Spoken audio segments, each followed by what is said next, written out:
Welcome to English Grammar Launch. Thanks for joining me on this course. Here's just a little introduction so you know what to expect and how to get the best out of this course. So here's a basic structure of each section. We're going to learn to understand first. In this part, you will learn the meaning of the target English structure. In the second part of each section, you will learn the things to note. These things are other important things related to the target structure, so you will refine your understanding. And finally, you will master the English. You will practice the English through speaking and listening exercises. So try and go through each section so that you really start to master the English. You don't just understand it, but you master it. You train your brain to absorb the English so that you can use it naturally. That's the key. Now, each section also has MP3s for you to download. I suggest you download these and listen to them as much as you can. Not just once or twice. Listen many, many times, because each MP3 targets a particular grammar structure. So when you listen to the MP3 again and again and again, you'll train your brain to absorb the grammar. And this will really help you in both listening and speaking when using the target structure. There are also PDFs of the MP3 so that you can read what you listen to. So I suggest you download all the materials available to you. Let's get started with this course. The target structure for this lecture is had better.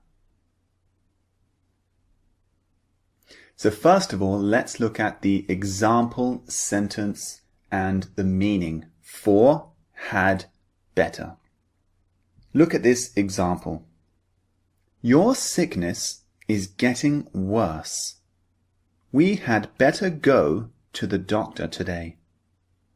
So what's the meaning of had better in this example?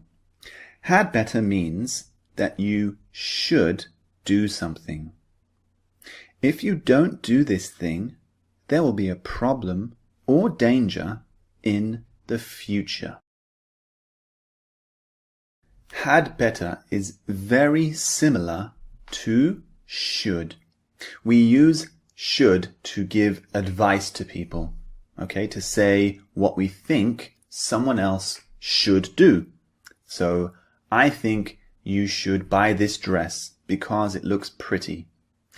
However, had better is different to should, because if we give someone advice using had better, if they don't follow the advice, there will be a problem or danger.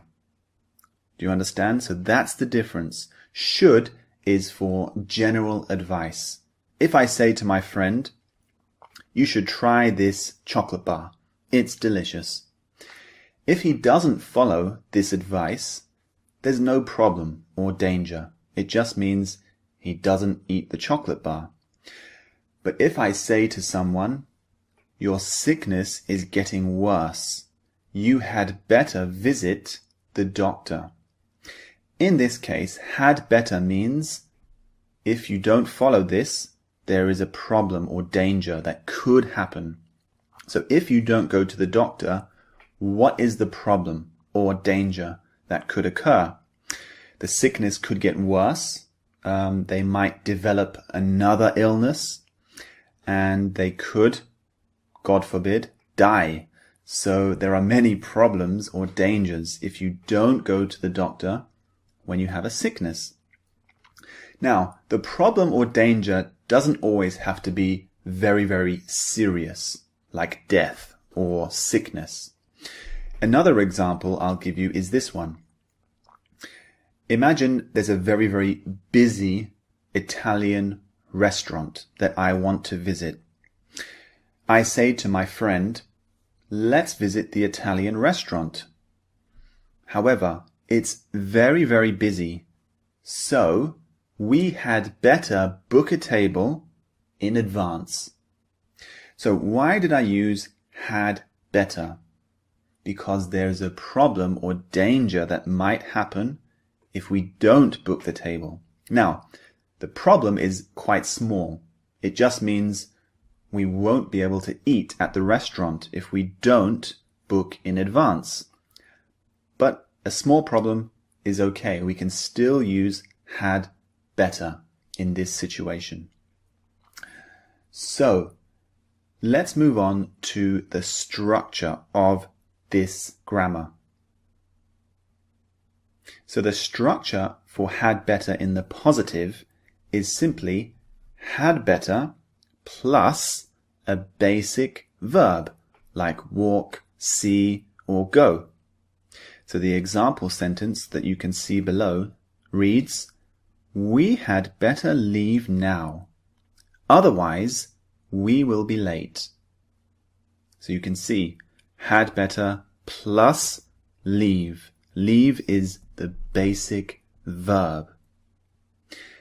Now look at the negative structure for had better. The negative structure is had better plus not plus a basic verb. So the example says, you had better not be late for work. There is an important meeting today. So you can see the structure, it's highlighted in bold. Had better plus not plus be, which is the basic verb. And finally, the question structure. This is quite rare. We don't often use had better in a question form, but we sometimes use it. So here is the structure.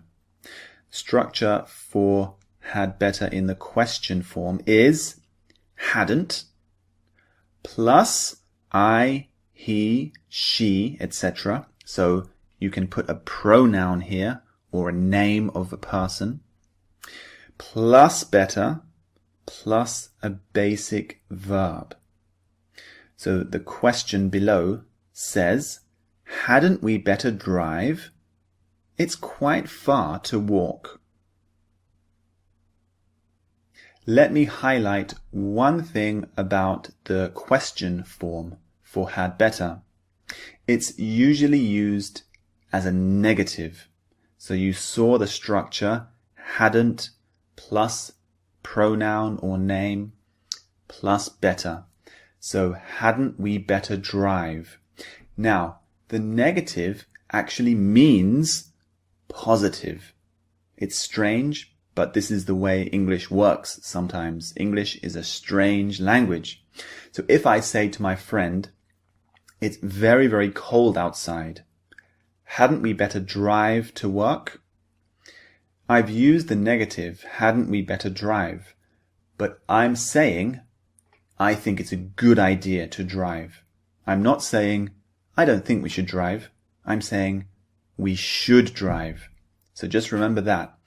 If we use had better in the question, it's usually negative, but the negative means positive. It means, I think we should do this.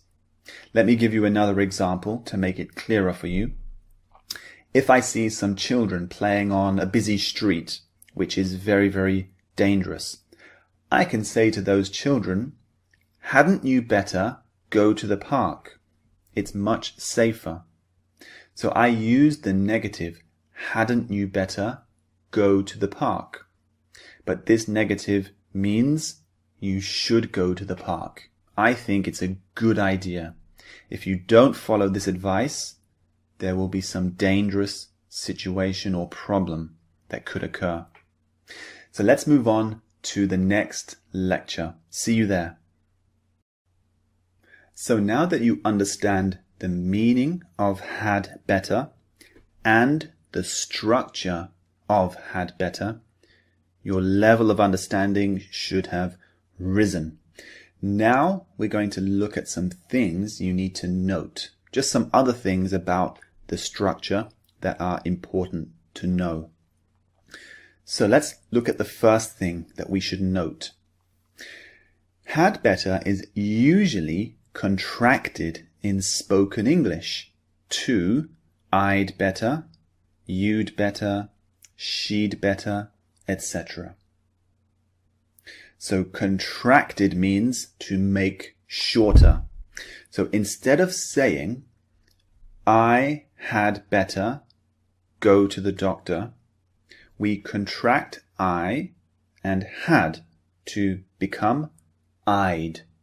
I'd better go to the doctor. Or I can say, you had better go to the doctor.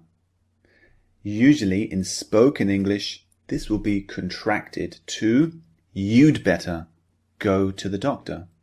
So we contract the subject and had, especially when it's a pronoun like I, he, she. But we can also use it for names.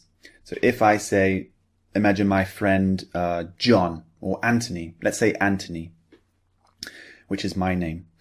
If I say Anthony had better visit his parents because he hasn't seen them for a long time. Anthony had better visit his parents. I can say Anthony'd better. Can you hear that? Anthony'd better. So I'm contracting Anthony and had to become Anthony'd. Anthony'd better visit his parents. So we can even contract names. This is quite common, especially in spoken English. Let's look at the second thing to note. As I mentioned in the first lecture, had better is similar to should, but not exactly the same. Use had better for saying, this is a good thing to do now. And use should to say, this is a good thing to do in general. So look at these two example sentences. It's going to rain soon. We had better take an umbrella. So this is a good thing to do right now in this particular situation. It's happening in this moment. But look at the second example. When it rains, you should always take an umbrella. Now this is not talking about a particular situation right now. This means it's a good thing to do in general. You should always do it whenever it happens. You see? So the first example is a particular situation. The second one is a general thing. Let's look at the third thing that we have to note. Had better is always used to talk about the present or the future. So look at these two examples. Come on, we'd better go now, or else we'll be late. So this is talking about the present. You can see the word now. So we'd better go now. This means in the present, we should go. We should go in this moment. The second example is talking about the future. We haven't seen my parents for months. We'd better visit them tomorrow. So the time word tomorrow indicates it's talking about the future.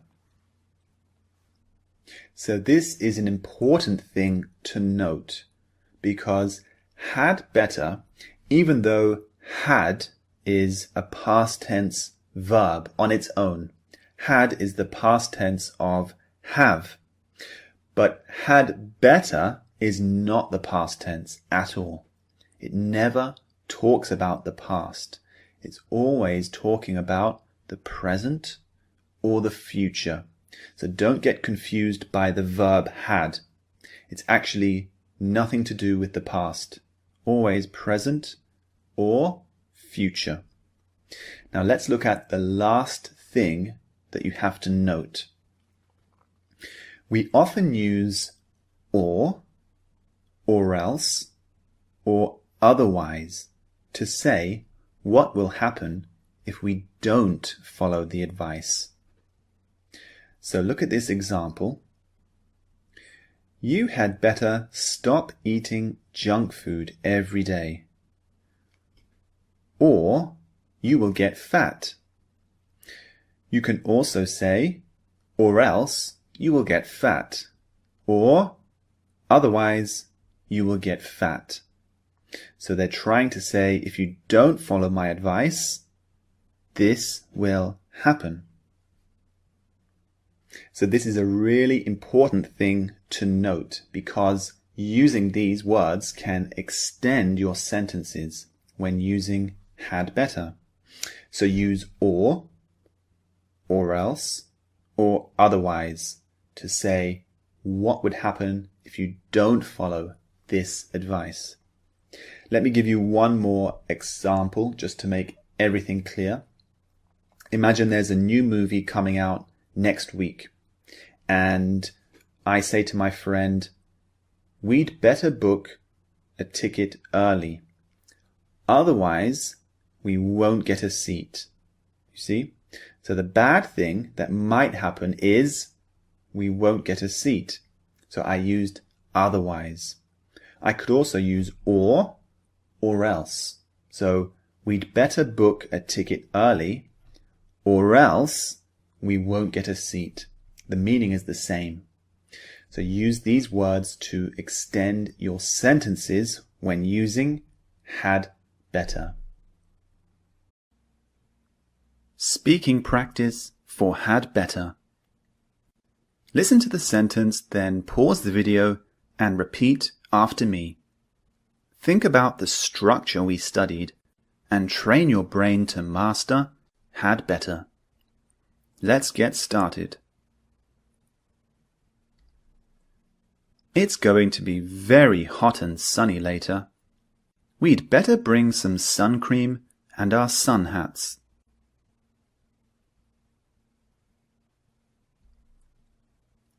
You'd better set 2 alarms, otherwise you won't wake up early tomorrow.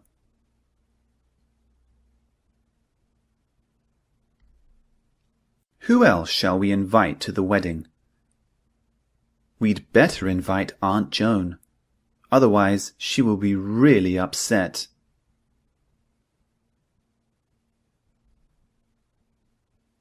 The new Marvel movie is released tomorrow. I'd better book the tickets now, otherwise we won't get a seat at the cinema.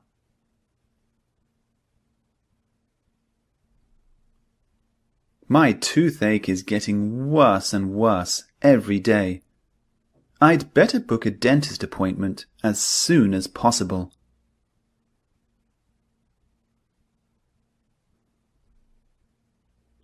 You'd better eat a large breakfast.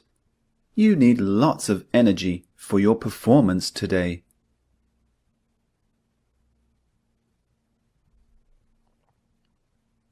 Hadn't you better call your mother?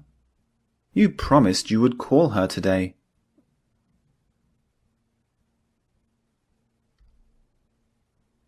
You'd better close the windows and lock the door when you leave the house.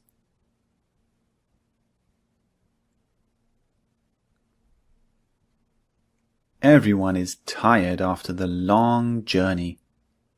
We'd better stay in today and relax.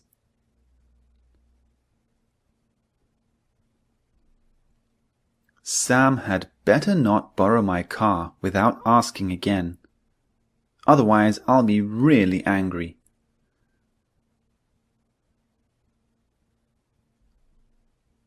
Ken is extremely busy in there. You'd better not disturb him for a while.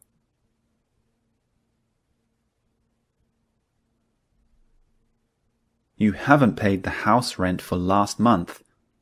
You had better pay soon, otherwise the landlord will be annoyed.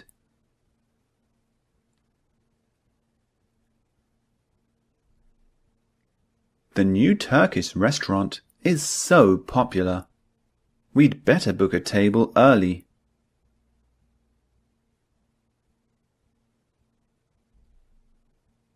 George, your classwork and homework are not good enough. You'd better try harder, otherwise you won't get into university.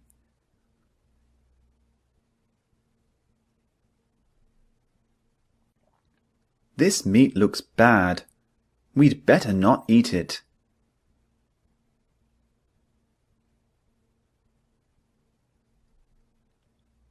Your car is absolutely filthy. You'd better clean it before you pick up Uncle Lee.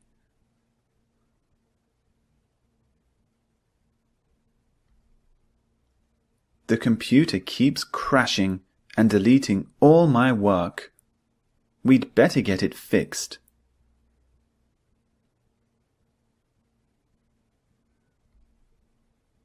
We haven't seen your parents for a few months. We'd better visit them soon.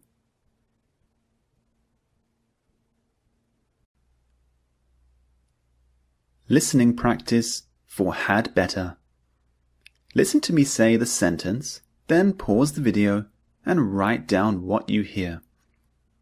Press play to see the text on the screen and check your answer. Train your brain to master had better. Let's get started.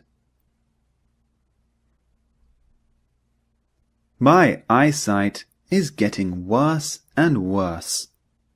I'd better get my eyes checked and buy some new glasses.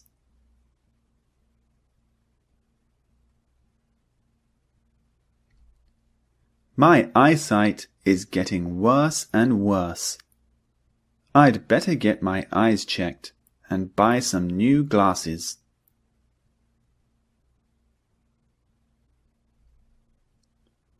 Leela is really angry with you. You'd better hide.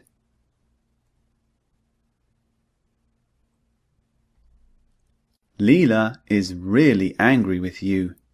You'd better hide.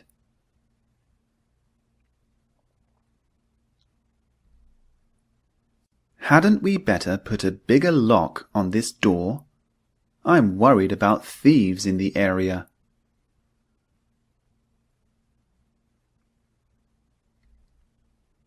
Hadn't we better put a bigger lock on this door? I'm worried about thieves in the area.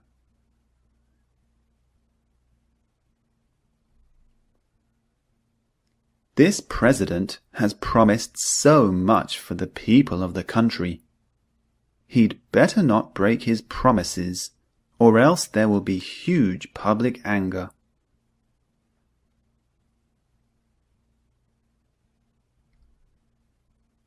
This president has promised so much for the people of the country. He'd better not break his promises, or else there will be huge public anger.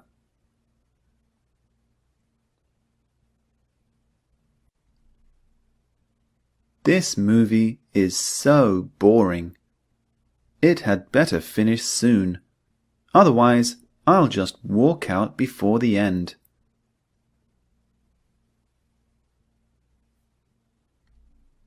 This movie is so boring. It had better finish soon. Otherwise, I'll just walk out before the end.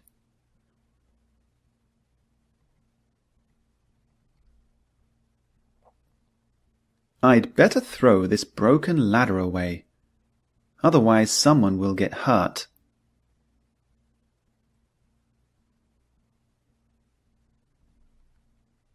I'd better throw this broken ladder away. Otherwise someone will get hurt.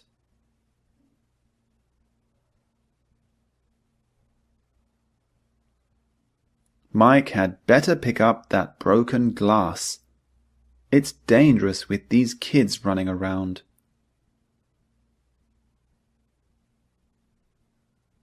Mike had better pick up that broken glass. It's dangerous with these kids running around.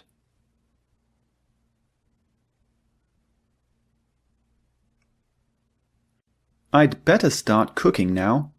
The guests will arrive in 2 hours.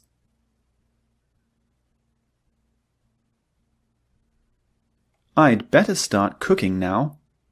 The guests will arrive in 2 hours.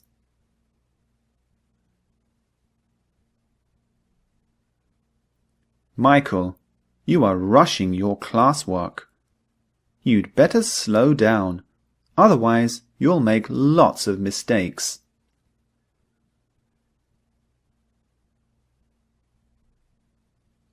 Michael, you are rushing your classwork.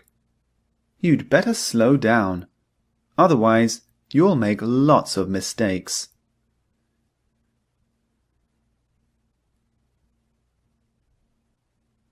Sorry, Paul, but we'd better not buy the new car you want. It's too expensive for us now.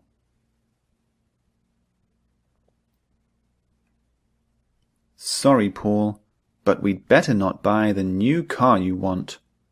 It's too expensive for us now.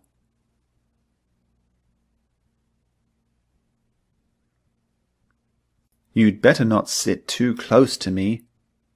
I have a cold and I don't want you to catch it.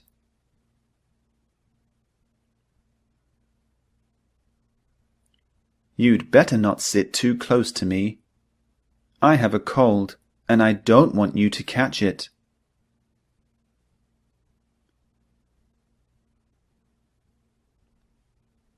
Your novel is fantastic, but you'd better rewrite this chapter because it's not exciting enough.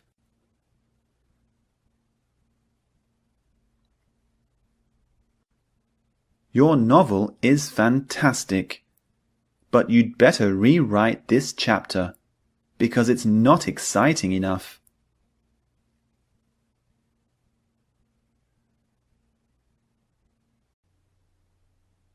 The target structures for this lecture are enough and to.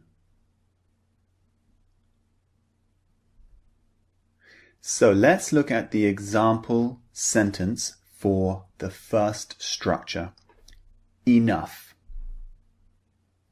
Here's the example sentence. I'm 18 years old now. I am old enough to drive. So what does old enough mean in this sentence?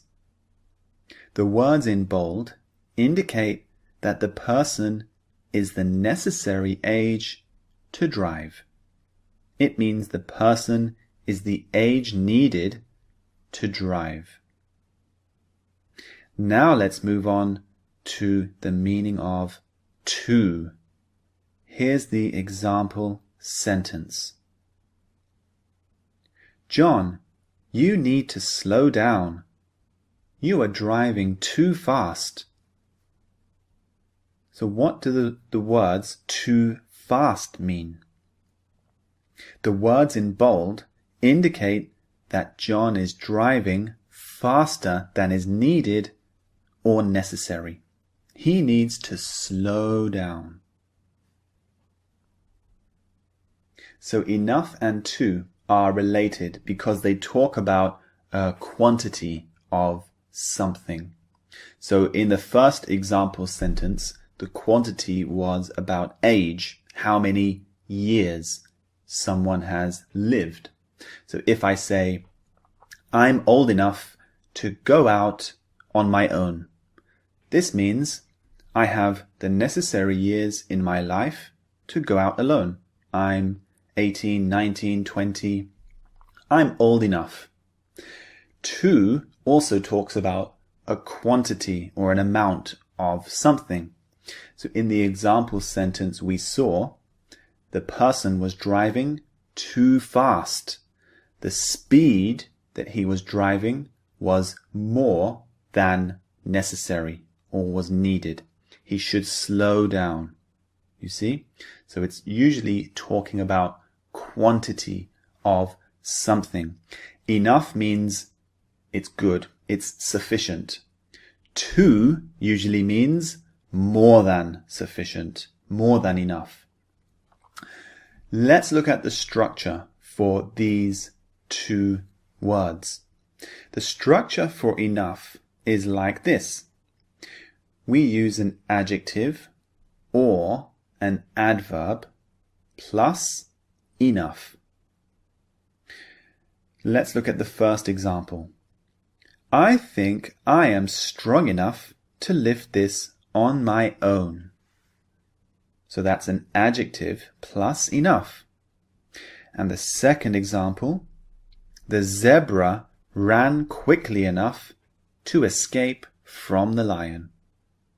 This is an adverb plus enough. There is a second structure that we can use for enough, and it is enough plus noun. So I can say, I have enough money to buy the car I like.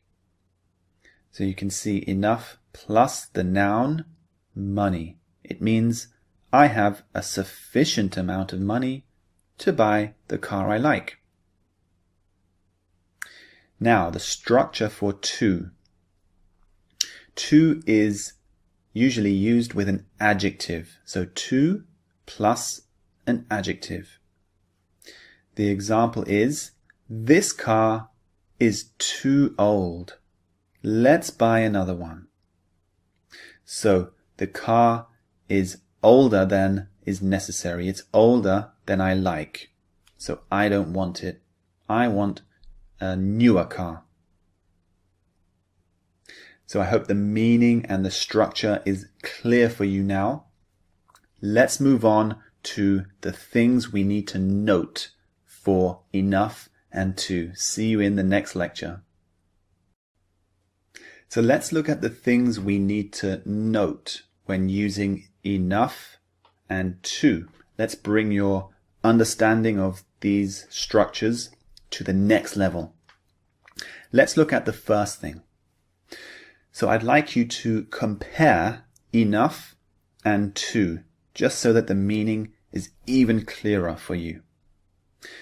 So first of all, enough. This bed is big enough. What does it mean? It means it is a good size for me. That's what I'm trying to say. This bed is big enough. It's a good size for me. It's perfect. Let's use the negative form now.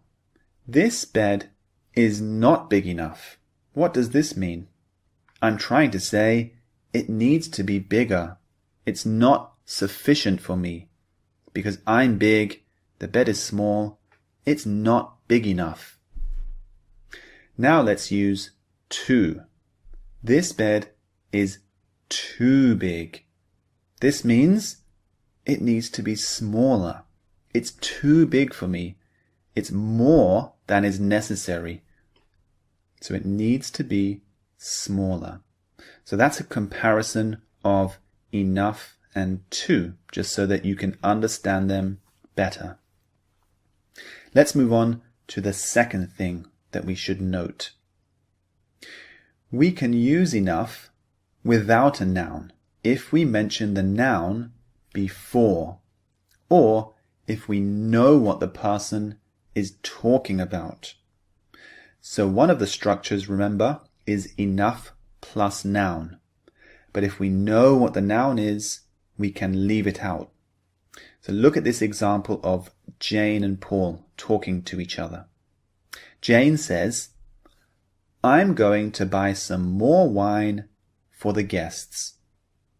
Paul replies, no, we have enough. So here he's just used enough because he's just trying to say we have enough wine. Jane mentioned wine, so Paul doesn't have to repeat it. You can mention wine if you like. Paul could say, no, we have enough wine, but it's not necessary. We can delete it if we wish, if the meaning is clear. let's look at the next thing we should note for these two structures. We can use much and many with to. Much is for uncountable nouns. Many is for countable nouns. Look at these examples. I ate too much ice cream today. I feel really sick now. So here I've used much to mean the quantity was a lot. And ice cream is an uncountable noun. We cannot count it. So we should use much. The second example, there were too many people at the beach today. We couldn't sit down anywhere. So here I've used many because people is a countable noun. We can say 2 people, 3 people, 4 people. That means it's countable. So use many. Here's the next thing that we have to note. Very often we use for somebody or for something, which is a noun, with enough and to. So look at this example using enough. Our school doesn't have enough space for the children. So for is talking about who the problem affects. It affects the children. Second example, we're using to. That t-shirt is too big for you. Who does the problem affect? It affects you. That t-shirt is too big for you. So when using for, it can be omitted. It's not necessary, but it makes the meaning much, much clearer. If I say, our school doesn't have enough space, this means the problem is affecting everyone. But if I want to focus who the problem affects, if I'm thinking about the children, the students, I can say, our school doesn't have enough space for the children. So I'm thinking about the children. It's affecting them more than anyone else. Similarly, if I say, that t-shirt is too big, we probably know who it's affecting. If I'm talking to my friend face to face and he's wearing a t-shirt, I say, that t-shirt's too big. The meaning is clear, but if I say, that t-shirt is too big for you, the meaning is even clearer. It means for your body, for your shape, the t-shirt is too big. Get a smaller one. Let's look at the last thing that we have to note. Very often we use to do something, a verb, with enough and to. Look at this first example. The weather isn't warm enough to have a picnic today. So you're giving the reason why you said the weather isn't warm enough. It isn't warm enough to have a picnic today. Look at the second example. She is too young to drink alcohol. So if I just say she is too young, the person won't know what I'm talking about. Too young for what? Too young to do what? So I say she's too young to drink alcohol. So I hope those things to note have made everything much clearer and developed your understanding of enough and to. Make sure you move on to the practice exercises, the speaking and the listening. And don't forget to download the MP3s. Listen to them as much as you can. This will help you to really understand and master all these grammar structures. See you in the next lecture. Speaking practice for enough and to. Listen to the sentence, Then pause the video and repeat after me. Think about the structure we studied and train your brain to master enough and to. Let's begin. Come on, Robert, you're not working quickly enough. But these questions are too difficult for me.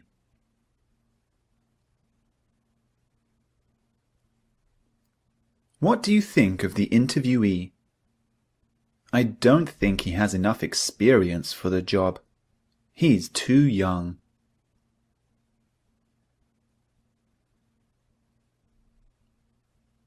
The cake I baked isn't sweet enough. It needs more sugar.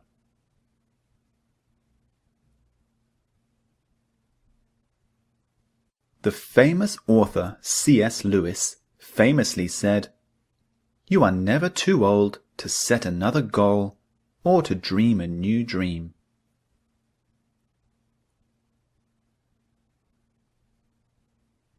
Sorry, there aren't enough chairs for everyone to sit down.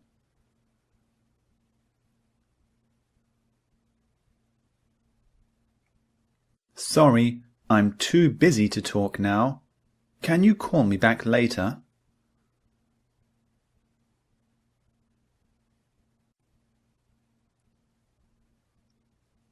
The piano was too heavy to move, so we call a company to help us.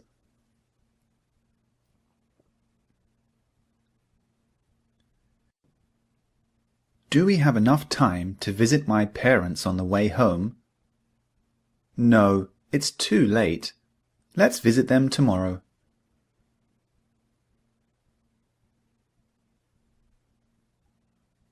I need to buy a new suitcase.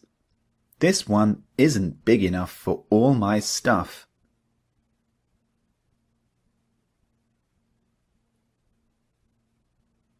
I'm going to buy some things from the shop. Shall I buy some milk, or do we have enough?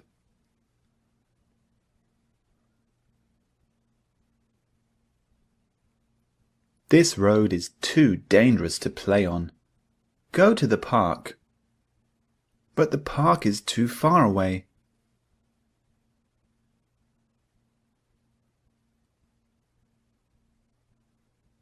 Do you ever want to run your own business? Definitely not. I'm not patient or determined enough to run a business.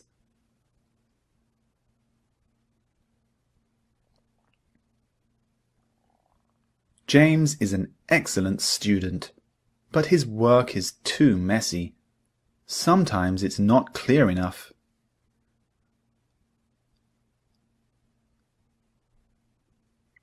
This curry is too spicy for me to eat. My mouth is on fire.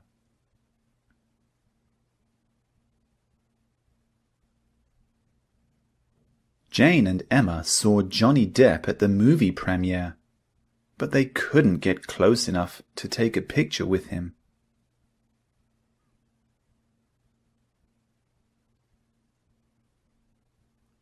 Michael speaks some Spanish, but not enough to have a conversation.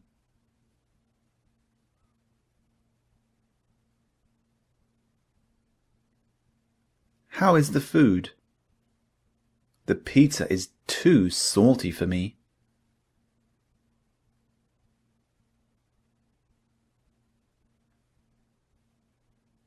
Brazil beat Mexico 4-0. The Brazilian team was too strong for the Mexicans.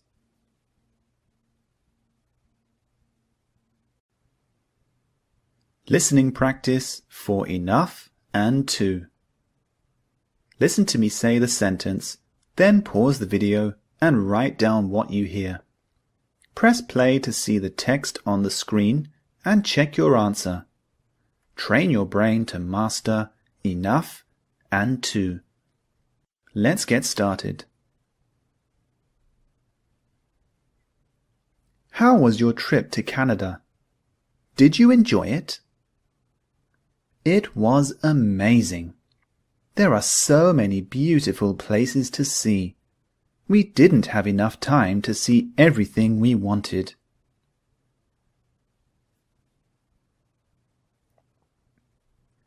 How was your trip to Canada? Did you enjoy it? It was amazing. There are so many beautiful places to see. We didn't have enough time to see everything we wanted. This file is too large to put onto my USB drive. I'll have to find another way. This file is too large to put onto my USB drive. I'll have to find another way.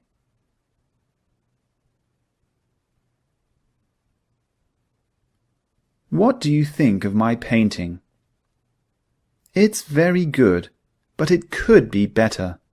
There's not enough color over here, and this part is too white.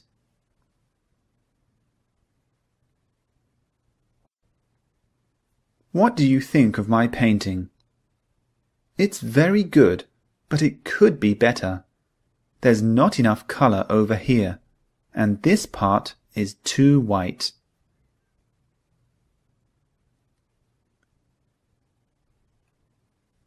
Wow, this house is perfect.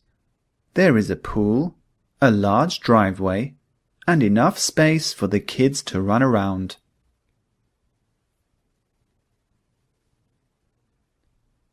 Wow, this house is perfect. There is a pool, a large driveway, and enough space for the kids to run around.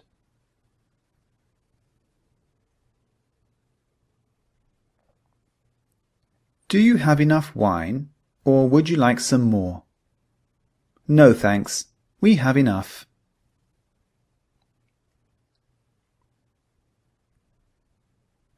Do you have enough wine, or would you like some more? No, thanks. We have enough.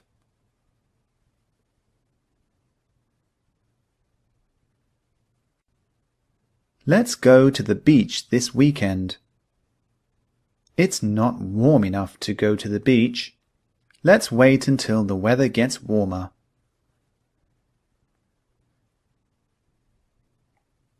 Let's go to the beach this weekend. It's not warm enough to go to the beach. Let's wait until the weather gets warmer.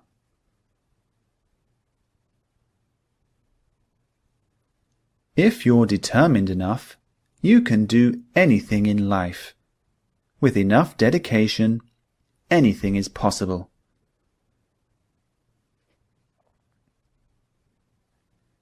If you're determined enough, you can do anything in life.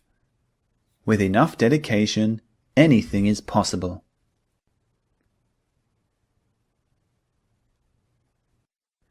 There are too many cars and too much pollution in this city. I'm thinking about moving to another place.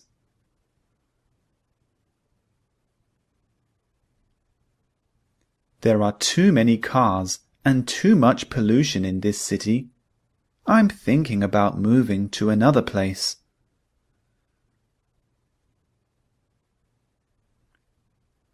Muhammad Ali once said, "He who is not courageous enough to take risks will accomplish nothing in life."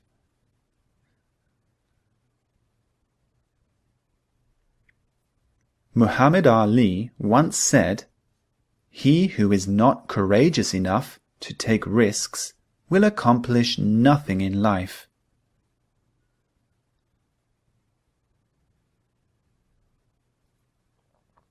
I'm really sorry, but I'm too sick to go to work today.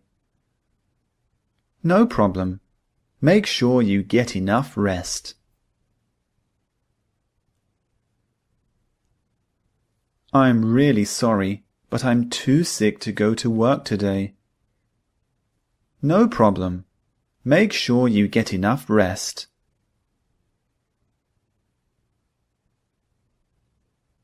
I'm going to paint the bedroom today. Is this color bright enough? Oh no, that color is too strong. Let's choose a softer color.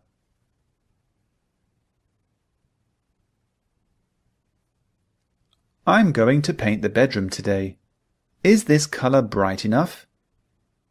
Oh no, that color is too strong. Let's choose a softer color.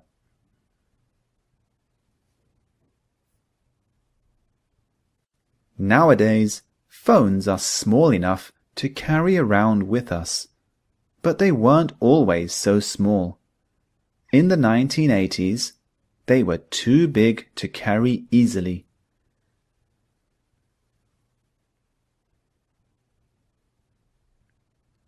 Nowadays, phones are small enough to carry around with us, but they weren't always so small.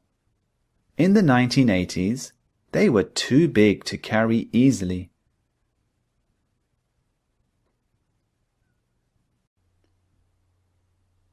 The target structures for this lecture are so and such. Okay, let's look at the first structure, so. Have a look at this example sentence. The restaurant was great. The food was so delicious. So what's the meaning of so in this case? The word in bold, so, makes the meaning stronger. The food wasn't just delicious, it was very delicious.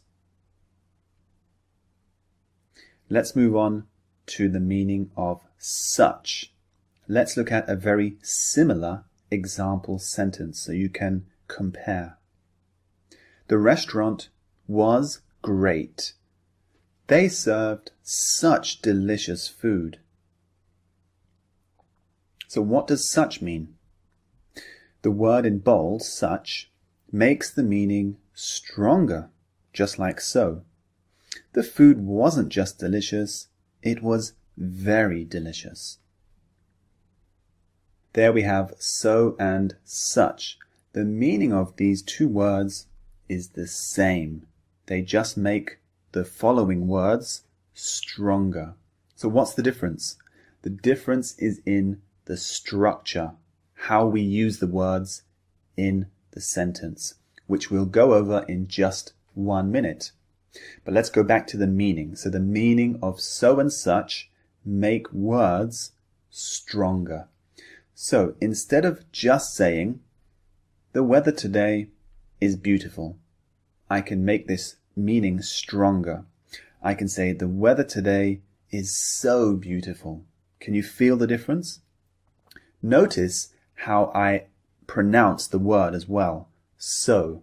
Don't just say, the weather is so beautiful in a flat tone. Emphasize the word so. The weather is so beautiful. This gives the meaning so much more strength, and it gives it more passion and feeling. The same with such. If I have a really delicious meal at a restaurant, I could say, that was a delicious meal. But if I want to show passion and give more emphasis to the meal, I can say, that was such a delicious meal. Notice the pronunciation again. That was such a delicious meal. Make it stronger. Give it more emphasis and passion. Now let's look at the structure. This is the important difference between so and such. First of all, let's look at so.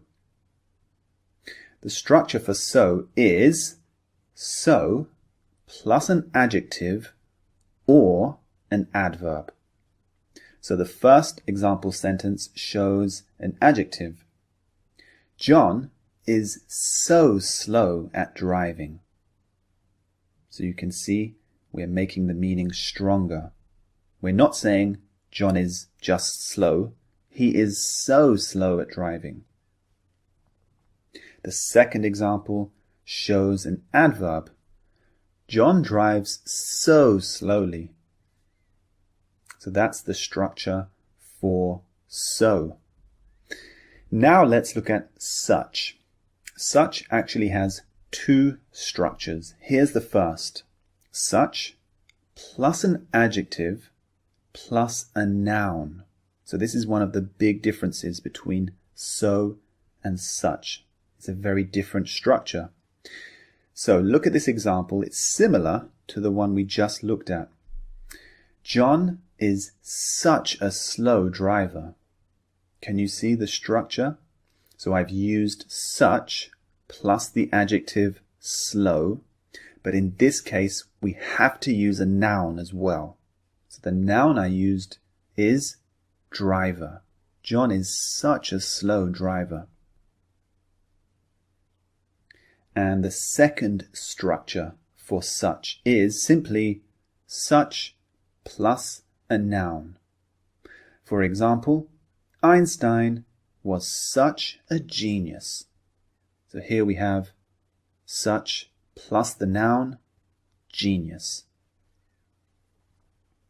So I hope you understand the meaning much better now. The meaning between so and such is actually the same. The difference is in the structure. So just remember that.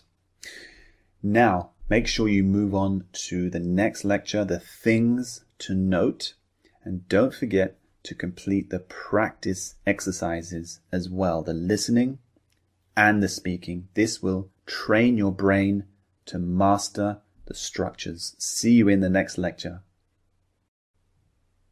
So let's look at the things that we have to note for so and such. Actually, there's just one thing we're going to focus on, one thing that we have to note, but it's very important because it can expand your sentences to make them longer and more interesting and descriptive. So let's look at the thing we have to note. We often use so and such with that to express how we feel or what we are going to do. So look at these examples. The weather is so beautiful that I'm going to have a picnic.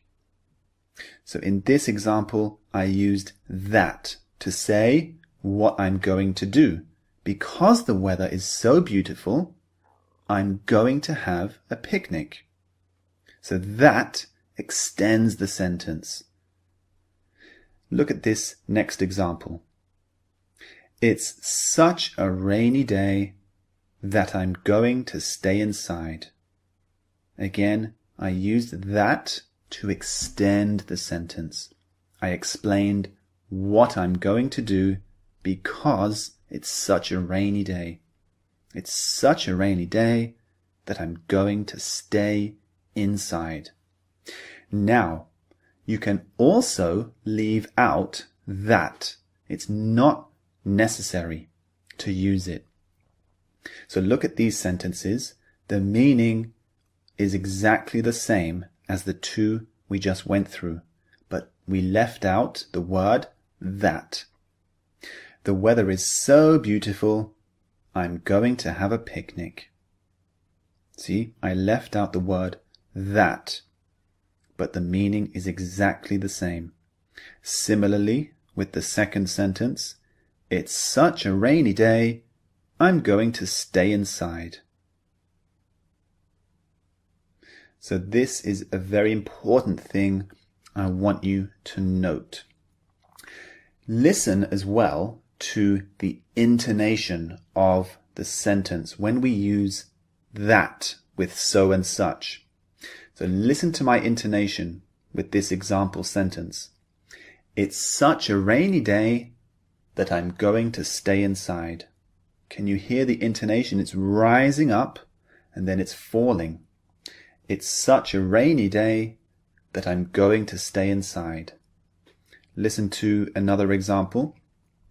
The weather is so beautiful that I'm going to have a picnic. Can you hear the intonation? The intonation is how the language moves, like music. It goes up and then it goes down. Listen once more. It's such a rainy day, I'm going to stay inside. So the intonation for this structure is also very important. So move on to the next lectures, which are the practice exercises. See you there. Speaking practice for so and such. Listen to the sentence, then pause the video and repeat after me. Think about the structure we studied. Train your brain to master so and such. Let's begin. The iPhone was such an amazing invention. It really changed the world. The food was so bad that we complained to the manager of the restaurant.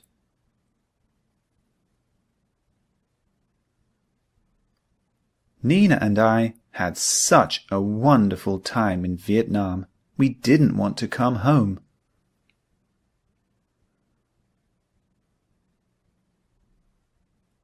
It only took us 10 minutes to get to your house. I didn't realize you lived so close to us.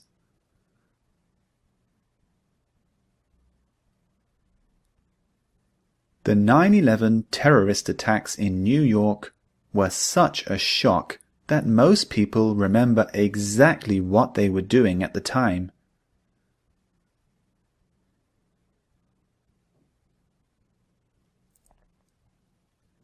Gina, you're such a sweet little girl.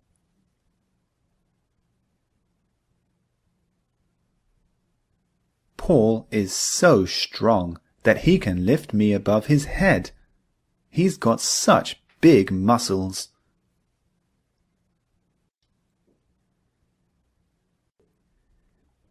Oh my God, it's so late. Let's go home now.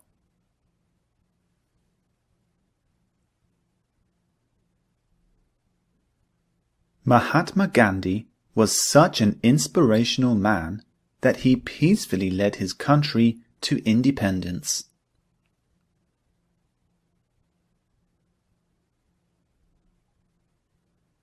Tim just got back from Las Vegas. He lost so much money on gambling that he is worried about telling his wife.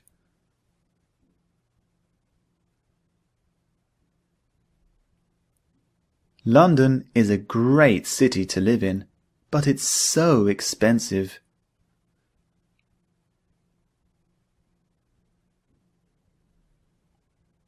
Usain Bolt sprints so quickly that the other athletes have almost zero chance to win.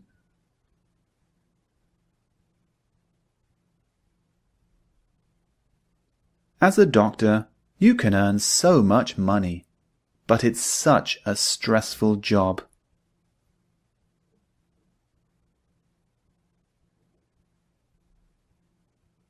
Our dog died last week.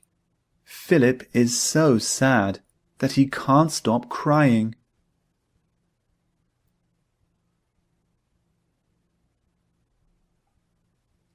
The neighbors are driving me crazy. Their music is so loud, the walls are starting to shake.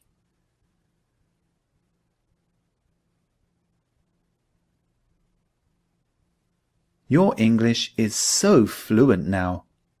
How did you improve so rapidly?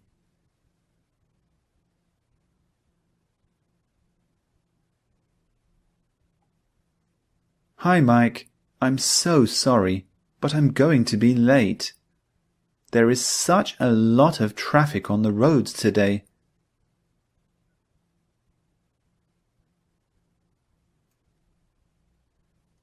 Kevin, it's so nice to see you again. Hi, Roy. I haven't seen you for such a long time.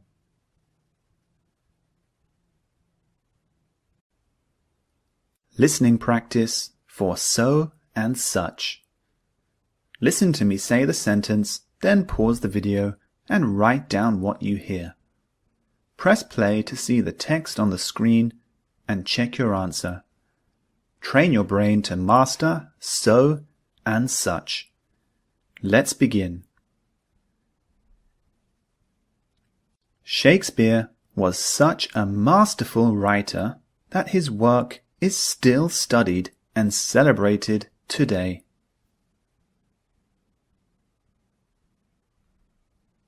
Shakespeare was such a masterful writer that his work is still studied and celebrated today.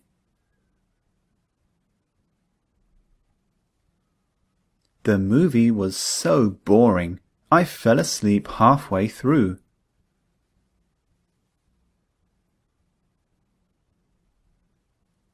The movie was so boring, I fell asleep halfway through.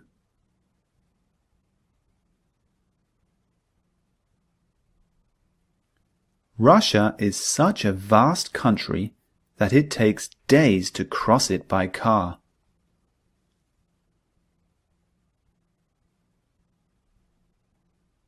Russia is such a vast country that it takes days to cross it by car.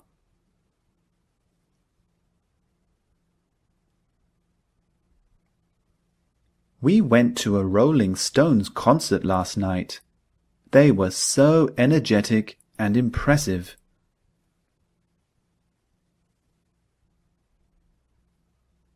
We went to a Rolling Stones concert last night. They were so energetic and impressive.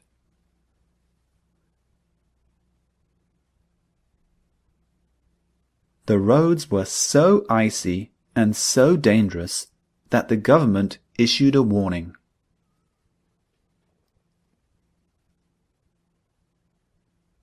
The roads were so icy and so dangerous that the government issued a warning.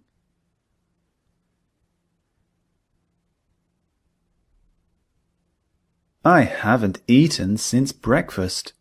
I'm so hungry I could eat a horse.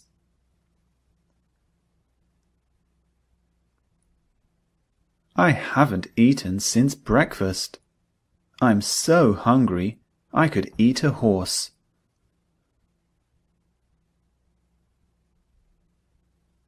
The new Spider-Man movie is incredible. It's so good that I went to see it twice.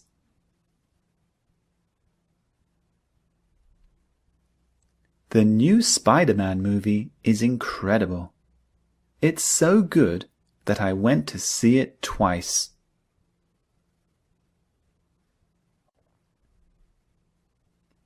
Leonardo da Vinci was such a genius that some experts believe his IQ to be one of the highest ever.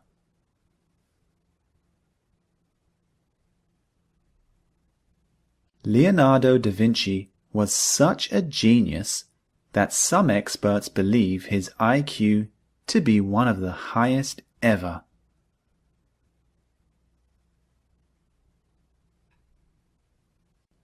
What have you got in this bag?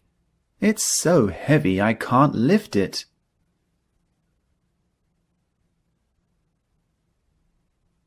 What have you got in this bag? It's so heavy I can't lift it.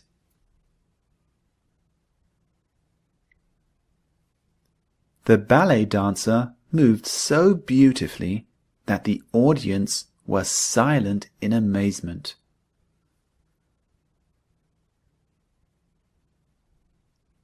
The ballet dancer moved so beautifully that the audience was silent in amazement.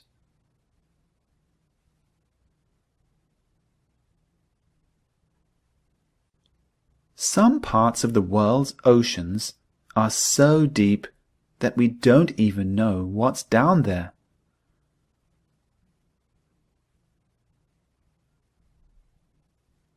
Some parts of the world's oceans are so deep that we don't even know what's down there.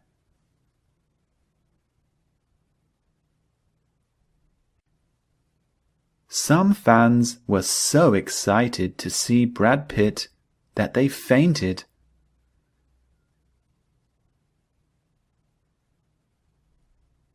Some fans were so excited to see Brad Pitt that they fainted.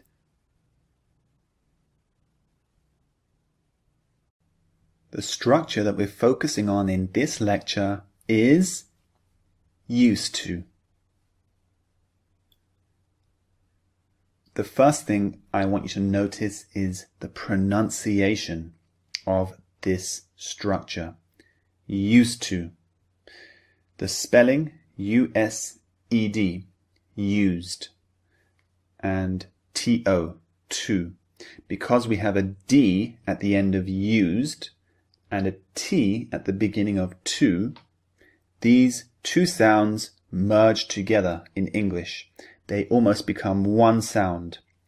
And what we do is we omit the D sound at the end of used. So it just sounds like used to. Use to. Can you hear that? Used to.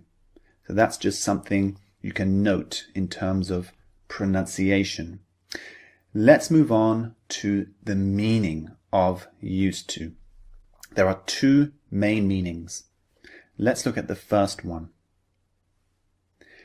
Nowadays, I don't play sports, but I used to play sports every day. I used to play football, tennis, rugby, and badminton. So what's the meaning of the words in bold? The words in bold indicate that something happened often in the past, an action, but doesn't happen now. This meaning shows that I played lots of sports before, but now I've changed. Now I don't play lots of sports. So something has changed from the past to now. Let's look at meaning to. Hong Kong used to be a British colony, but it was handed back to China in 1997. So, the words in bold indicate that something was true in the past, but isn't true now. This meaning shows that Hong Kong belonged to Britain before, but now it has changed. Now it isn't true because it belongs to China. So you can see the meaning of used to. There are two meanings. They're quite similar.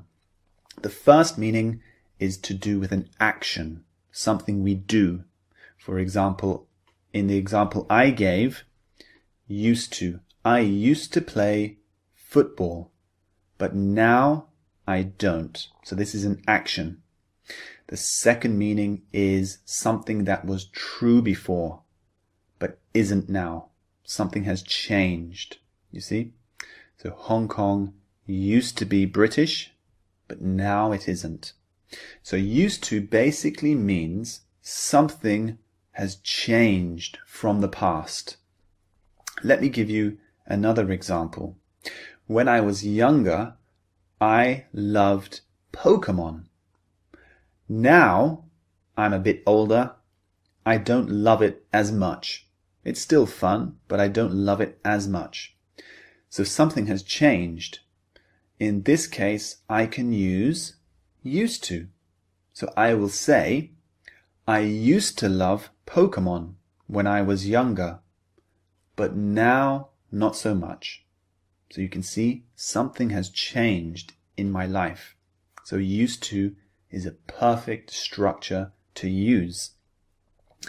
Another example is, I used to eat lots and lots of chocolate, but now I don't.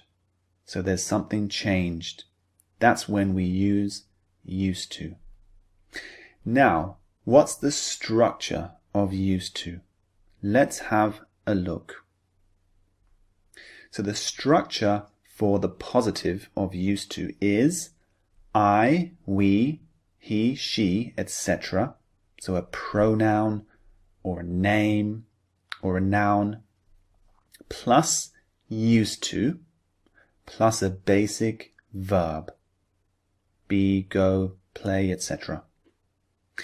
So I can say, she used to love chocolate, but now she doesn't eat it. So you can notice the structure. She plus used to plus a basic verb, love.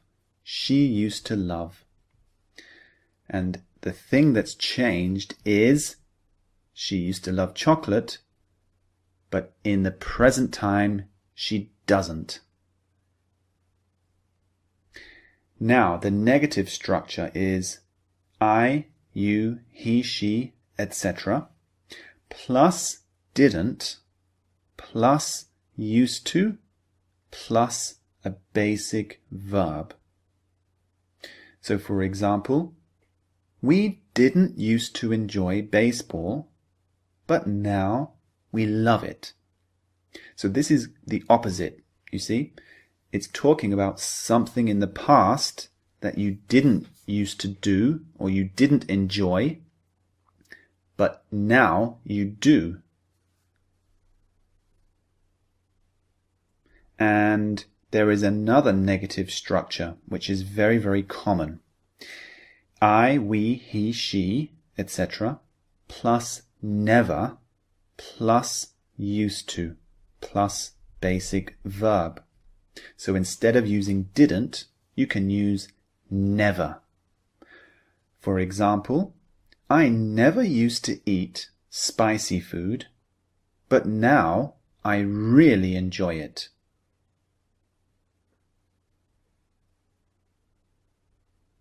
And finally, the question structure for used to. We always use the past tense did. Never use do, just use did. Did plus you, he, she, plus used to, plus a basic verb. For example, did you used to live in New York?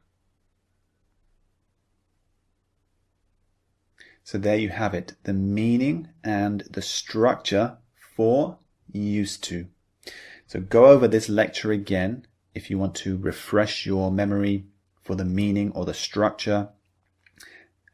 Always move on to the things to note and always move on to the practice exercises. These are the most important exercises you can do because you can train your brain to master these structures. Listen to them as much as you can. Repeat after me and listen to the MP3s as well. You can listen to them as you go out, when you're exercising, on the bus, on the train, and master these structures. Train your brain to master them. See you in the next lecture. Now, there are two important things we need to note when we use used to. Let's look at the first thing. Used to is always to talk about the past. There is no present tense or future form of this structure. If you want to talk about the present, use the present simple. Used to, as I said, is always to talk about the past. Okay, just remember that. Always in the past. The equivalent of the present is the present simple tense, which we will learn in the following lectures. So always use used to talk about something in the past. Just remember that. The next thing we need to note is something to do with the spelling of used to. So when using the negative, didn't used to, or the question, did you used to, notice that there is no D at the end of used to. Can you see? This is because the past tense is marked with didn't and did. So there is no need for the D in this case. So if you didn't notice the spelling, just go back and read the text on the screen so that you can see the spelling. So used to is generally spelled USED to, T-O. So used, U-S-E-D, the E-D indicates the past tense. So when we use did in the sentence, there's no need for the D. So omit the D spelling when using did in a sentence. For example, a question, did you used to live in New York? Or a negative, I didn't used to live in New York. So that's just a small little thing that you can notice in the spelling. So make sure you look at the next lectures, the practice exercises. They're very important. Train your brain to master the structure and the pronunciation. See you in the next lecture. Speaking practice for used to. Listen to the sentence, then pause the video and repeat after me. Think about the structure we studied. Train your brain to master used to. Let's get started. People used to believe the earth was flat.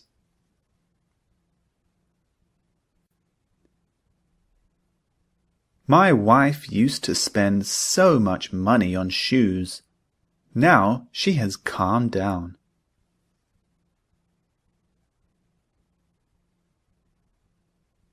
My son didn't used to read very much, but now he loves it.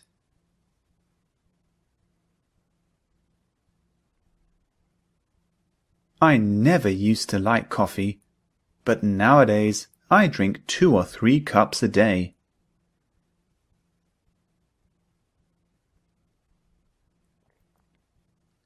Albert used to watch TV a lot. Thankfully, he is watching it less now.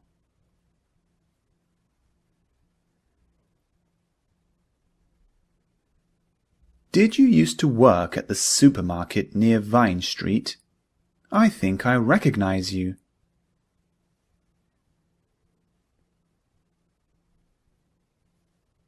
We used to live in a tiny town, but we moved to a big city a few years ago.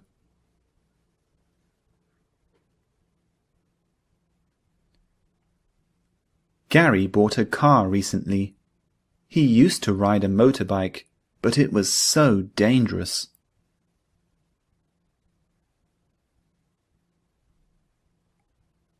There used to be so many restaurants on this street.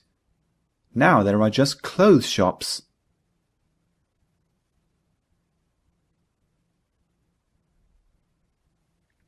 When you lived in Japan, did you used to eat lots of sushi?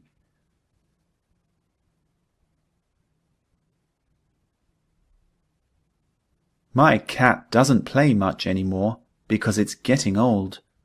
It used to be so playful and energetic.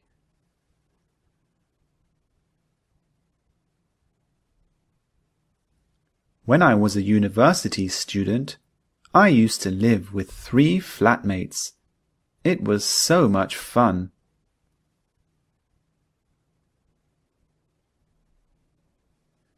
You used to be such a kind and generous person. What happened to you?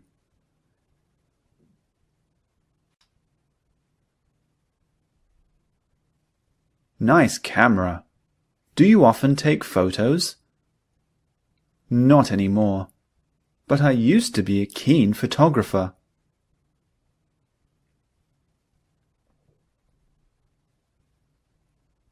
I didn't used to enjoy exercise, but now I am addicted. I run for an hour every morning.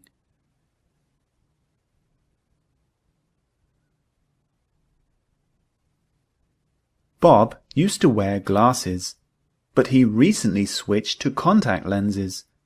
He prefers them.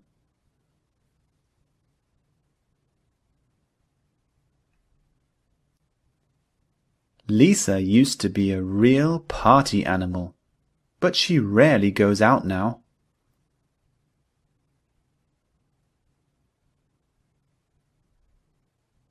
Do you like sport? Not anymore. I used to love watching and playing sport, but I don't have time nowadays.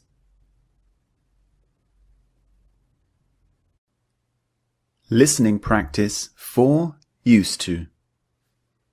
Listen to me say the sentence, then pause the video and write down what you hear. Press play to see the text on the screen and check your answer. Train your brain to master used to. Let's begin.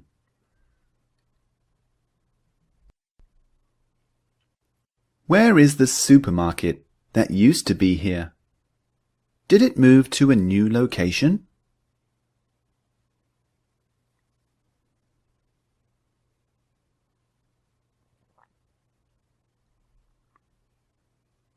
Where is the supermarket that used to be here?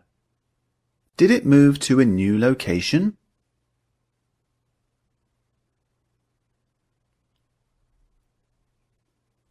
Did you used to visit the beach often when you lived in Hawaii?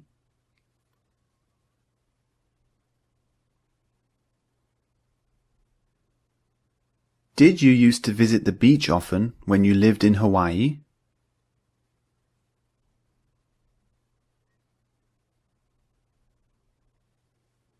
Ryan used to have curly hair as a child. He used to look so cute.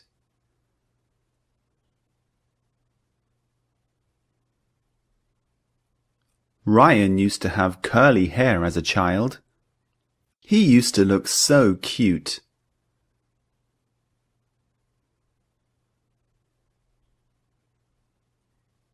Let's visit Green Park. No, let's try a different one. Green Park used to be nice, but now it's full of litter.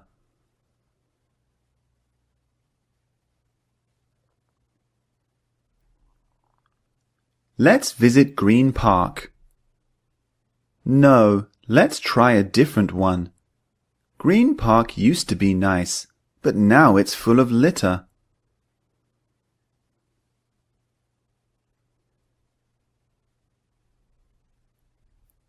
It used to take me more than an hour to get to work by car because of all the traffic. Now it only takes 30 minutes because I cycle.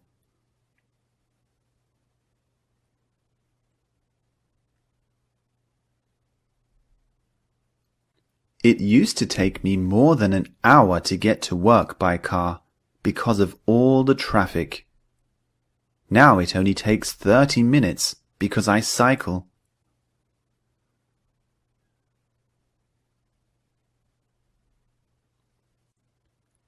I didn't used to like the countryside and nature, but as I get older, I'm appreciating it more and more.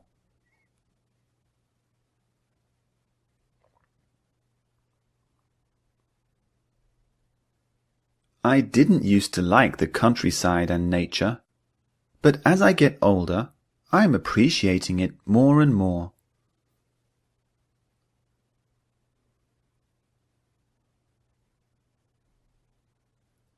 I didn't used to speak English very well, but after listening to a lot of English content and practicing speaking, I'm getting much better.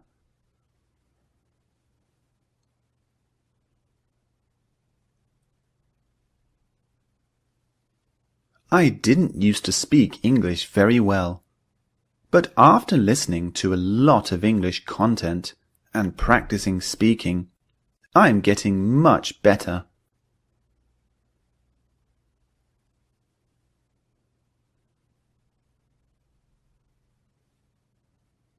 London never used to be famous for food, but now its restaurants are considered some of the world's best.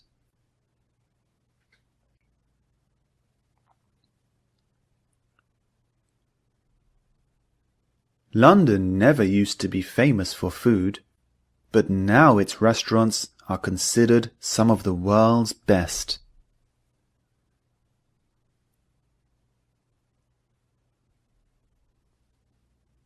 Many African countries used to be French colonies, but they are now independent nations.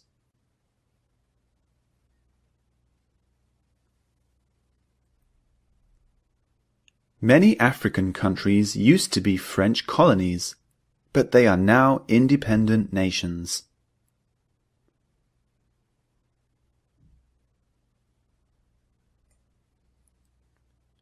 My two sisters used to argue a lot when they were younger.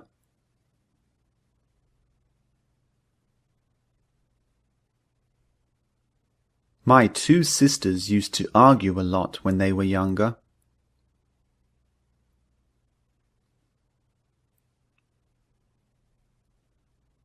Did China used to have a royal family?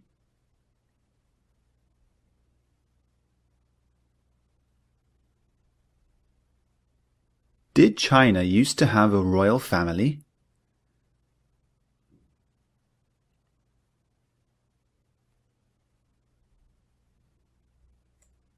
Nokia used to be the #1 phone manufacturer in the world.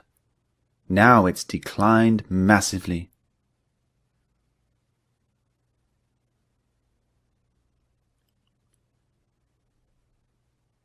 Nokia used to be the #1 phone manufacturer in the world. Now it's declined massively.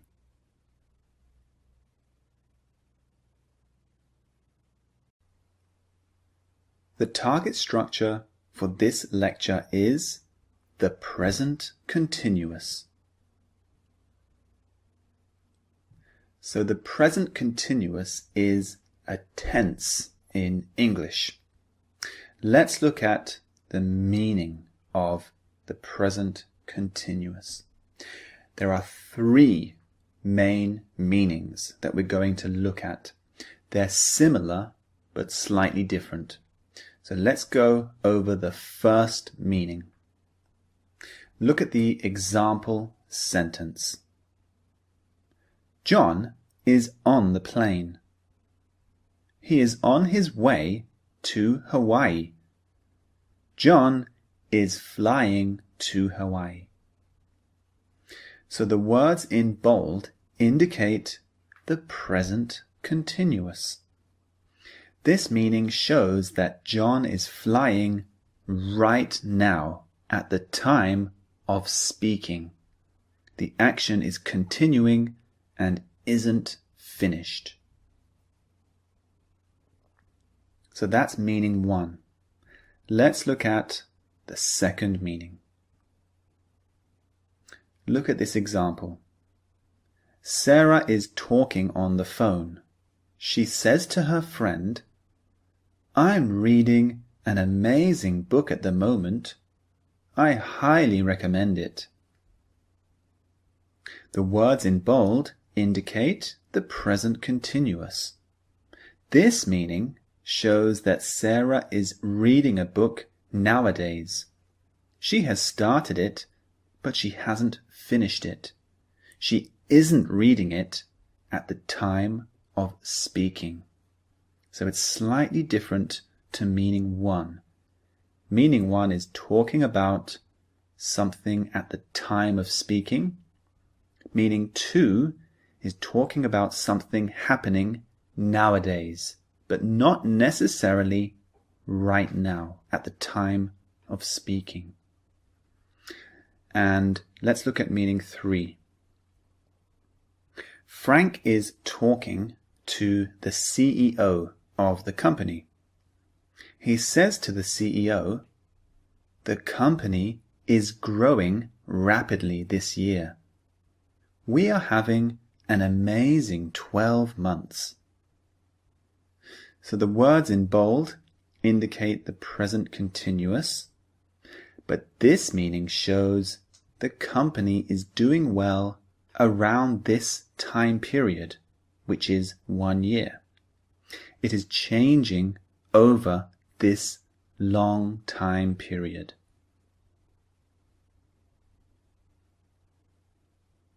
Those are the 3 meanings of the present continuous. So you can notice they're similar, they're related, but there are little differences between each one. The first one is talking about right now, at the time of speaking. The second one is nowadays, around this time. and the third one is over a longer period. For example, this year I'm getting better and better at playing football. So it's over a longer period and it's changing over this period. So this year I'm getting better and better at playing football. Now let's look at the structure of the present continuous tense. The structure is quite simple. For the present continuous, we use am, is, or are plus an ing verb. For example, I am eating dinner. He is walking to the shop. And they are shouting very loudly. So you can notice am, is, are plus the ing verb. And the negative structure is also quite simple. Just add not in between am, is, are and the ing verb. So for example, I am not studying at the moment. It is not working very well. They are not watching the football match. So this is the negative structure. And the question is am, is, are plus the subject, for example, he, she, you, or someone's name, plus the ing verb. Am I doing it properly? Is he sleeping yet? Are you looking in the right place? So there you have the three meanings and the structure for the present continuous tense. As always, make sure you complete the practice exercise lectures, the listening and the speaking. Train your brain to master the structure. So as you train your brain, you'll start to really understand the meaning and the structure. So you'll ingrain it in your brain. Don't just listen once or twice. Listen as many times as you can. And download the MP3s so that you can listen wherever you are. Put them on your MP3 player or your phone and listen as many times as you can. See you in the next lecture. So let's look at the thing that we need to note for the present continuous. There's just one thing I want to bring your attention to. It's how we contract this tense. We make it shorter, especially in spoken English. So have a look at this. Note that we often contract, which means to make shorter, the subject and the verb. So instead of saying, I am going, we can say, I'm going. For example, I'm going to the shop. Similarly, with he, she, it is going, we can say, he's going, she's going, or it's going to the shop. And with we, you, and they, we can say, we're going, you're going, or they're going to the shop. So we contract the subject and the verb. And here's the negative contractions. So instead of saying, I am not doing, we usually say, I'm not doing. For example, I'm not doing that.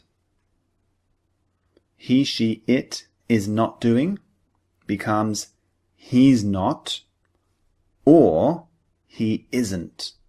So in this case, we can contract either the subject and the verb, he's, or we can contract the verb and not to become isn't. So we can say, he's not doing that, or he isn't doing that. The meaning is the same. Similarly, she's not or she isn't. Or we can say it's not or it isn't doing something. And finally, with we, you, and they are not doing, we can contract them in the same way. We're not or we aren't. You're not or you aren't. They're not or they aren't doing something. That's the main thing that you need to note, the contractions for the present continuous. Go to the practice exercises. You'll see some of these contractions so that you can master them and train your brain to listen and to use them naturally.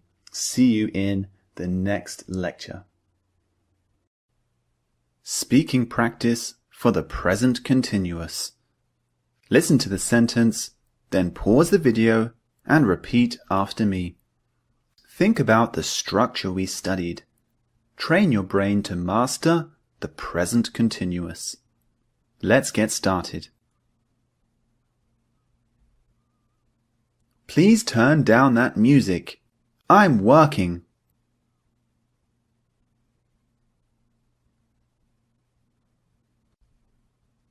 Hello, is Simon there?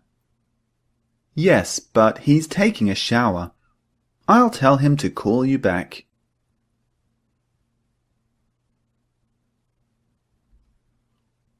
Sarah is having so much fun in Thailand. She's relaxing on a beautiful beach right now, soaking up the sun.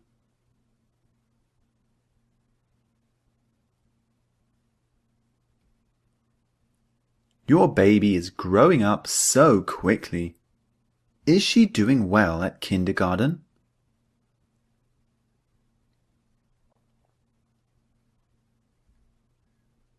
Are you watching the new series of Game of Thrones? It's so exciting.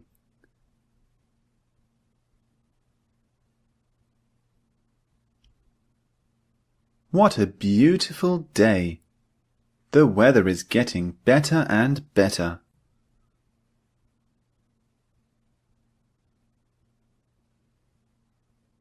Look at that lion. It's eating a huge lump of meat.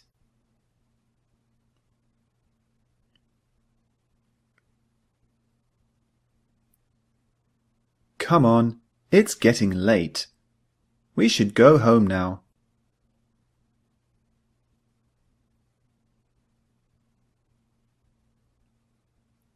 Come on, Paul. We're going to the bar to watch the football match.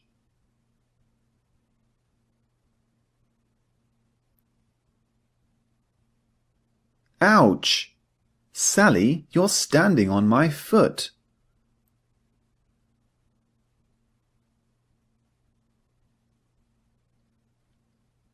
The world's population is increasing and will probably continue to rise for the next century.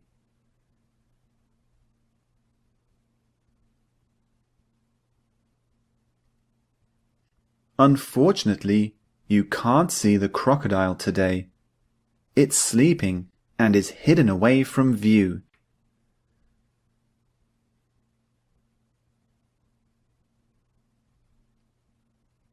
Well done, Tommy. You're working very hard today. Keep up the good work.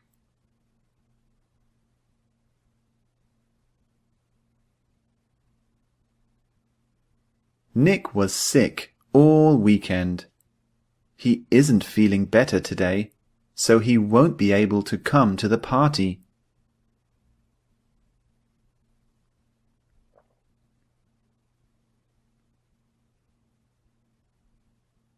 I'm not dating Dan anymore. We broke up last month.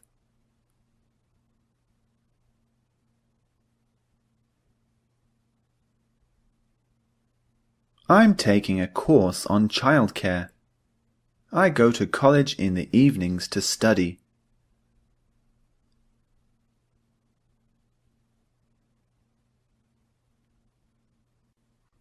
What's Anthony doing? He's watching TV in his bedroom.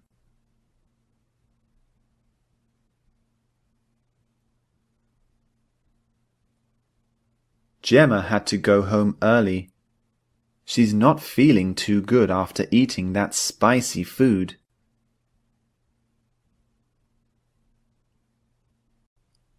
Listening practice for the present continuous. Listen to me say the sentence, then pause the video and write down what you hear. Press play to see the text on the screen and check your answer. Train your brain to master the present continuous. Let's begin. Come on, let's go outside. It's not raining anymore.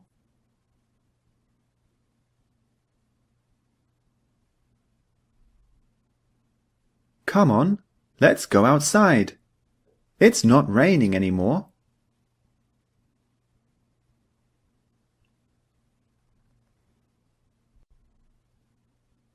You're getting more and more fluent in English.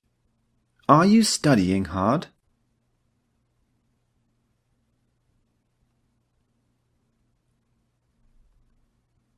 You're getting more and more fluent in English.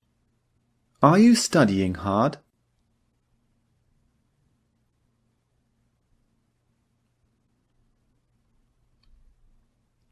Dan, how are you?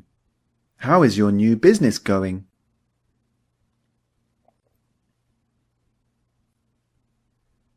Dan, how are you? How is your new business going?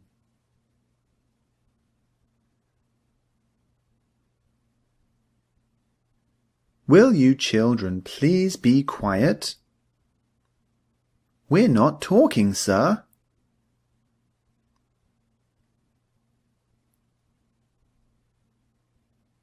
Will you children please be quiet? We're not talking, sir.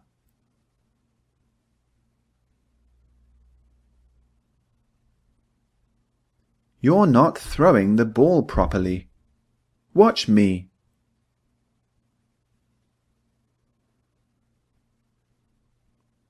You're not throwing the ball properly. Watch me.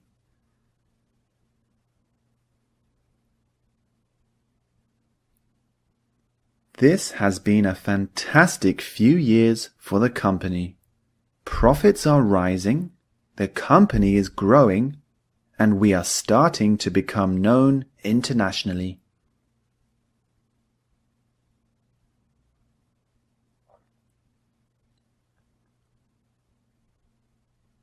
This has been a fantastic few years for the company. Profits are rising, the company is growing, and we are starting to become known internationally.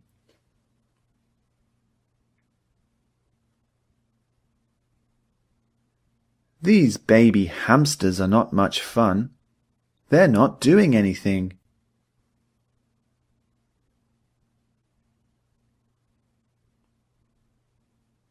These baby hamsters are not much fun.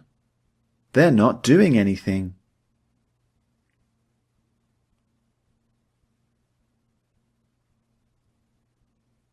Welcome to London. Are you enjoying your trip?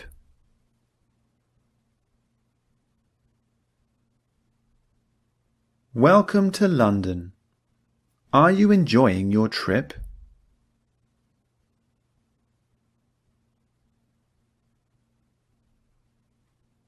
Is that Paul driving a new Ferrari?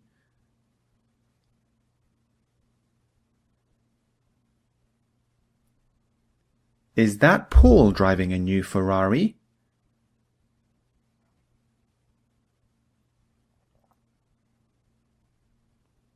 Frank is working extremely hard, but he's not getting any recognition from the boss.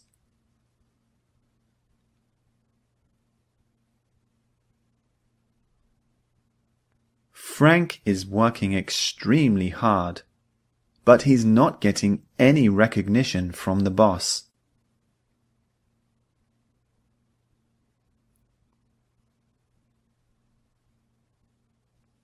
They are building a gigantic skyscraper in the middle of the city.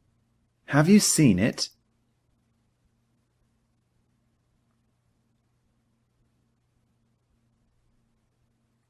They are building a gigantic skyscraper in the middle of the city. Have you seen it?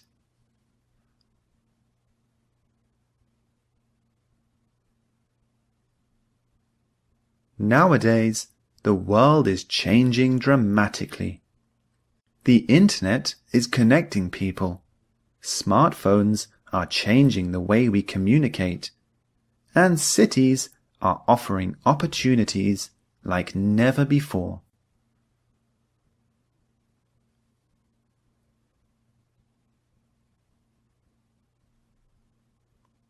Nowadays, the world is changing dramatically.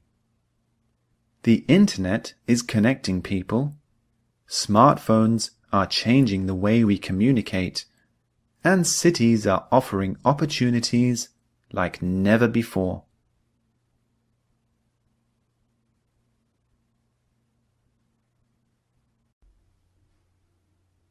The target structure for this lecture is the present simple. The present simple is a tense in English. Let's look at the meanings. There are two main meanings for the present simple. Let's look at meaning number one. Have a look at this example. Jane teaches at a private school. She teaches science to secondary school students. So the words in bold indicate the present simple. This meaning shows that Jane teaches. This is her job. It doesn't mean that she is teaching at this moment. This is something that happens regularly. She teaches regularly. She isn't teaching right now, but she teaches at a private school.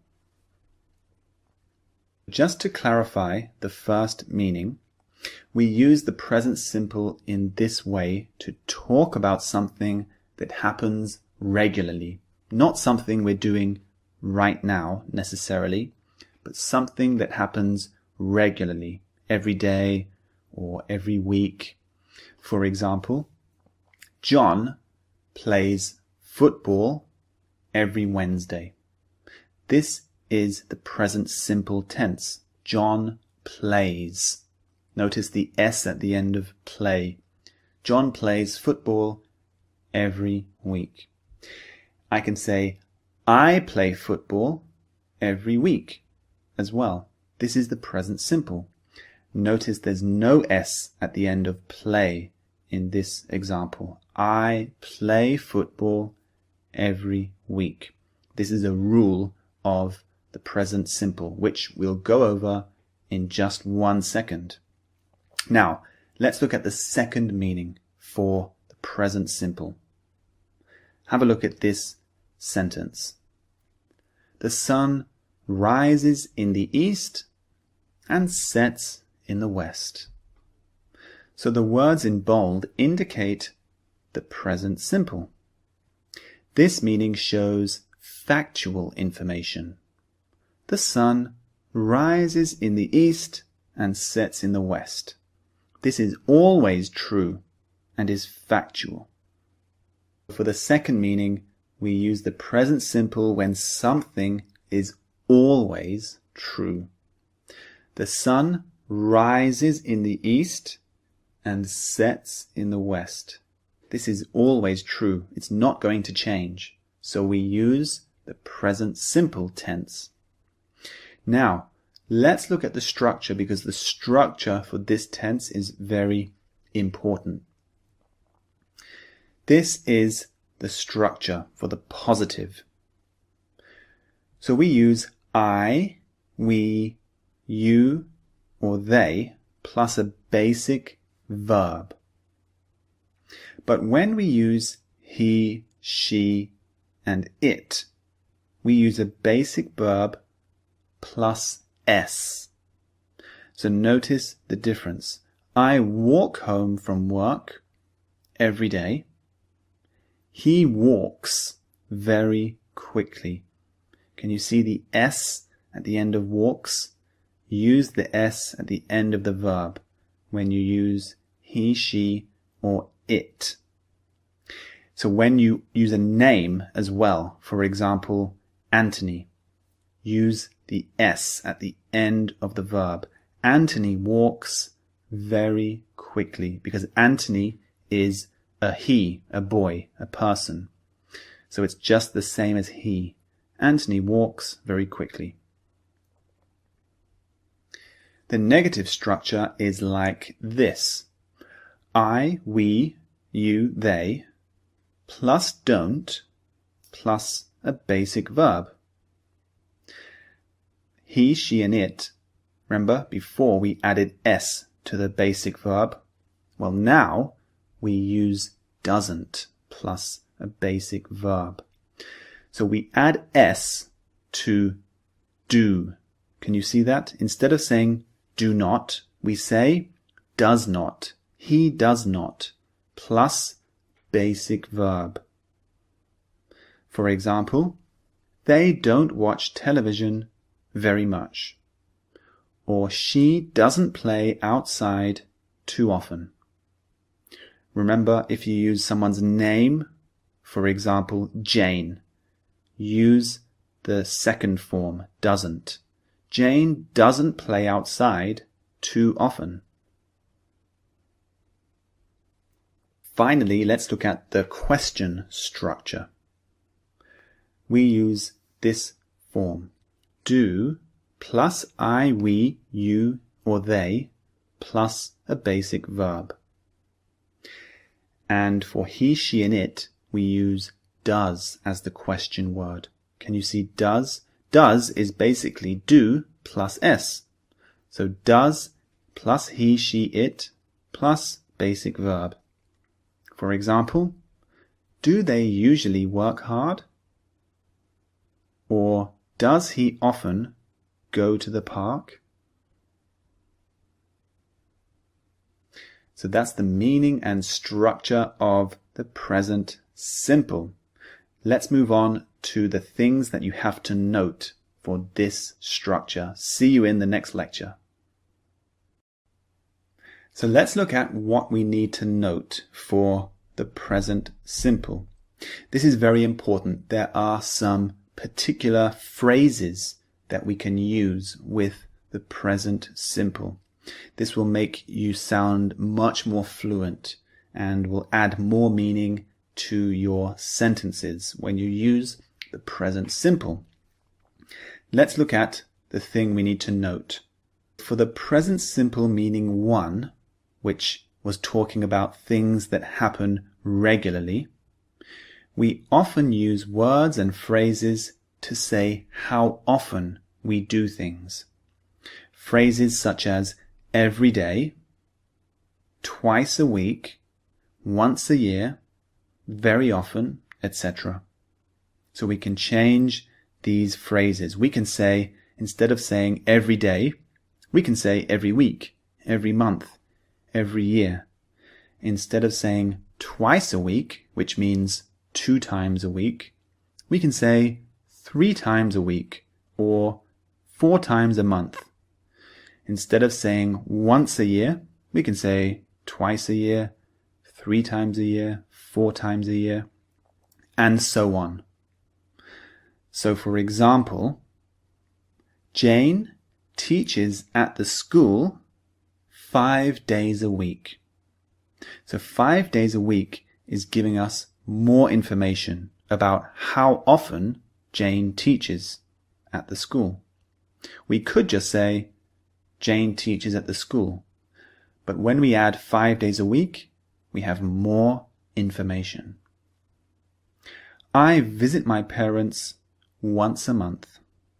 So again, you can see how often this person visits his or her parents. And finally, Sam goes to France very often for his job. So this means Sam goes to France quite a lot. He goes quite regularly. So those are some really important phrases that we use for the present simple. You'll see these phrases in the practice exercises in the next lectures, the listening and the speaking exercises. So go and start those, listen to them, practice speaking, and train your brain to master this tense. Speaking practice for the present simple. Listen to the sentence, then pause the video and repeat after me. Think about the structure we studied and train your brain to master the present simple. Let's get started. Do you drink beer or wine?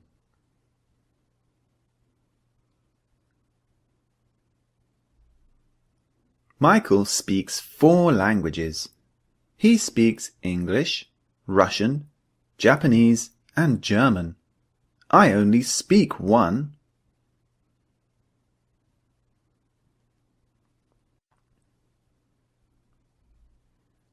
This library opens at 7 a.m. and closes at 6 p.m.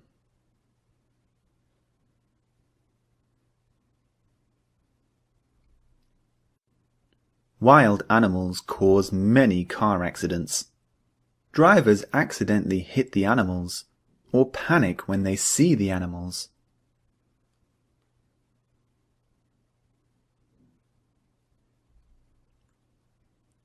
A lexicographer is someone who writes dictionary entries.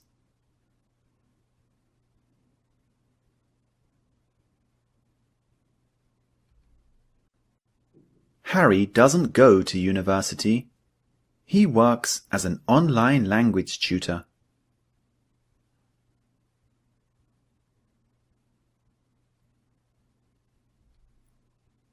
How often do you take your dog to the park?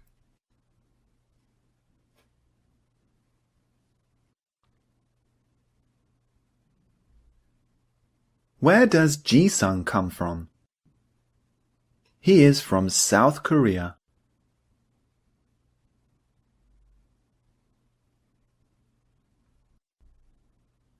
These kittens are so tiny and cute.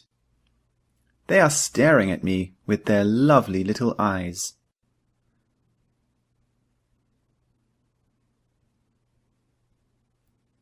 Cows produce milk. We use the milk to produce cheese, butter, yogurt, and other things.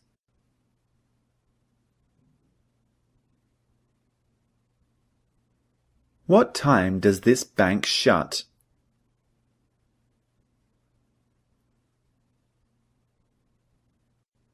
The World Cup takes place every 4 years. The Olympics are the same.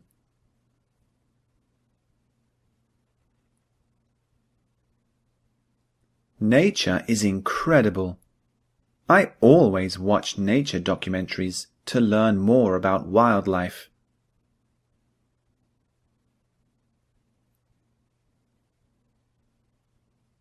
Where do you work? I work for a large law firm in London. The firm specializes in labor law.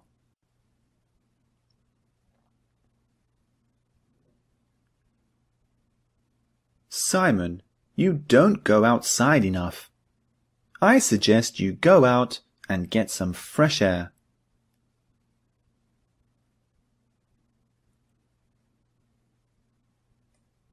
What do you do well that makes you a good fit for this company? I always put in 100% effort, and I promise to do the same if you give me the job.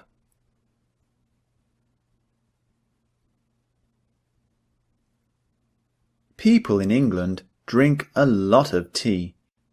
They usually drink their tea with milk.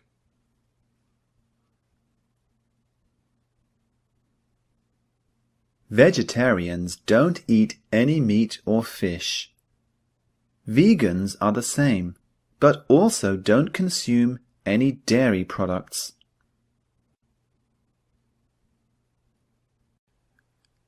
Listening practice for the present simple. Listen to me say the sentence, then pause the video and write down what you hear. Press play to see the text on the screen and check your answer. Train your brain to master the present simple. Let's begin.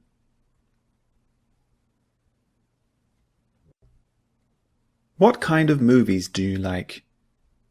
I love action and horror movies, but I hate romance movies.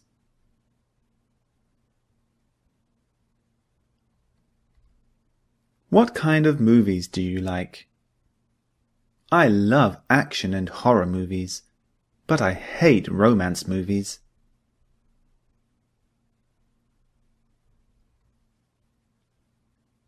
Does your husband know Paul? Yes, they met before. He knows Paul through a mutual friend.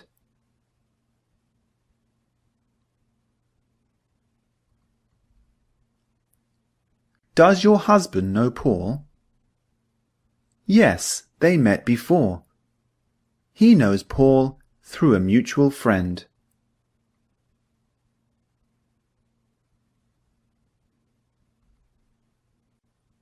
Teacher, what does inquisitive mean? Good question. Inquisitive means curious or interested in learning things. You are an inquisitive boy.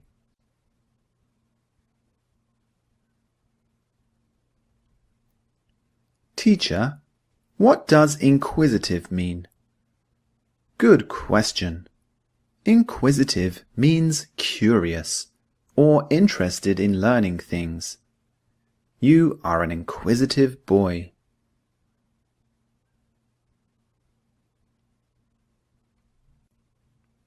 How many times a day does the bus go on the tour?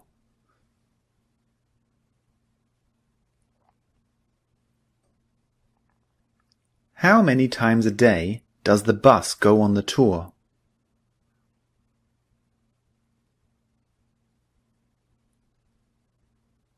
There are 3 flights to New York daily. The first leaves at 9 a.m. The second leaves at 3 p.m. and the final one at 9 p.m.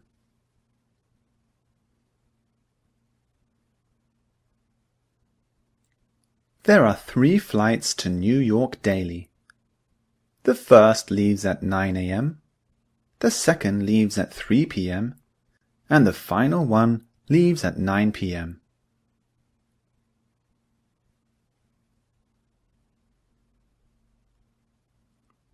I am selling my car. I bought it last year, but I don't drive it very much. Do you want to buy it?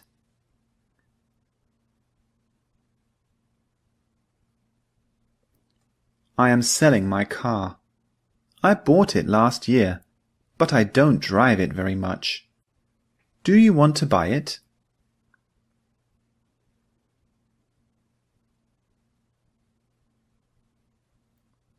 What do you do? I am a novelist. I write short novels and publish them through my own small publishing company.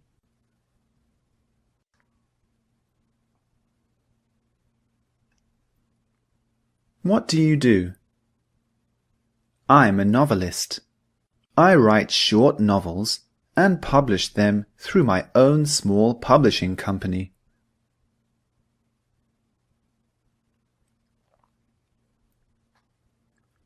How does a penguin protect its egg from freezing? It protects the egg under a flap, which keeps it warm.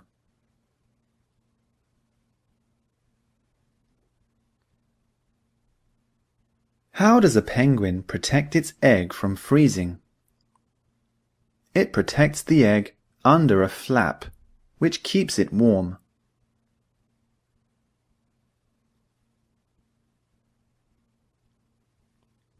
Katie said that the new restaurant is wonderful.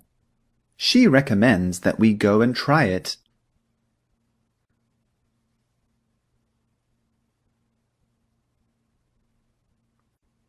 Katie said that the new restaurant is wonderful. She recommends that we go and try it.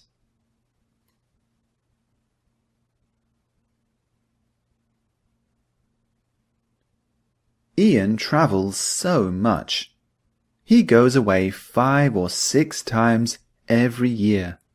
I really envy him.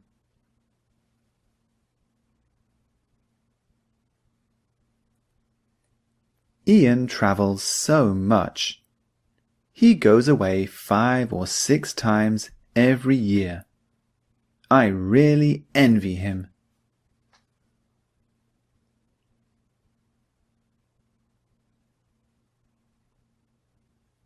My mom is a fantastic cook.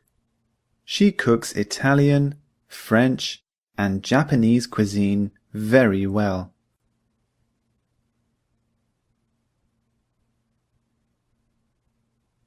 My mom is a fantastic cook. She cooks Italian, French, and Japanese cuisine very well.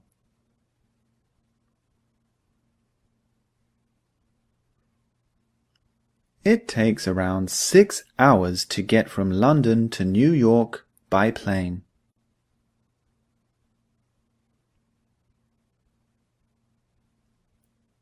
It takes around 6 hours to get from London to New York by plane.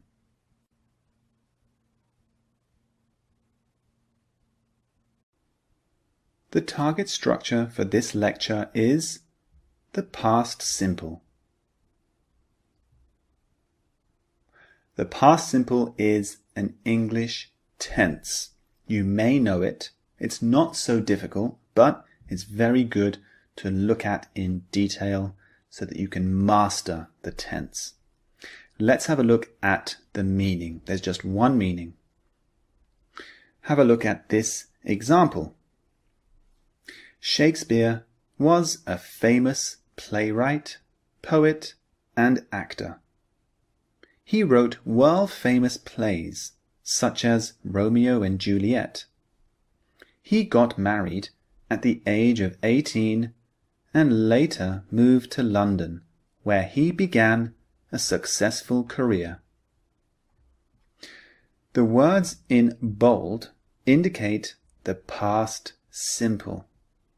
This meaning shows that the action is finished and complete. It is in the past. So the meaning's quite easy, right? It just means something that is finished, over, in the past. So you can say, last week I went swimming. 2 years ago I visited Japan. This is the past simple tense. Easy, right? Let's look at the structure for this tense. Again, the structure is extremely easy. It's a subject, for example, I, he, she, it, we, you, they, plus a past tense verb.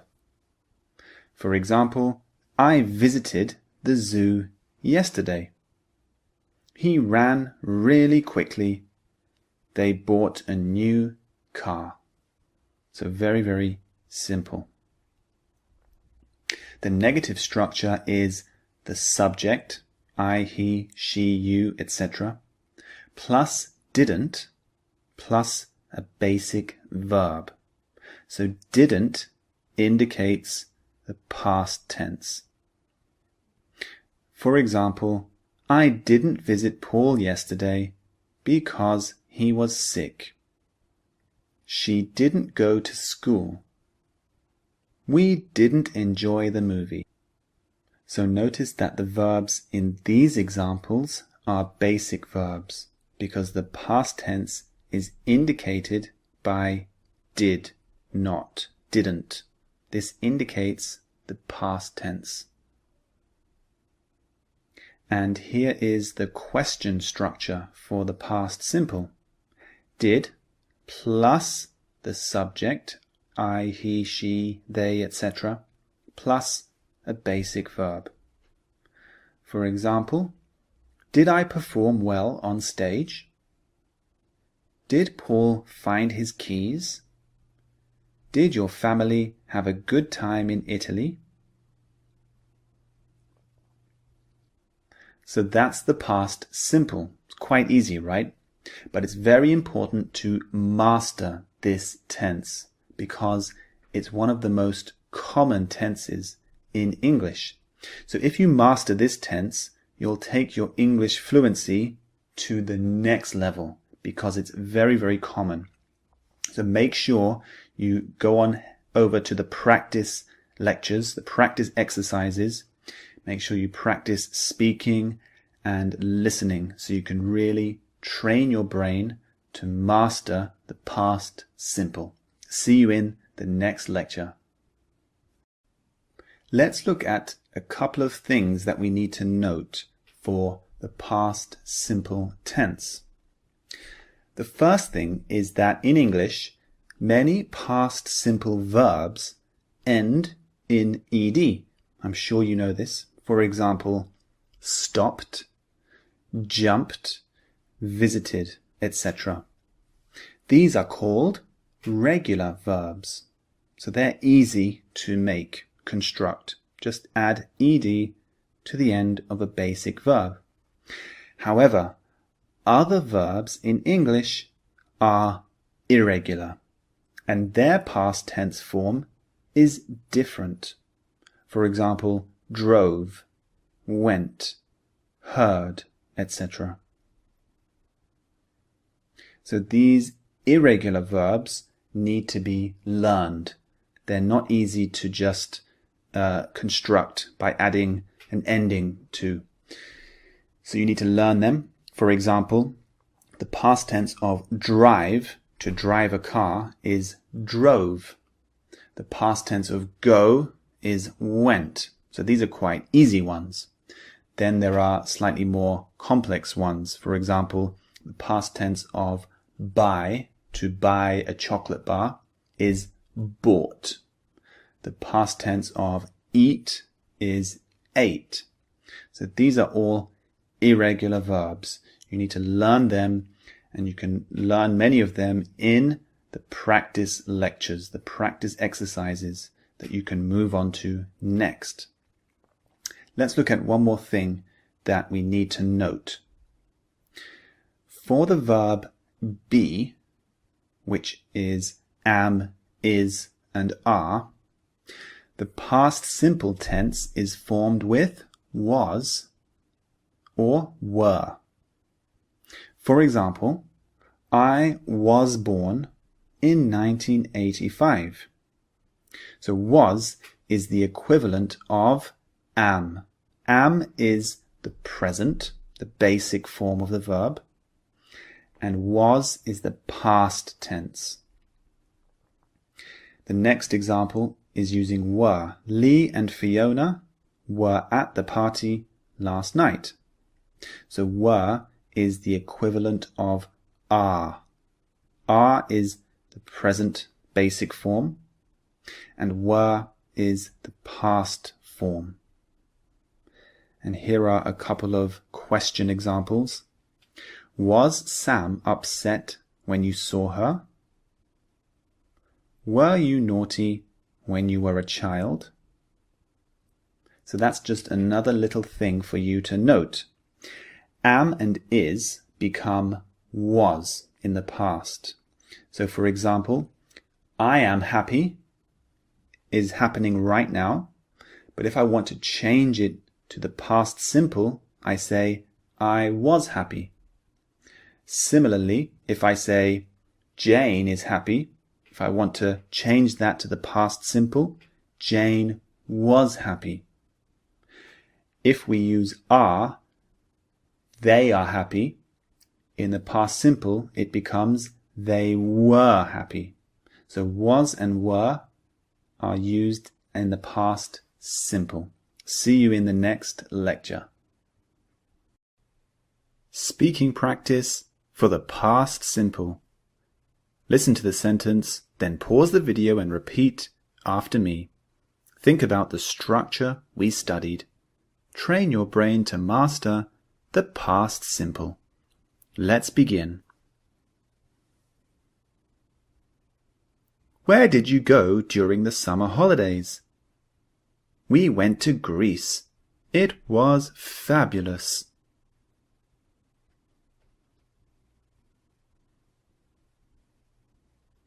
It was roasting, so I took off my coat.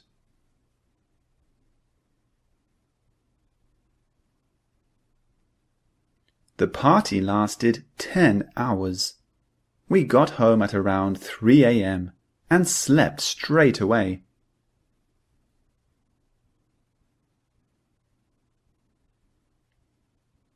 Where did you learn how to play the guitar? My older brother gave me lessons last year. Then I found a private tutor.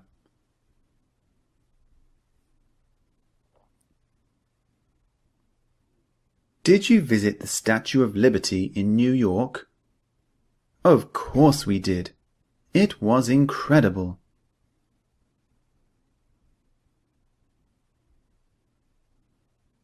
Steve Jobs created Apple in 1976. He started the company in his garage.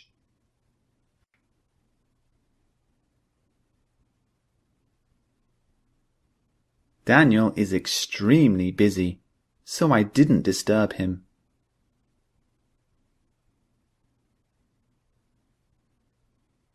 When you were at school, were you a good student?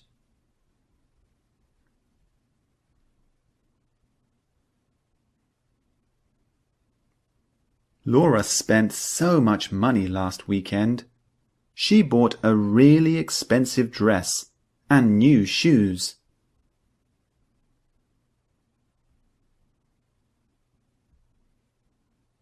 The lady fell over and broke her arm. She went to the hospital in an ambulance.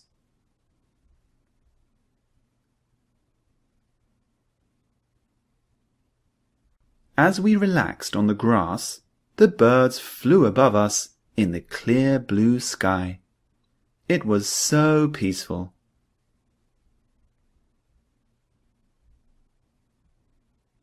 Did you see Tony today? He borrowed one of my books, but didn't return it to me.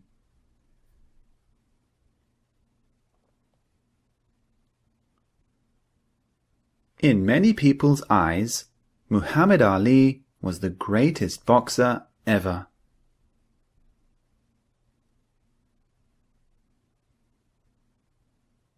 How was the weather in Barcelona? Did you see any of Gaudi's gorgeous architecture?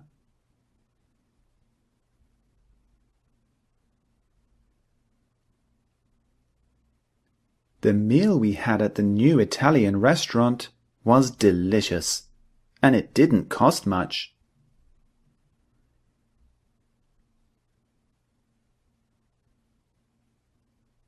The roads were so icy this morning, so I didn't drive to work.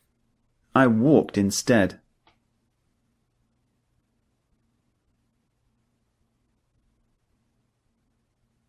What did you do at the weekend? Jack and I took a short trip to Cornwall. We stayed there for one night and then came back the next day.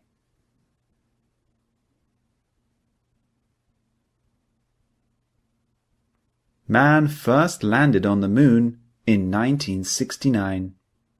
It was an amazing feat of human ingenuity.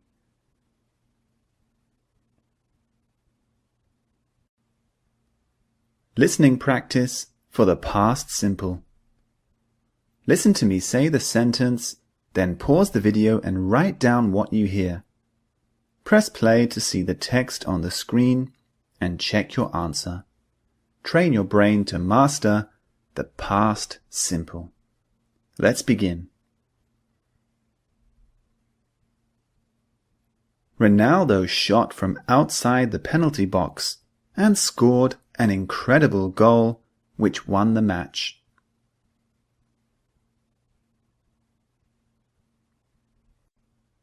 Ronaldo shot from outside the penalty box and scored an incredible goal which won the match.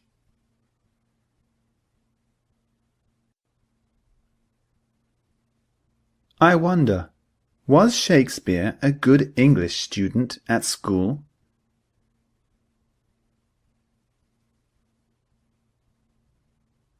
I wonder, was Shakespeare a good English student at school?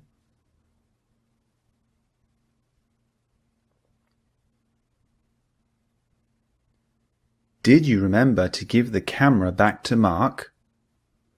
Oh no, I forgot. I'll drive to his place and give it to him now.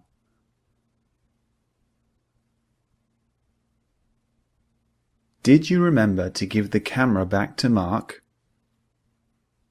Oh no, I forgot. I'll drive to his place and give it to him now.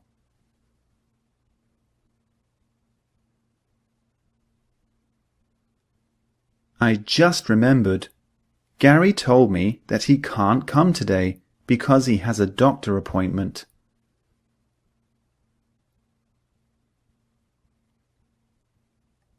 I just remembered.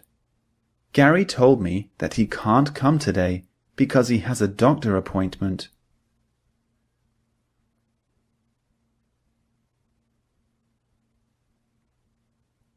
The Mona Lisa was an impressive painting to see, but I imagined it to be much bigger.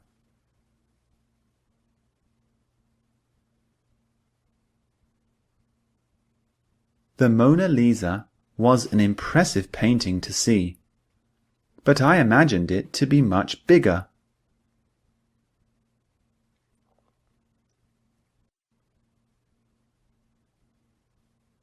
Bill Gates set up his foundation in 2000, which donates huge sums of money to the poor and needy.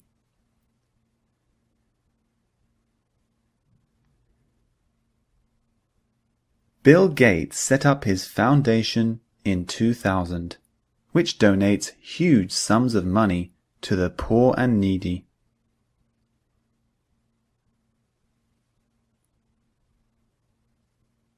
Bella ate a huge breakfast this morning. She didn't eat lunch or dinner because she was so full.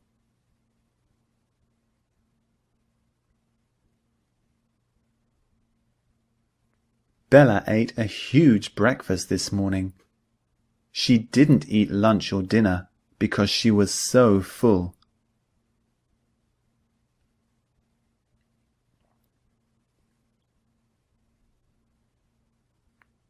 We are so sorry we didn't have time to visit you. We were extremely busy.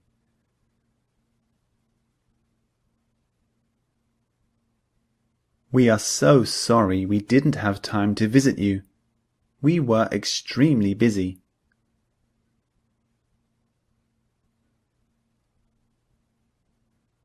People say that Christopher Columbus discovered America.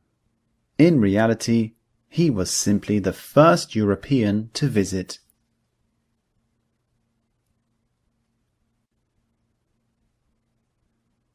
People say that Christopher Columbus discovered America. In reality, he was simply the first European to visit.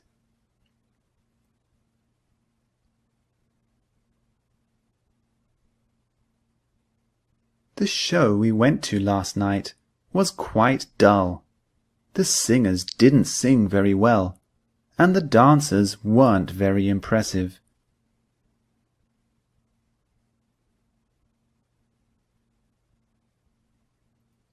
The show we went to last night was quite dull.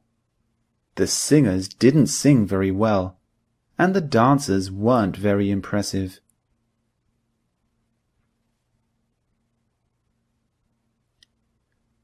I once skied down a very difficult slope, and I fell and broke my leg. I didn't go skiing for a long time after that.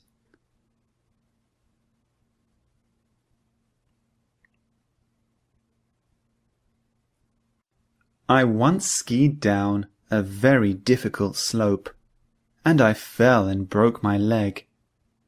I didn't go skiing for a long time after that.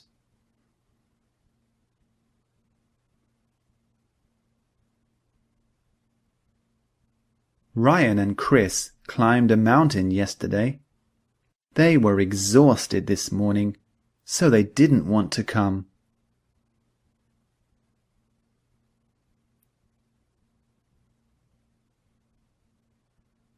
Ryan and Chris climbed a mountain yesterday. They were exhausted this morning, so they didn't want to come.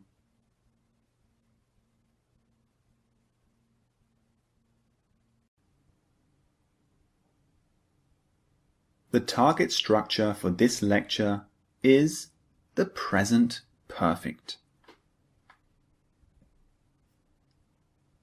So the present perfect, this is an English tense, and it's one of the most challenging tenses in English. It causes the most problems for students of English. But in this lecture, we're going to clarify the meaning and the structure so that you can understand it much, much better. So let's go to the first meaning of the present perfect. It has different meanings. Let's focus on number one first. So look at this example situation. William asks, "Have you traveled much, Tina?"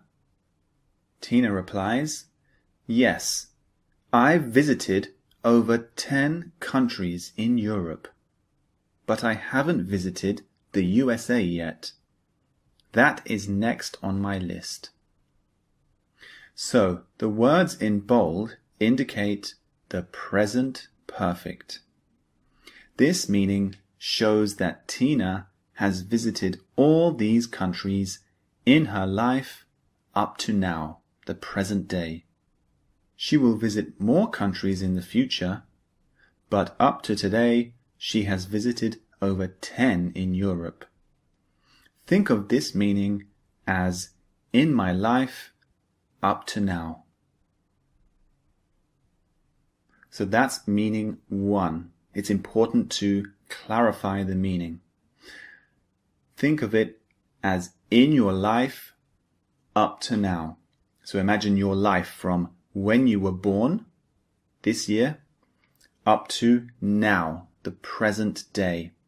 So everything that happens in between are all the events in your life. When you describe all these events, you can use the present perfect. I'll give you one example.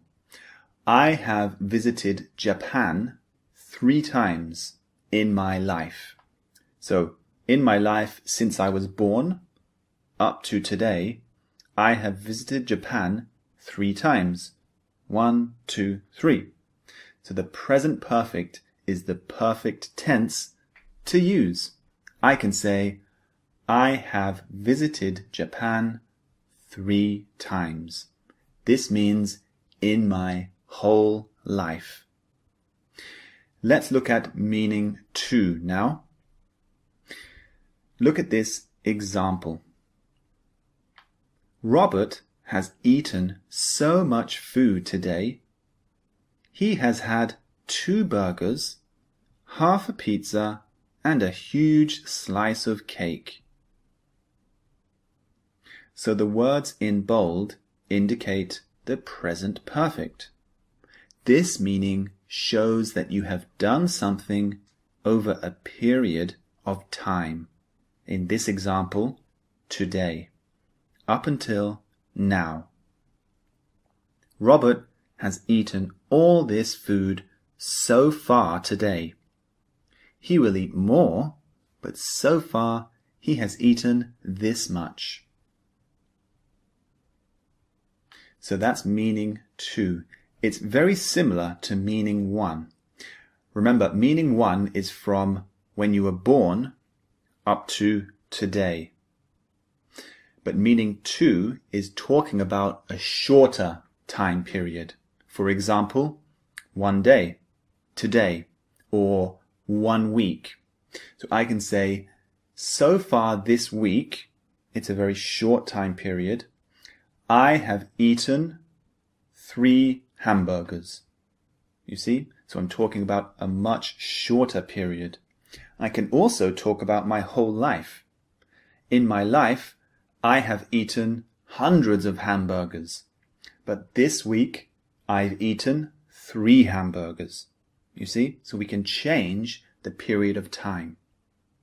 Now, there's one more meaning that we need to look at, meaning 3. Look at this example. This is really scary. I've never driven before. This is the first time I've ever driven a car. So the words in bold indicate the present perfect. This meaning shows that it's the first time you have done something in your life. This person is driving a car for the first time ever.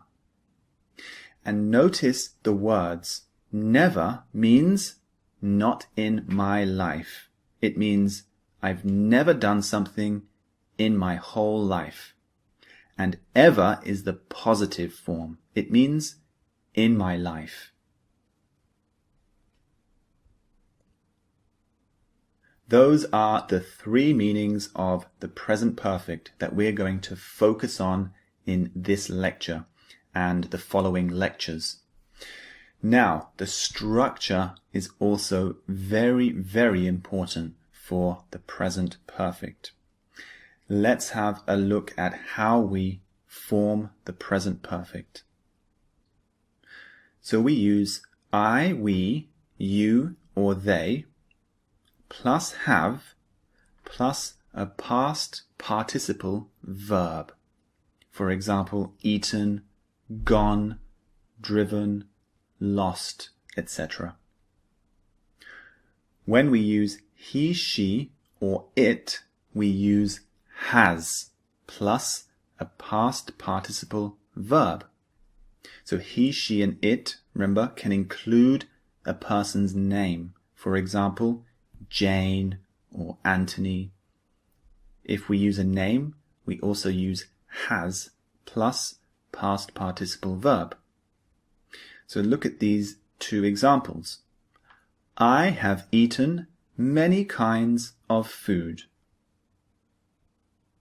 She has won lots of awards. So that's the positive structure. Just a note on the past participle verbs. These verbs are usually found in the 3rd column of a textbook verb list. So for example, the verb to eat has the basic form eat, it has the past form ate, and it has the past participle form eaten. We need this form for the present perfect. I have eaten many kinds of food in my life. So we need to use the past participle with the present perfect. Let's look at the next structure, the negative structure. This is formed in a similar way. So I, we, you, they. This time we use haven't, have not, plus a past participle verb. For he, she, and it, we use hasn't, plus a past participle verb. For example, I haven't been to a football match this year. He hasn't eaten any food today. Now, there is another negative structure that we're going to look at using never. So we use I, we, you, they, plus have, plus never, plus past participle. It sounds very confusing and long, but when we get to the example sentences, you'll know how to use them. He, she, and it uses has plus never plus a past participle verb. For example, you have never been to a football match. He has never eaten meat. Remember, never means not in my life. It's always talking about your whole life. So if someone says to you, I've never eaten meat, they're talking about their whole life from when they were born up to now. That means in their life, they haven't eaten any meat. If I say, I've never been to Australia, that means I've never visited Australia in my life. So always remember that. Never means in my life, not in my life. Here is the question structure. We form the questions like this. Have plus I, we, you, they, plus a past participle verb. Another form is has plus he, she, it, plus a past participle verb. For example, have they spoken to John? Spoken is the past participle of the verb to speak. And the second example says, has she broken a bone? Broken is the past participle of the verb to break. So that is the question structure. That was a lot of information to take in, I know. There were 3 different meanings and lots of different structures. But just remember, the present perfect is to talk about a time period. In my life, or a shorter time period, for example, today, this week, this month. And always remember, the time period is continuing. So in my life, I have done this, this, and this. But my life is continuing. So maybe I will do even more. The same as the short time periods. This week is continuing. It hasn't finished.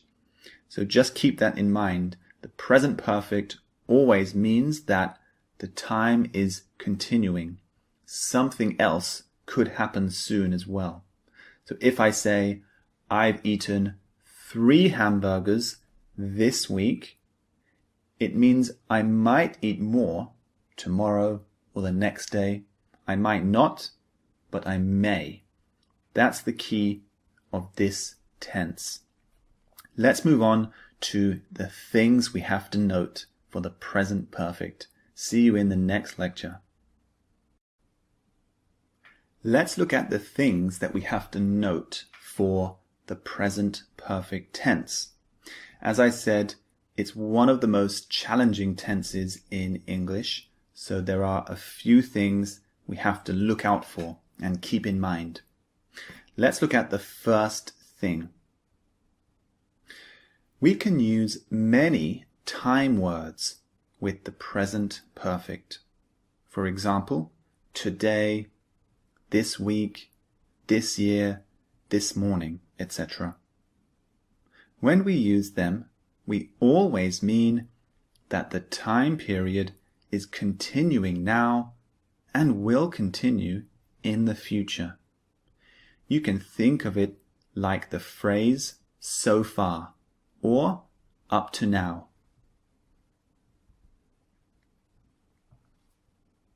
So as I mentioned in the previous lecture, this is one of the key things you have to remember for the present perfect. The time period we're talking about hasn't finished. It's continuing. But the present perfect describes the time period so far, up to now. Things might change in the future, but so far I've done this. That's the difference between the present perfect and the past simple. The past simple is talking about a time period that's finished in the past. But the present perfect is talking about a time period that's continuing. It started in the past, it's continuing now, and will continue in the future. So think of it as like so far, up to now. Okay? Let's look at the second thing. In the present perfect, we can contract has and have with the subject. For example, he's is he has, she's she has, I've I have, you've you have, etc. This is another small thing that you can note, the contraction of the subject and has or have. So if I say, I have visited Japan 3 times, I can contract I and have to become I've.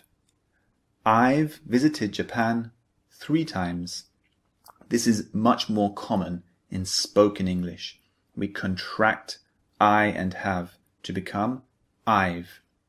Similarly, if I say, he has visited Australia twice, I can contract he and has to become he's. He's visited Australia twice. So look out for these contractions when you use the present perfect. Let's look at the next thing that we have to note. As I mentioned in the previous lecture, we use ever to mean in your life. For example, have you ever met a famous person? This means, in your life, have you ever met a famous person? So ever is always talking about in your life.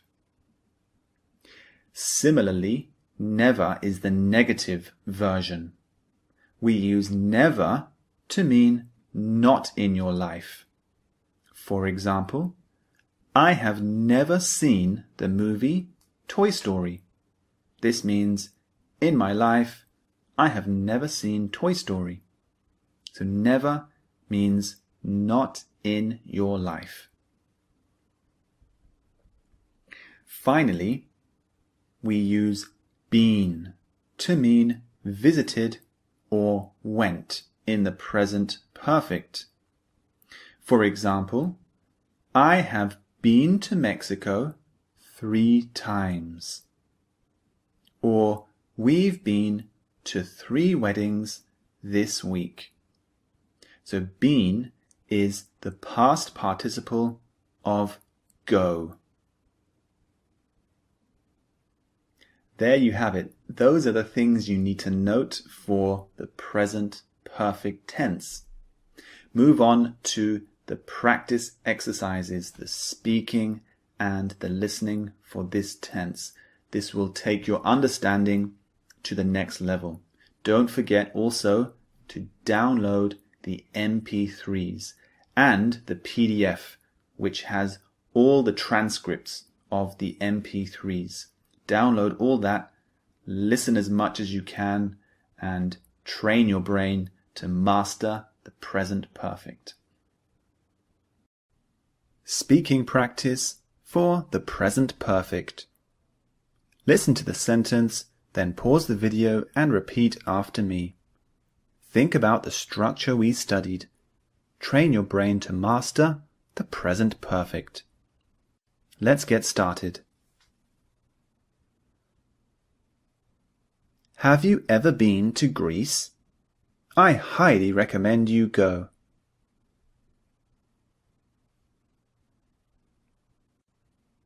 I haven't eaten any fruit today. Experts recommend we eat 5 pieces a day.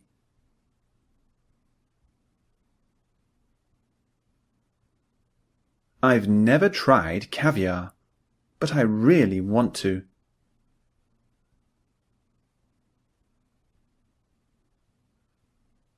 Where is the most interesting place you have ever been?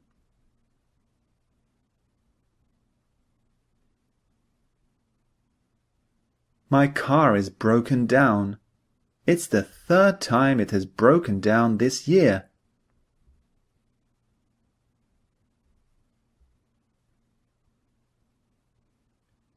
Has William worked hard this term? Has he done all his homework well?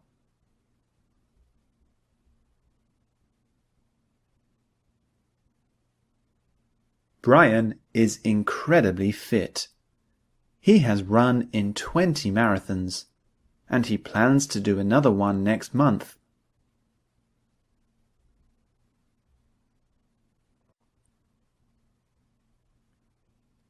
This is the most peaceful place I have ever visited. It's like paradise.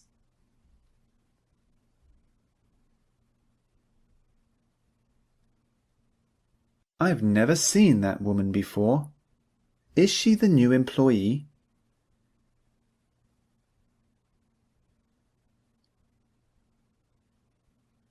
Is this the first time you visited London?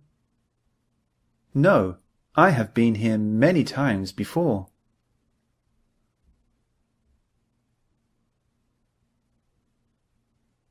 Warren Buffett and Bill Gates have donated billions of dollars to charitable causes.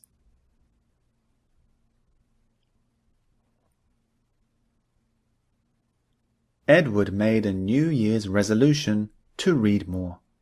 He has read 20 novels so far this year.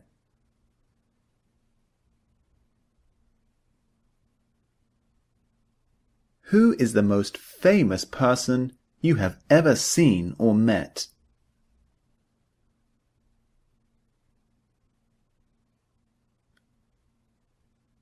Is this new Marvel movie good? I don't know. I haven't seen it. Shall we go and watch it?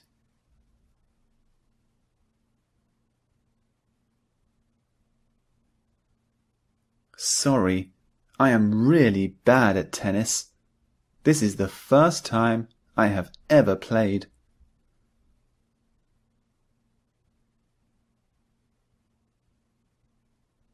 Let's plan something special for Mike's birthday. Has he ever been to Paris?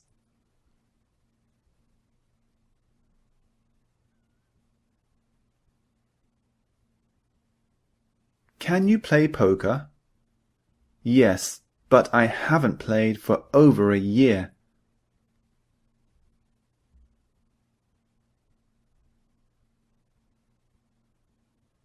I have never won any money on the lottery, but I've spent so much on it over the years.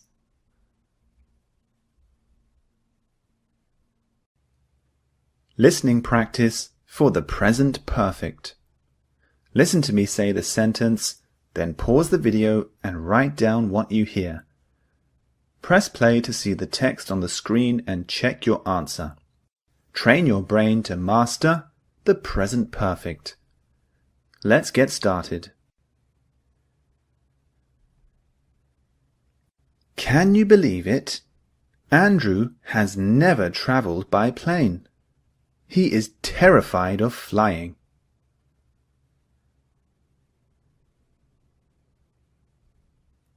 Can you believe it? Andrew has never travelled by plane. He is terrified of flying.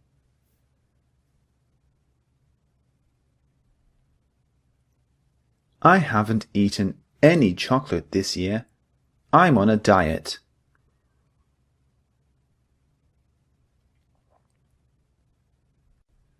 I haven't eaten any chocolate this year. I'm on a diet.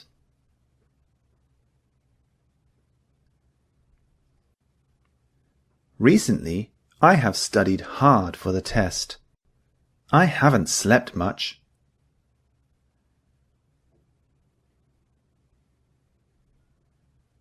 Recently, I have studied hard for the test. I haven't slept much.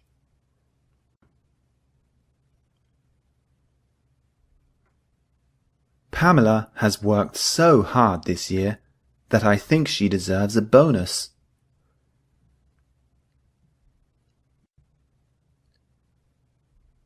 Pamela has worked so hard this year that I think she deserves a bonus.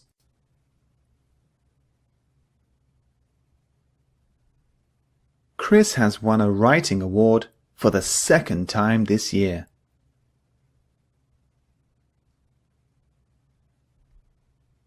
Chris has won a writing award for the second time this year.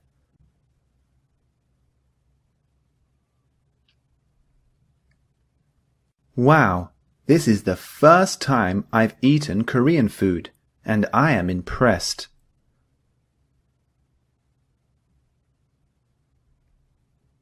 Wow, this is the first time I've eaten Korean food, and I am impressed.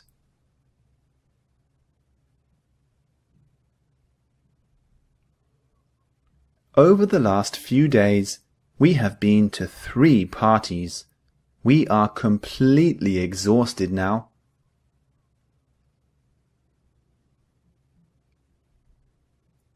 Over the last few days, we have been to 3 parties. We are completely exhausted now.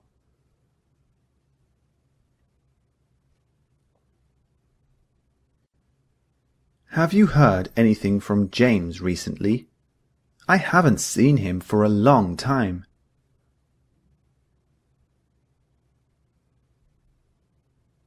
Have you heard anything from James recently? I haven't seen him for a long time.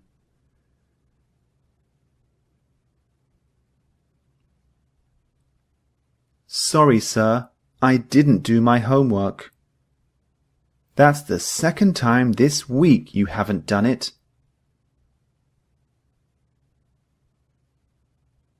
Sorry, sir, I didn't do my homework. That's the second time this week you haven't done it.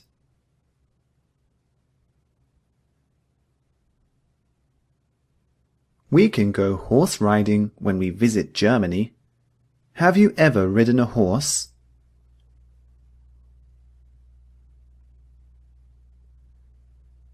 We can go horse riding when we visit Germany.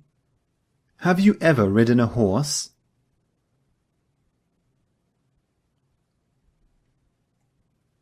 I've drunk 5 cups of coffee so far today. I'm trying to stay awake after the late night.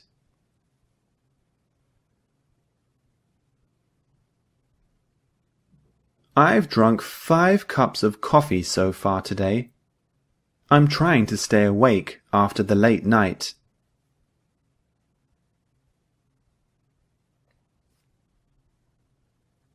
I cannot believe Natasha missed the flight.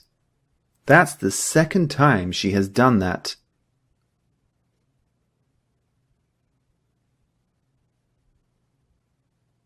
I cannot believe Natasha missed the flight.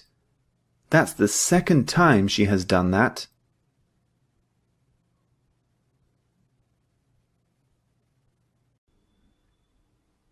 Here's the target structure for this lecture. Going to. Going to is another English tense that we're going to master. Let's look at meaning 1. There are 2 meanings. Here's the first. Look at this example. We are going to visit New York next month. We're going to see the Statue of Liberty and the Empire State Building. So the words in bold indicate that something is decided. It means that this person intends to do this in the future and is a plan that the person definitely wants to happen. Think of this meaning as a future plan, something that is definitely 100% going to happen in the future. Here's an example. Next month, I'm going to visit Italy. Why did I use going to visit? Because it's a future plan. I've planned to visit Italy. Because I've booked the flight, I've paid for the flight, I've booked the hotel, paid for the hotel, and I've planned all my trip in Italy. So I can say I'm definitely going to visit Italy. In this case, I use going to. I'm going to visit Italy next month. When I say this, the listener knows it's definitely going to happen. So that's meaning one. Let's look at the second meaning. Look at the grey sky. It's going to rain soon. So the words in bold indicate that something is going to happen in the future. We have some evidence, and we believe that something is going to happen in the future. That's meaning two. It's very similar to meaning one in that it's talking about the future. Something is going to happen in the future. But there's a difference. So meaning one is something that I planned, I arranged myself.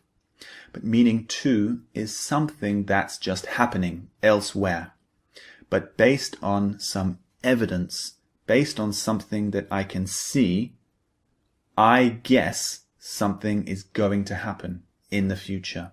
It's a prediction. In my view, I can see that this is going to happen. So if I look up at the sky and I see lots of dark clouds, grey, black clouds, what is going to happen in the future? I guess it's going to rain. This is my guess, my prediction for the future. Another example might be if I see a man climbing a broken ladder. This is a very dangerous situation. What do I think is going to happen in the future? I can say he's going to fall off and hurt himself. Based on the evidence, the ladder is broken. It looks very dangerous. I think he's going to fall and hurt himself. So in this case, I can use going to. Now, the structure for going to. Let's have a look. Here is the positive structure. The first structure is I plus am plus going to plus a basic verb like walk, see, visit, and go. So when you use I, always use the verb am. For he, she, and it, we use is plus going to plus a basic verb. And for we, you, and they, we use are plus going to plus a basic verb. For example, she is going to study hard to become a doctor. Here is the negative structure. We simply add not to the structure. So I plus am plus not plus going to plus a basic verb. It sounds very long and complex, but it's actually quite simple. For he, she, and it, we use is plus not plus going to plus a basic verb. And for we, you, and they, we use are plus not plus going to plus a basic verb. For example, we aren't going to see Dad this week because he's on a business trip. Notice the contraction as well. Are not becomes aren't. We'll look at more contractions in the next lecture. And finally, here is the question structure. So the question structures are like this. Is plus he, she, it plus going to plus a basic verb. And we use are for we, you, they plus going to plus a basic verb. For example, are you going to tidy your room soon? I asked you twice already. So there you have it. That is going to. It's a future tense in English. So move on to the things to note, the next lecture, and always, always practice the speaking and listening exercises so you can take your level of understanding to the next level. See you in the next lecture. Before you move on to the speaking and listening practice exercises, here are a few things to note when using going to. We're going to focus on the contractions when using going to. Let's have a look. So note that we often contract the subject and the verb to be. The verb to be is am, is, and are when using going to. So for example, I am going to contracts to I'm going to. So for example, instead of saying I am going to visit Italy next month, you can simply say I'm going to visit Italy next month. So you can contract I and am. When you use he, she, and it with going to, you can contract the subject with is. So you can say he's going to, she's going to, or it's going to. For example, he's going to visit Japan. She's going to go swimming. Or it's going to fall. And when you use we, you, or they are going to, you can contract these to we are going to, you're going to, or they're going to. Now, when using the negative, we can also contract some words. When you use the subject I, we can say I'm not going to. Similar to the positive, contract I and am. With the other subjects, we have two options. Have a look at these. For he, she, and it is not going to, we can either contract he and is to become he's not, or we can contract is and not to become he isn't. For example, he's not going to visit Japan, or he isn't going to visit Japan. So the two options mean the same thing. Similarly, we can say she's not, or she isn't going to. It's not, or it isn't going to. And it's very similar with we, you, and they are not going to. We can contract we and are, or we can contract are and not when using we. For example, we're not going to, or we aren't going to. With you, we use you're not, or you aren't going to. And they're not, or they aren't going to. That's the only thing you need to note for going to. So use these contractions in your spoken English. They make you sound much more fluent and much more natural. Instead of saying every single word, I am not going to go to school today. Contract I and am. I'm not going to go to school today. So it makes you sound really, really fluent and natural. Make sure you move on now to the speaking and listening practice activities and download the MP3s to train your brain. Speaking practice 4, going to. Listen to the sentence, then pause the video and repeat after me.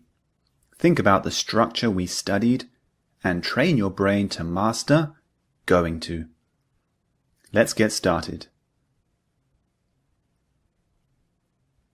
Hi, James. I'm stuck in a huge traffic jam. I'm going to be around 30 minutes late.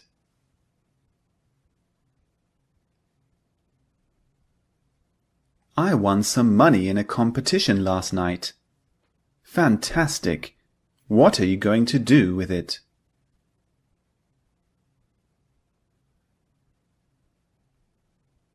Some species of animal are down to the last few. They are going to become extinct soon.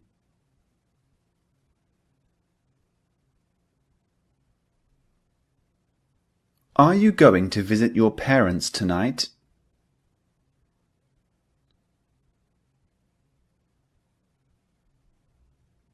This t-shirt is really poor quality. I'm going to return it to the shop I bought it from.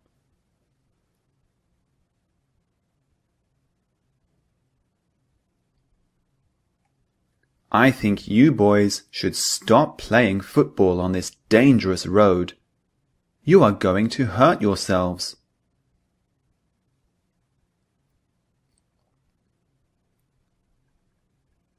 Julie ate some bad food yesterday. She's going to vomit.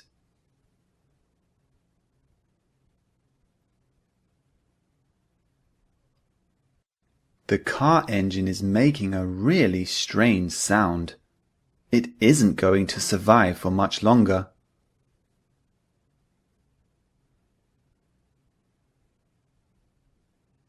I finally reached my savings target. I'm going to buy a nice new car this weekend.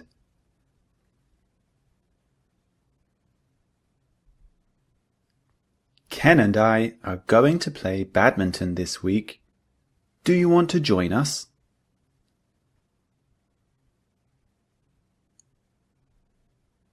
Unfortunately, the world is going to become more and more polluted in the coming years.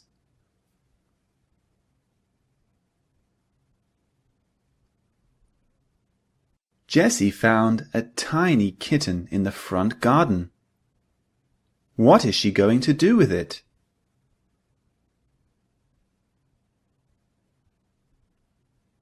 What are you going to wear to the party on Friday?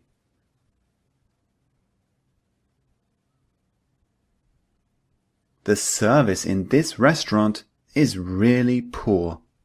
I'm going to complain to the manager.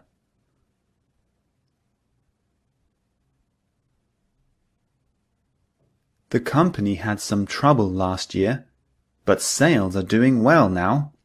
Things are going to get better.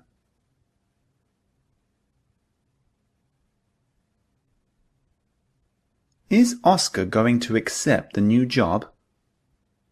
No, he's going to refuse it because it's too far to travel.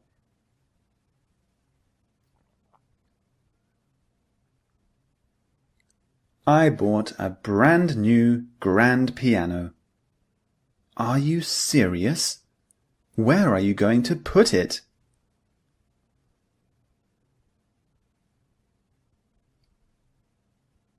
Chris, I need that report by 2 p.m. today. It's going to be on your desk before midday.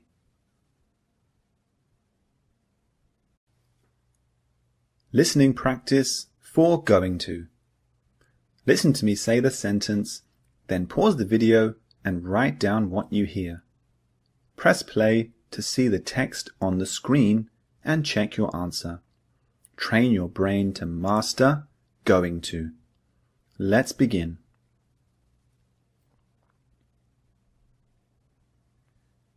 We should rearrange our trip this weekend.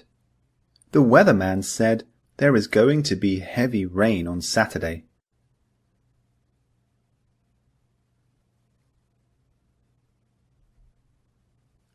We should rearrange our trip this weekend. The weatherman said there is going to be heavy rain on Saturday.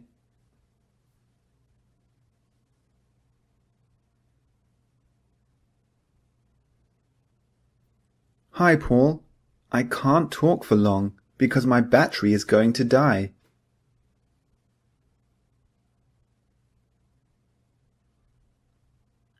Hi, Paul.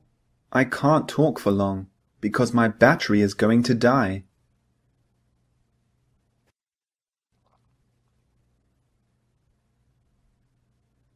Your presentation is next Friday, right? What are you going to talk about?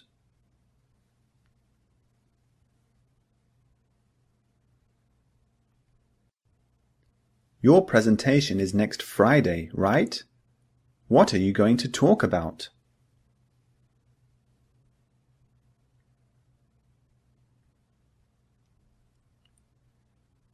China is getting richer and richer. It's going to be a huge power in the coming years.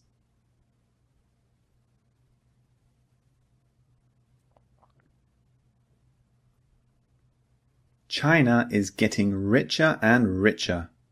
It's going to be a huge power in the coming years.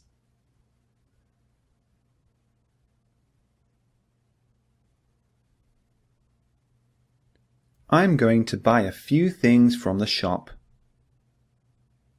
What are you going to buy?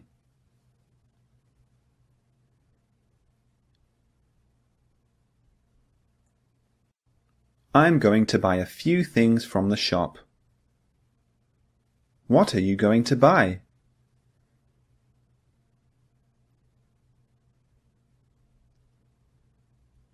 The kids are going to be so excited when we tell them about our trip to Disneyland.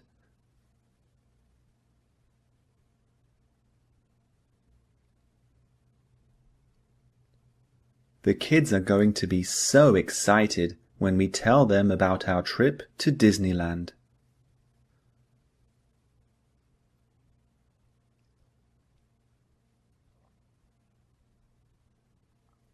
I'm so skinny. I'm going to join the gym tomorrow and start building some muscles.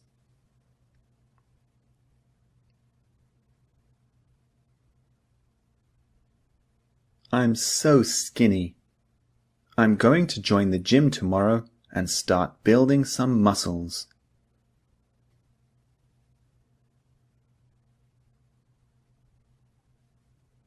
Okay, this is the plan. We are going to set up a new business and you are going to be the managing director.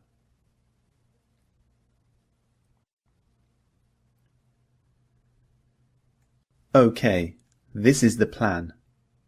We are going to set up a new business and you are going to be the managing director.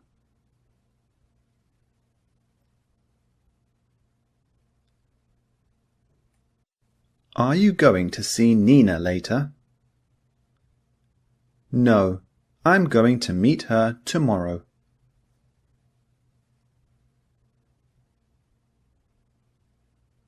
Are you going to see Nina later? No, I'm going to meet her tomorrow.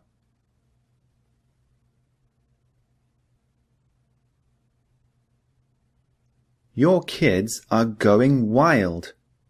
They are going to be worn out later.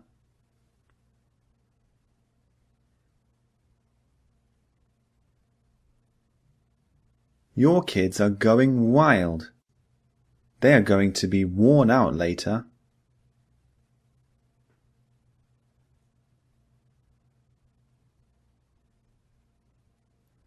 Look at that man standing at the top of the ladder.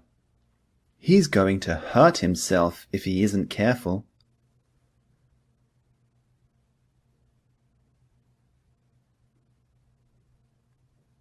Look at that man standing at the top of the ladder. He's going to hurt himself if he isn't careful.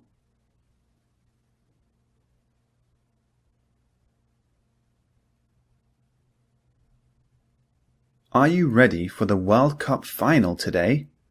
It's going to be such an exciting match.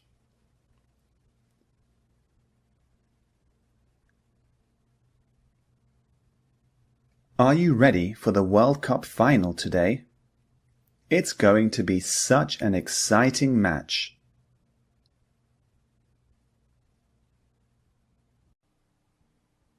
The target structure for this lecture is will. Here we have another future tense in English. Very, very similar to going to, but different, of course. Let's look at the meaning of will. Here is an example. Wayne says, I'm going to play football at the park. Neil replies, that sounds great. I'll join you. The words in bold indicate that Neil just decided in that moment to do something. He didn't plan it before. He decided in the moment. We use will when we make an instant decision based on new information. Note the difference between will and going to in this example. Going to is used for something we decided to do before. Will is used for something we decided in the moment. In the example above, Wayne used going to because he had already planned to play football at the park.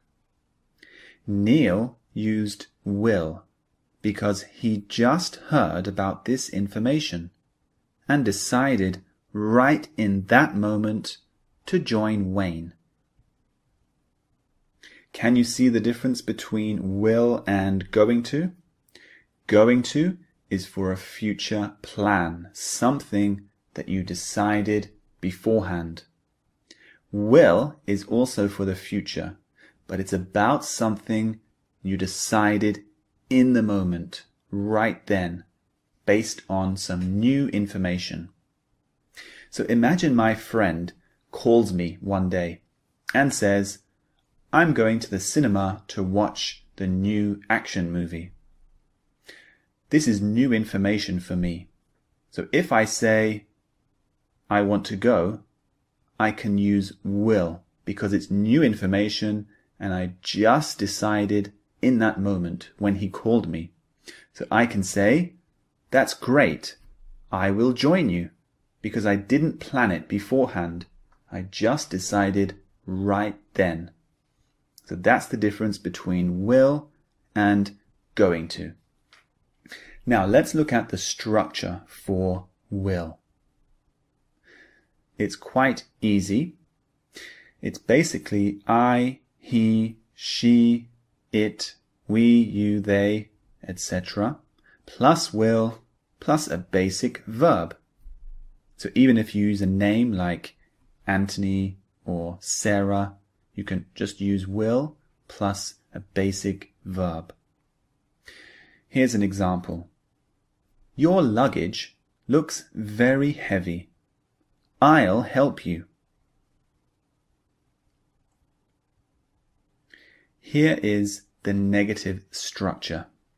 It's I, he, she, it, etc. plus will plus not plus a basic verb. The example says, I told Paul to visit the doctor but he won't listen to me. Notice the contraction of will not. It's won't. Won't means will not. And finally, here is the question structure. It's will plus I, he, she, it, etc. plus a basic verb. Will you help me carry this sofa, please? There we have it. That's will. So remember, it's a future tense, but it's different to going to. So look at the next lecture, the things to note, and make sure you practice the exercises in the speaking and listening lectures so you can understand will at a much deeper level. See you in the next lecture. Here are just a couple of things that you need to note when using will. The first thing that I mentioned in the previous lecture is that we usually contract will not to won't. This is the contraction. Will not becomes won't. So instead of saying, she will not help me, we can simply say, she won't help me. She won't help me. Notice the pronunciation as well. Won't. Won't. She won't help me. This is more natural in spoken English, to use the contraction. The second thing that we need to note is that we often use I think I'll do something and I don't think I'll do something to talk about what we have just decided in that moment. For example, I'm hungry. I think I'll order a pizza. This means I just thought of and decided to order a pizza in that moment. Here's another example using the negative. We are feeling a little tired. I don't think we'll go to the party tonight. This means we just thought about this and decided to not go to the party later. So you can use this phrase, I think I'll, or I don't think I'll do something. It makes you sound much more fluent. So use this when you decide something right there in the moment. Here's an example, an everyday, typical example. If I go to the coffee shop with my friend, he asks me, what will you have? I can use this phrase. I can say, I don't think I'll have a coffee because I don't want to stay awake all night. I think I'll have a hot chocolate. You see? So I don't think I'll have a coffee. I think I'll have a hot chocolate. This is a very typical phrase when using will. So just note those two things. See you in the speaking and listening practice lectures. Speaking practice for will. Listen to the sentence, then pause the video and repeat after me. Think about the structure we studied and train your brain to master will. Let's begin. It's getting hot. I think I'll turn on the air conditioner to cool the place down.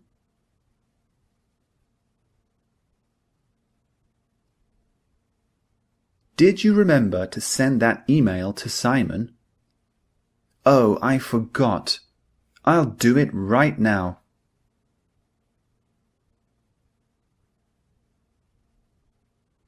Are you coming into the shop?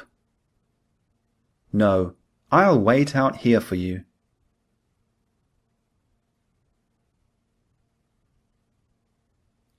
I need to go to the shop, but it's dark outside. Will you come with me?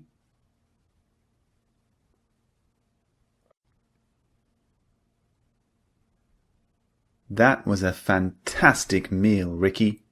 I promise I'll cook next time.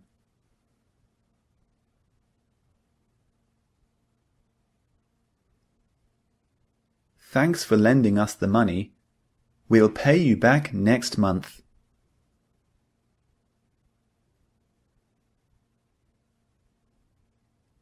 Have a wonderful time in India. Thanks. I'll send you an email as soon as I arrive.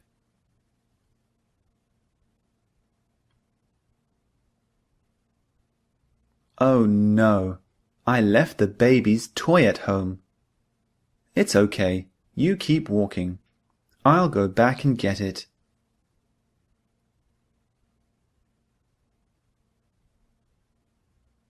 Did you hear the good news? Laura is pregnant. That's amazing. She'll make a fantastic mother.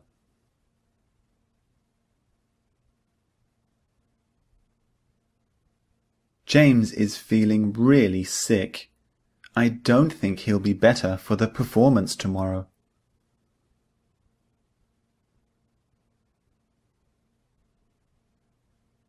Are you still coming out for a drink later? I don't think I'll go out tonight. I have so much work to finish.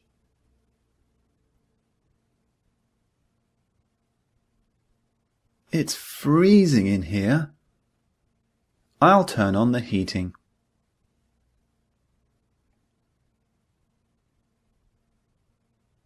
Lisa, will you please swap places with Gary?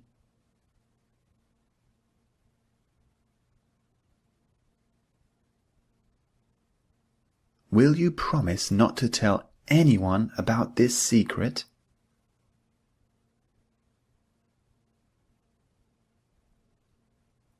I've asked Anthony to clean his room 10 times, but he won't listen to me.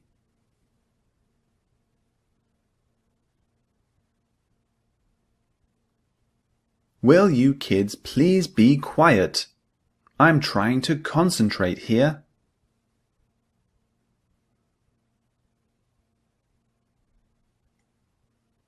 Daniel and I have got next week off work. I think we'll go somewhere nice for a short break.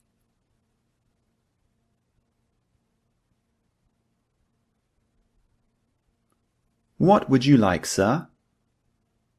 I'll have the steak and potatoes. Oh, and I'll also have a glass of red wine.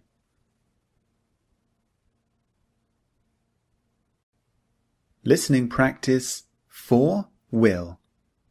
Listen to me say the sentence, then pause the video and write down what you hear. Press play to see the text on the screen and check your answer.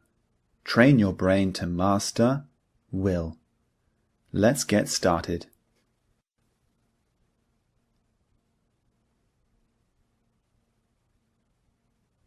It's too late to walk home now. We'll take a taxi.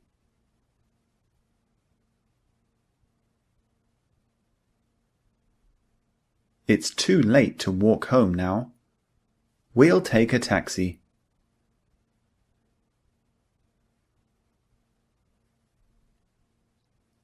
Andy, can you give Michelle this purse? Certainly. I'll give it to her tomorrow when I see her.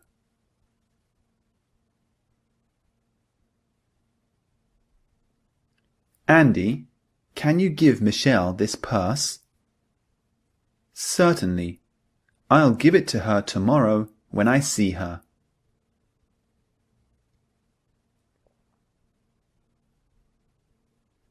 Welcome to the party, Tom.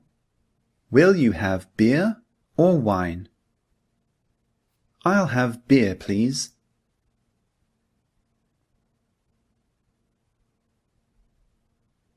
Welcome to the party, Tom. Will you have beer or wine? I'll have beer, please.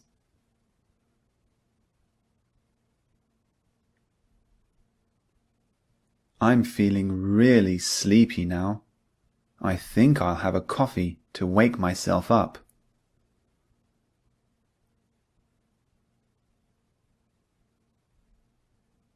I'm feeling really sleepy now. I think I'll have a coffee to wake myself up.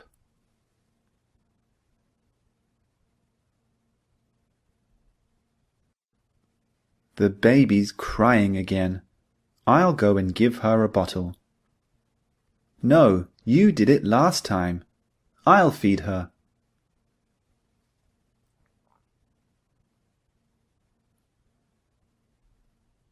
The baby's crying again. I'll go and give her a bottle.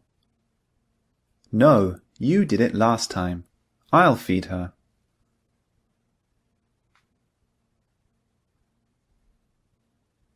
Hello, Miss Smith. We are very sorry to inform you that your delivery won't arrive before 2 p.m. today. Okay, thank you for letting me know.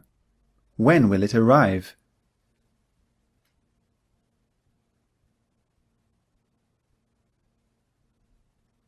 Hello, Miss Smith. We are very sorry to inform you that your delivery won't arrive before 2 p.m. today. Okay, thank you for letting me know. When will it arrive?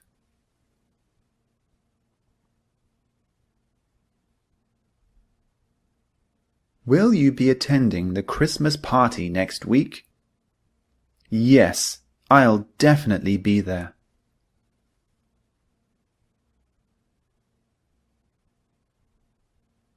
Will you be attending the Christmas party next week? Yes, I'll definitely be there.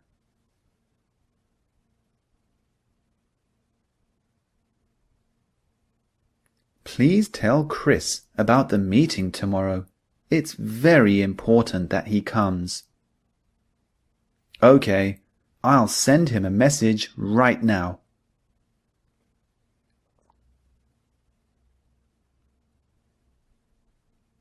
Please tell Chris about the meeting tomorrow. It's very important that he comes. Okay, I'll send him a message right now.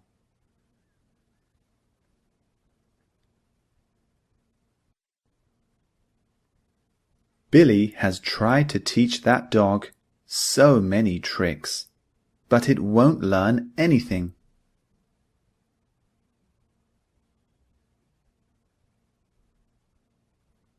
Billy has tried to teach that dog so many tricks, but it won't learn anything.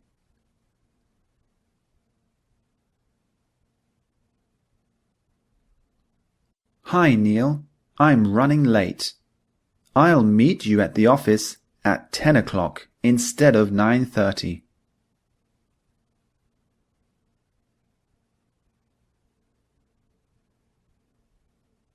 Hi, Neil. I'm running late. I'll meet you at the office at 10 o'clock instead of 9:30.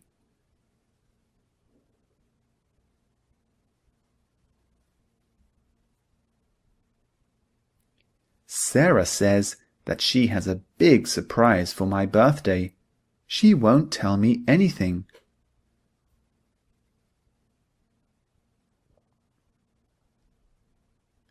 Sarah says that she has a big surprise for my birthday. She won't tell me anything.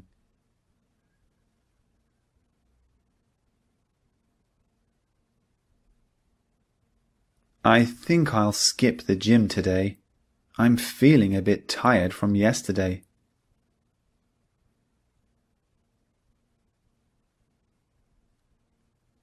I think I'll skip the gym today. I'm feeling a bit tired from yesterday.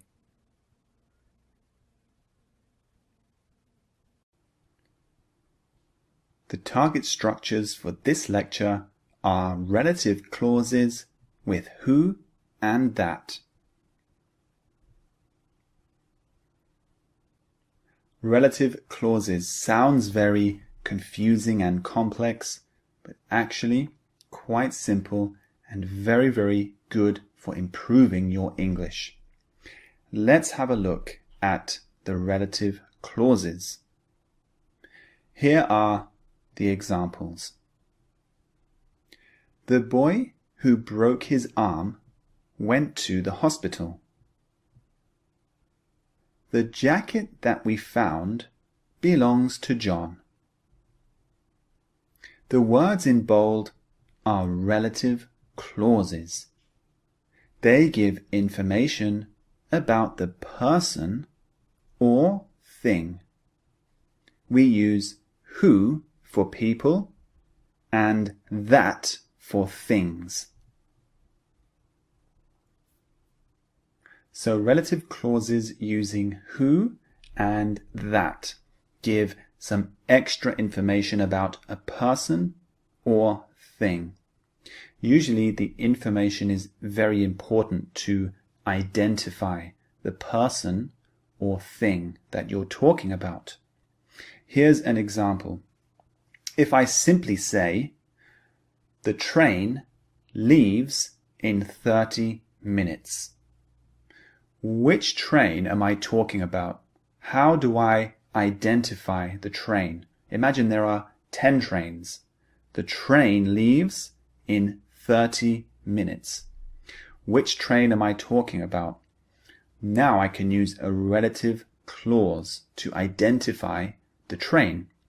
I can say, the train that goes to the theme park leaves in 30 minutes.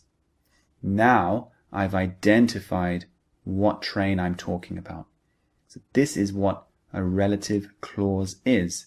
It identifies the person or thing that you're talking about to make the meaning much clearer. So now let's move on to the structure for the relative clauses. Here's the structure for the who relative clause. We use a person plus who relative clause. For example, the woman who we saw today looked very strange. This is a who relative clause. If I simply said, the woman looked very strange, people wouldn't know what woman I was talking about. So the who relative clause identifies which woman I'm talking about. Here's the structure for that relative clauses. We use a thing plus that relative clause. For example, the red Ferrari that we saw today was beautiful. So the red Ferrari is the thing, and the relative clause is that we saw today. So I'm identifying which red Ferrari I'm talking about. So that is relative clauses using who and that. Move on to the next lecture, the things to note. And of course, as always, make sure you complete the listening and practicing exercises. See you in the next lecture. Now, there are a number of important things that we need to note when using relative clauses with who and that. Let's look at the first thing that we should note. Notice that it is possible to leave out the relative clause and still have a complete sentence. So, the woman who we saw today looked very strange. You can see the relative clause with who, but if we delete that relative clause, we still have a good sentence. The woman looked very strange. But can you see the difference between the two sentences? Sentence 1 is identifying which woman. It's making the meaning much, much clearer. So that's why we use relative clauses, to enhance meaning, to make everything much, much clearer. So even though we can delete it, it's better to have it in the sentence. Here's just another example of deleting a relative clause. The red Ferrari that was speeding down the road today was beautiful. So if we delete that relative clause, the sentence becomes, the red Ferrari was beautiful. But again, the second sentence is lacking some meaning. Which red Ferrari am I talking about? So the relative clause identifies which one I'm talking about. Here's the next thing that you need to note. The type of relative clause that we are studying in this unit is needed to define things. Look at this example. The man was so funny. So a relative clause could be used here to say more about the man, to define him, to explain which man I'm talking about. So the relative clause I could add is a who relative clause. Look at the sentence with the relative clause. The man who was at the party last night was so funny. Now you can see there's much more meaning and we know exactly which man I'm talking about. Let's look at another example for things this time using a that relative clause. So look at the example. The wine was really flavoursome. But what wine am I talking about? If I want to give more information and define the wine, I can use a relative clause.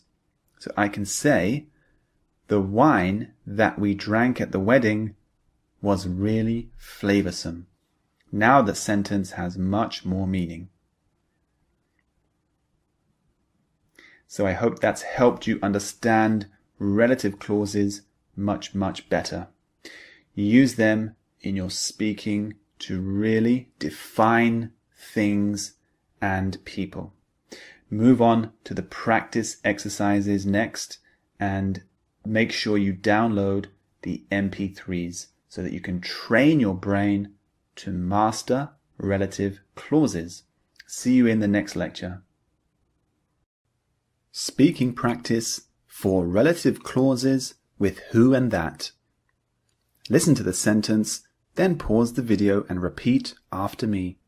Think about the structure we studied and train your brain to master relative clauses with who and that. Let's begin. The lady who helped us today was so kind.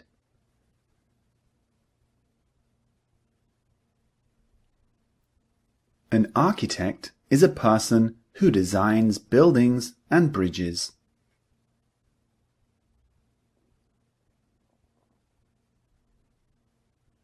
I'm looking for someone who I can practice English with. I know someone who can help you. My friend John is an English teacher.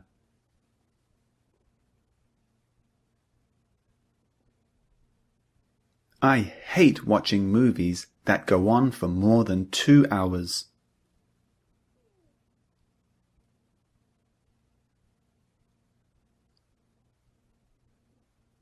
What do you work as? I run a company that sells sports equipment.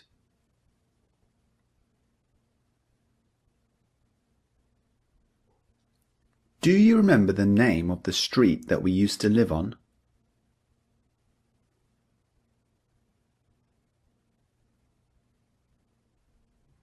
A shoplifter is someone who steals from a shop.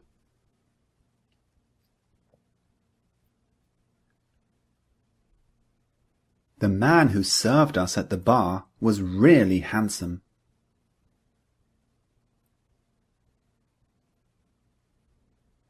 What's the name of the man who painted the Mona Lisa?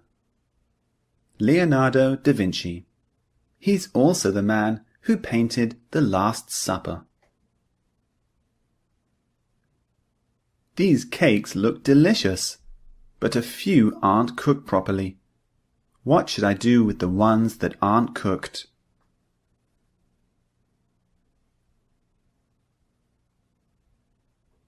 The fans who were fighting in the stadium were taken away by police.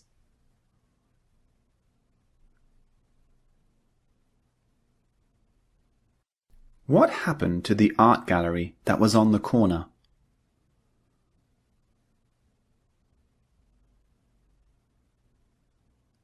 Sir Alexander Fleming was the man who discovered penicillin.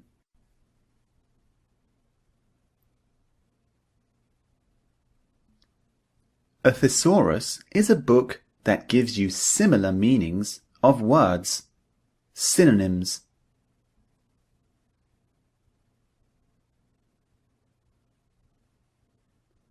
Parts of the castle that were damaged in the fire have been restored.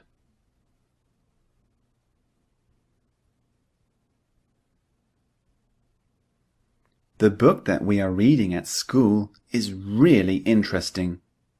It's about a man who escapes from prison.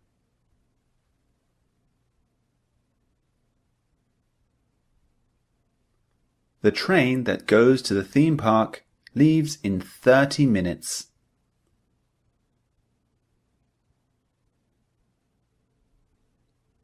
Hello, I would like to complain about the waiter that served me at your restaurant today.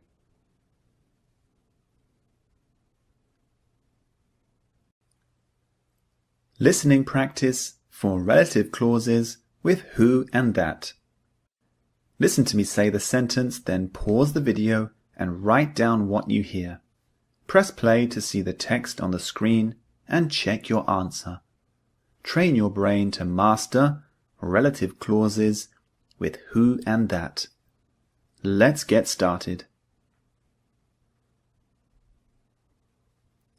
The kitten that Jane found has been adopted by my sister.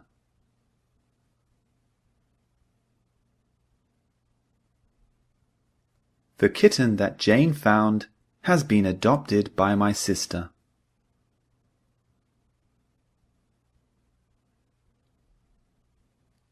Have you ever spoken to the woman who lives next door?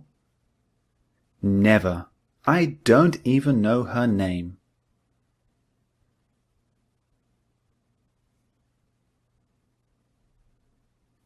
Have you ever spoken to the woman who lives next door? Never. I don't even know her name.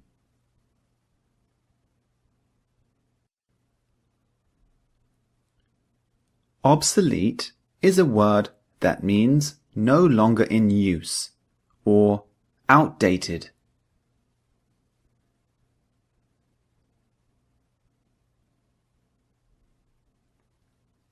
Obsolete is a word that means no longer in use or outdated.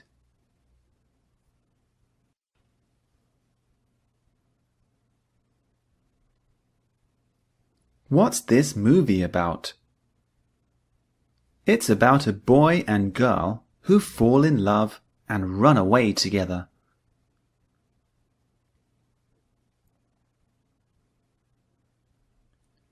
What's this movie about?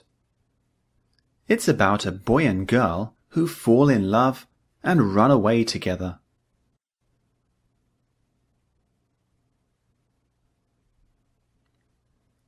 The police found the man who broke into my car.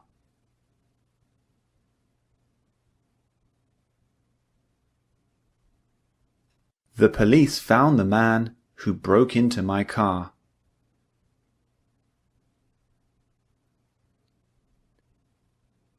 Do you know where I can find a shop that sells smartphone batteries? I need a new one.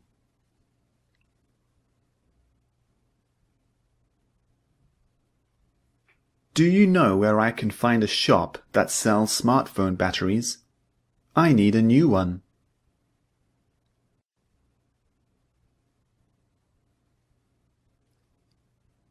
Samurai were Japanese warriors who used a special sword called a samurai sword.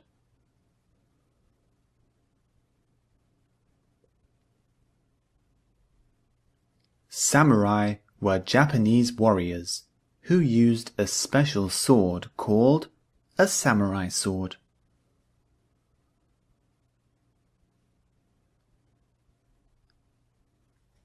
The man who invented the early internet is called Tim Berners-Lee.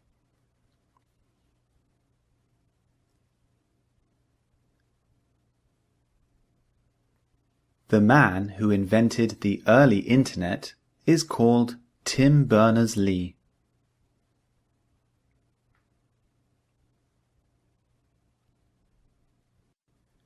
Where are the photographs that we took in South Africa?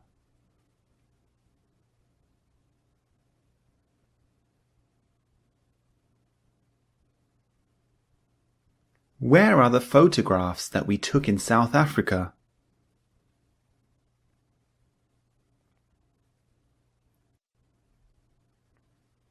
The new giant TV that we bought last week is broken. We're going to get it fixed today.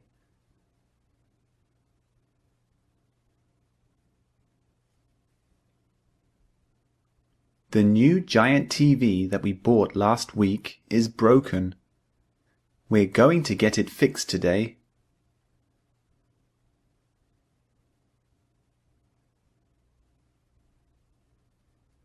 New Orleans is the city that's known as the home of jazz music.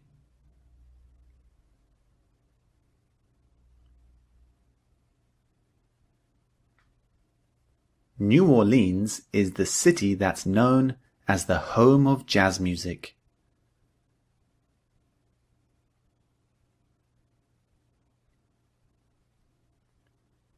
The movie that we watched last night was so scary that I had a terrible nightmare.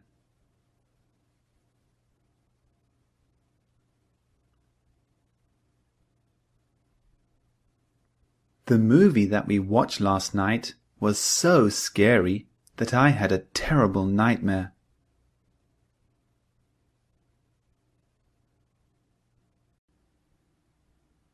The target structure for this lecture is verb plus ing. So this is the verb plus ing structure. In English, there are many verbs that can take this structure because it's a very common one. But we're going to focus on 10 particular verbs that take this structure. One example is love. Love can be followed by an ing verb. So for example, I can say, I love reading. This is the verb plus ing structure. Let's have a look at all the examples first. Joanna is a book lover. She reads at least one novel per week. She really enjoys reading books. I love sitting outside in the summer. It feels so nice. I hate watching horror movies. They make me so scared that I can't sleep after. So enjoy, love, and hate are verbs which can be followed by an ing verb.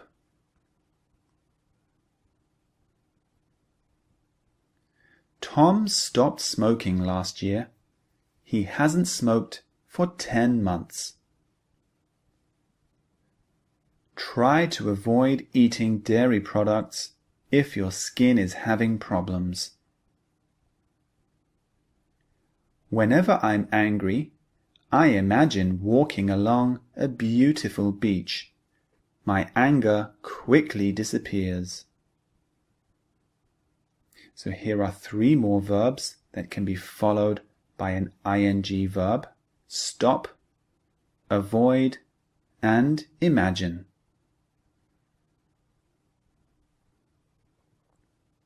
Have you ever considered moving to the countryside? Mary spends lots of time helping poor people. Spend time doing something is the phrase. If you want to become a guitarist, you need to practice playing every day. These are 3 more verbs we can use followed by an ing verb. Consider, spend, and practice. Here's the final example. Have you finished cleaning your room yet, Mark? So finish is another verb that can be followed by an ing verb form. So all of these examples we just went through: enjoy, love, hate, stop, avoid, imagine, consider, spend time, practice, and finish. All the words in bold are verbs which can use an ing verb form after them. Those are the 10 verbs we're going to focus on in this lecture. And notice that you can change the ing form after. It doesn't have to be enjoy reading all the time. So I can say, I enjoyed reading books, but I can change reading for any other verb plus ing. I can say, I enjoy playing football. I can say, I enjoy swimming. I can say, I enjoy sleeping.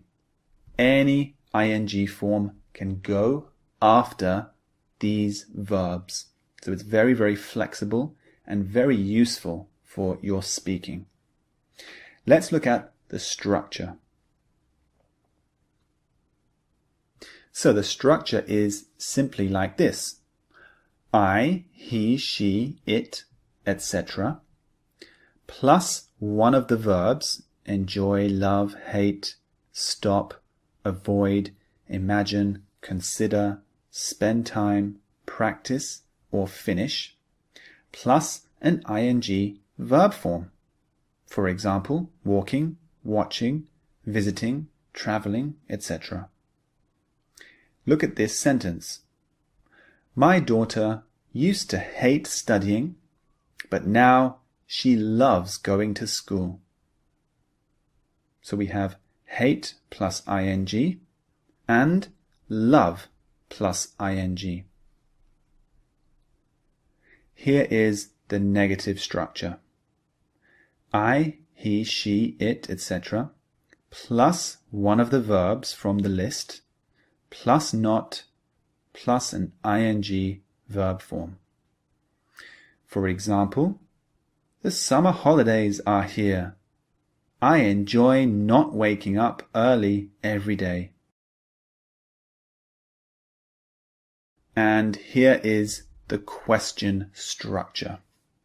So the question structure is like this. Question word, for example, why, where, who, how, plus I, he, she, it, etc., plus a verb from the list, plus an ing verb form. Here are a few examples. Do you enjoy eating out? Can we practice playing here? Why did you stop taking ballet lessons?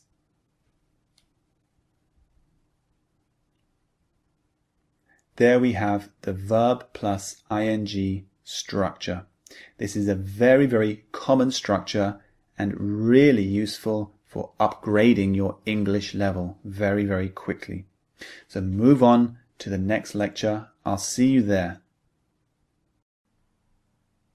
Here are some things that we have to note for the verb plus ing structure. Let's look at the first thing. So you can follow these verbs with a noun if you wish. It doesn't have to be an ing form. For example, I enjoy watching romance movies and action movies. This is a verb plus ing structure. Enjoy plus watching, ing. However, we don't need the ing form. We can simply say, I enjoy romance movies and action movies.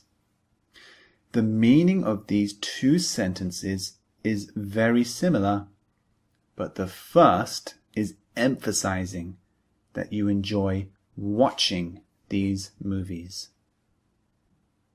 Can you see the difference between the two sentences?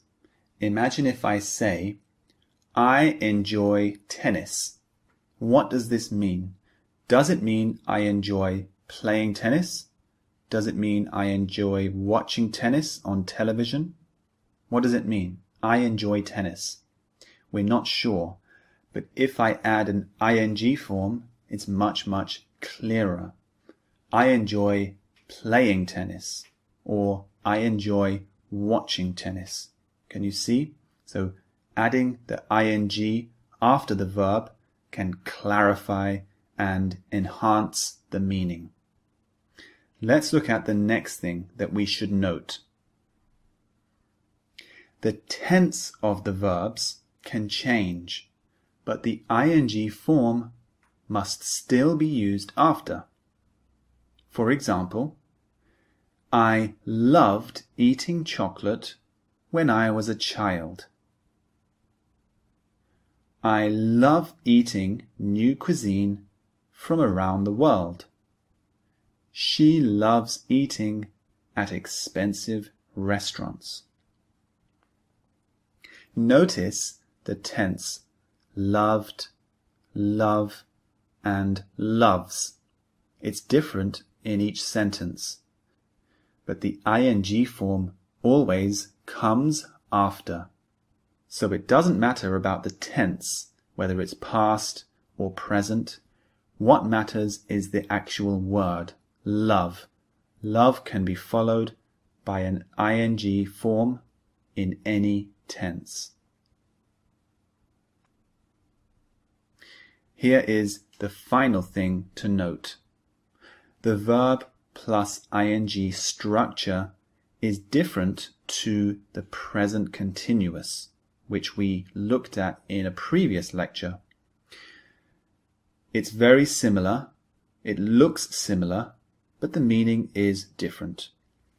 Have a look at this example, the verb plus ing example. I enjoy traveling around France. This means generally I like traveling around France. But the present continuous form is I am traveling around France. This means I am traveling around France now. So that last thing to note was just to make sure that you understand the difference between the verb plus ing structure and the present continuous. They both use an ing verb, but the meaning is very different. Sometimes they can be confused. Just make sure you're aware of the difference. Now, let's move on to the speaking and listening practice lectures. Speaking practice for the verb plus ing structure. Listen to the sentence, then pause the video and repeat after me. Think about the structure we studied. Train your brain to master the verb plus ing structure. Let's begin. Tony and I enjoy hiking together. We love experiencing nature while exercising.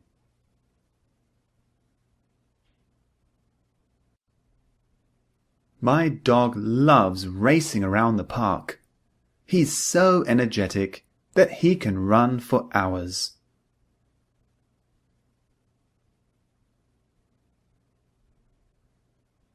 Many people hate flying, but I'm a bit strange because I actually enjoy flying.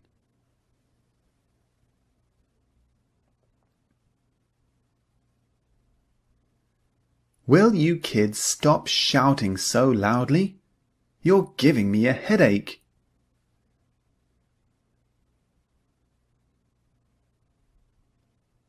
Please avoid walking on the grass.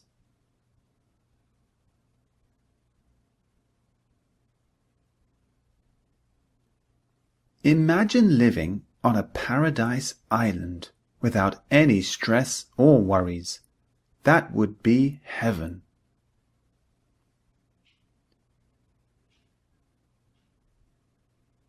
My friend Barry is considering moving to Australia. He has always wanted to live there.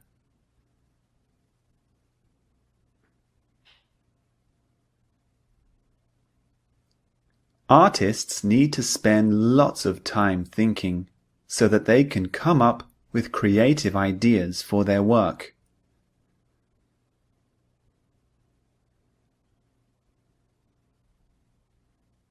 Do we have any homework, Miss Ashley? Yes, I want you to practice writing the present perfect. Write 5 sentences using this tense.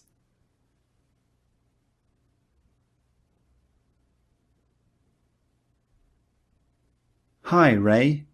Can you help me with this idea that I'm working on? Yes, just give me 1 minute to finish doing this.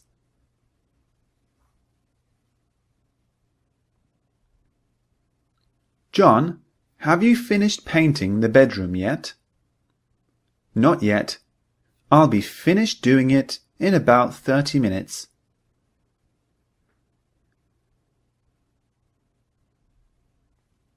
You should always practice using the English that you learn as much as possible.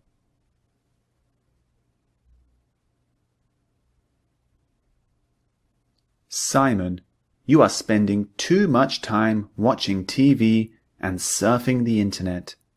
Do something more productive with your life. But Mum, I love watching TV.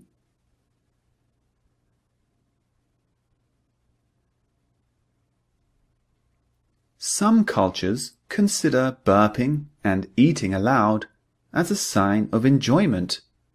In some other cultures, these are considered rude.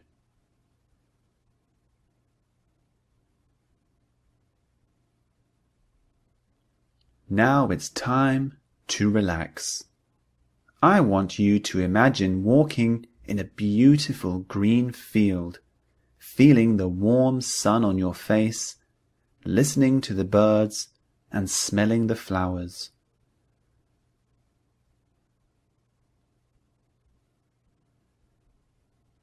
When you visit Beijing, avoid taking the subway. It's always packed full of people.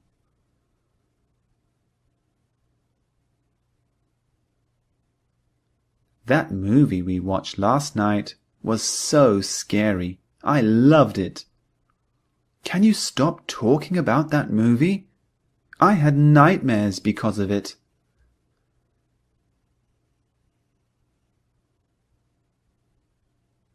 Steve Jobs was a very passionate man. He hated seeing poor design, and he made sure every product he created was his idea of perfection.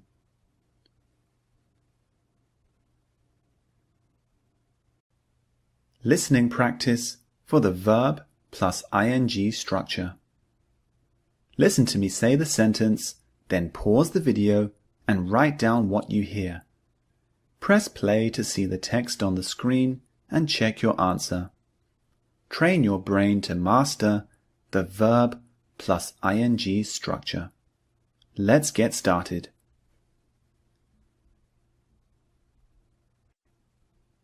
I'm glad I quit my job and started working from home. I love being able to do what I want, when I want.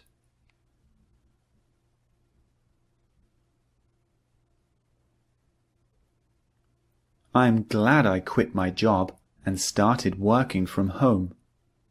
I love being able to do what I want, when I want.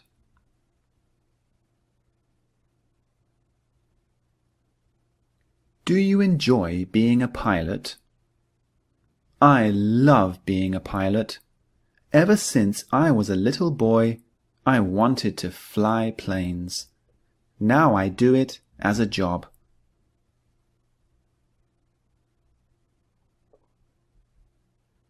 Do you enjoy being a pilot? I love being a pilot. Ever since I was a little boy, I wanted to fly planes. Now I do it as a job.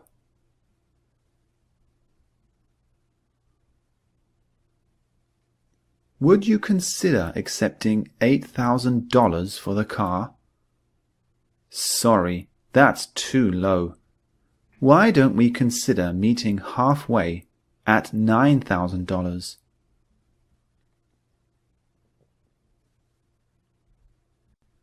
Would you consider accepting $8,000 for the car? Sorry, that's too low. Why don't we consider meeting halfway at $9,000?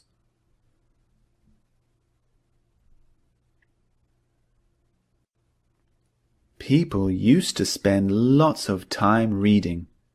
Nowadays, people prefer to surf the internet or play computer games.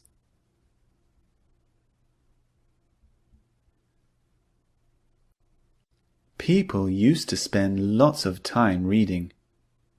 Nowadays, people prefer to surf the internet or play computer games.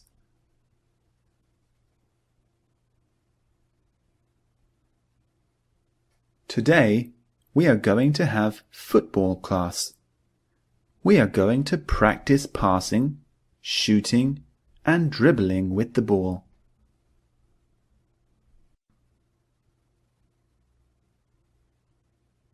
Today we are going to have football class. We are going to practice passing, shooting, and dribbling with the ball.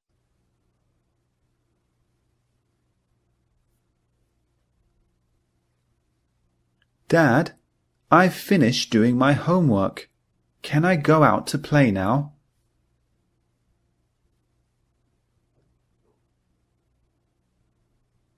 Dad, I've finished doing my homework. Can I go out to play now?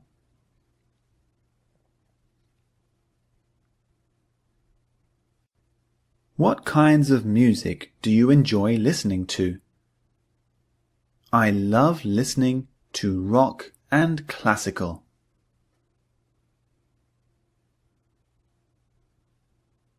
What kinds of music do you enjoy listening to?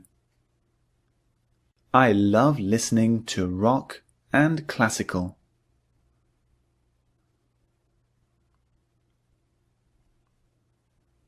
I hate giving presentations. Do you have any advice for me? Try to avoid talking quickly. When you slow down, you will relax.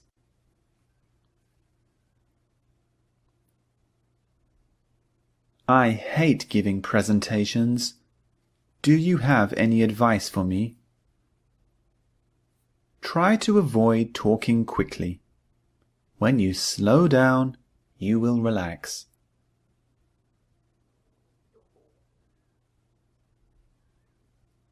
Have you stopped dating Ryan? Yes, we stopped dating last month. He spent too much time working instead of being with me.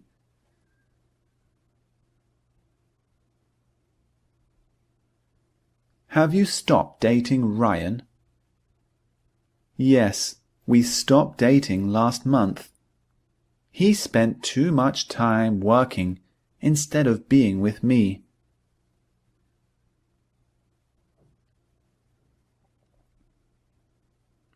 Can you imagine traveling to space? It would be wonderful to float around and look at Earth from up there.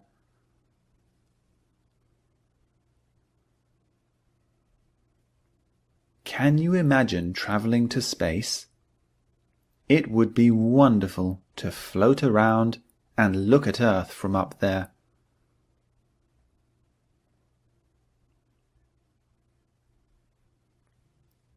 You need to relax for a couple of weeks. Avoid doing heavy exercise. You should also avoid drinking alcohol while you take this medication. Okay, thank you.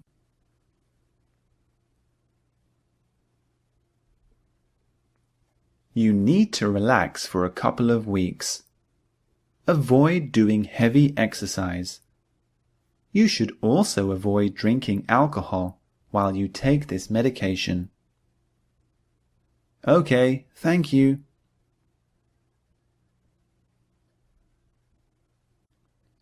If you have finished reading, you can spend the rest of the time completing your story.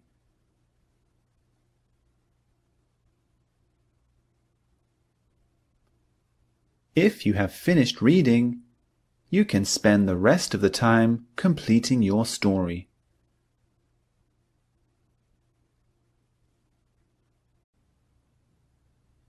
The target structures for this lecture are both, neither, and either.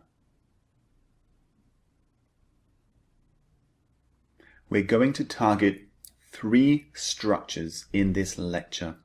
So make sure you have your pen and paper ready to take notes. The reason I'm putting 3 structures together is because they are very, very related. So it makes sense to learn them all together at once. So the first thing I want to bring your attention to is the pronunciation of neither and either. They have alternative pronunciations that you might hear native speakers using. You can say neither or neither. These are the 2 alternatives. And you can say either or either. Slightly different. These are the alternative pronunciations, just to let you know. Let's go to the example sentences and the meaning for each structure. Have a look at these 3 examples. Both books are really interesting. I highly recommend them.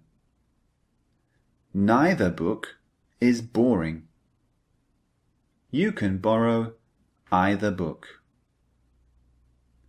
The words in bold are to talk about 2 things or people.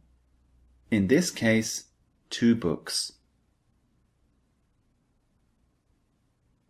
That's why I grouped these 3 structures together, because all of them talk about 2 things or 2 people. That's why they're so related. They're always talking about 2 things or 2 people. So just remember that. Let's look at each one in more detail. Let's start with both. So going back to the example that we saw earlier, both books are really interesting. I highly recommend them. Both is positive and means that the 2 books are really interesting. So that's both. Both is positive. Just remember that. It's always talking about 2 things. So imagine I see 2 cars that I like. I can say both cars are really beautiful. That means the 2 cars are beautiful. Both is similar to all. We use all to talk about many, many things. If I see 10 cars that are beautiful, I can say all the cars are beautiful. But if there are just 2, all sounds strange because there are not that many, just 2. So we use both. Both cars are beautiful. So both is positive. Let's look at the next one, neither. So going back to the original example, neither book is boring.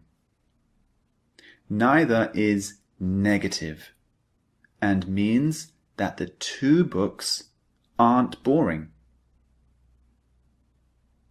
So neither, as I said, is negative. Again, it's always talking about two things or two people. Always. And it's a negative word, just like not or never. So it's a negative. Remember, the N in neither signifies negative. That's a good way to remember.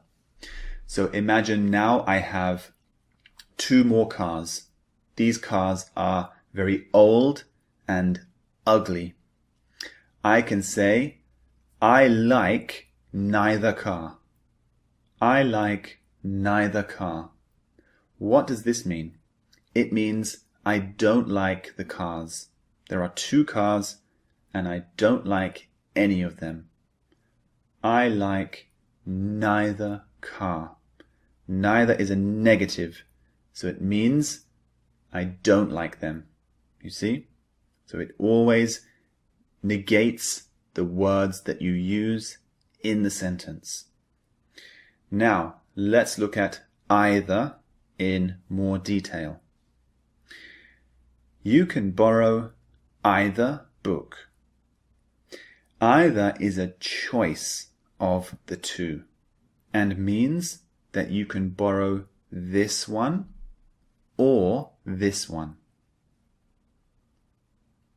Again, either is to talk about two things or two people.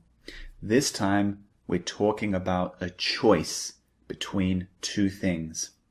You can choose this one or this one. Not both. This one or this one. Either. So either means a choice. Just choose one. This one or this one.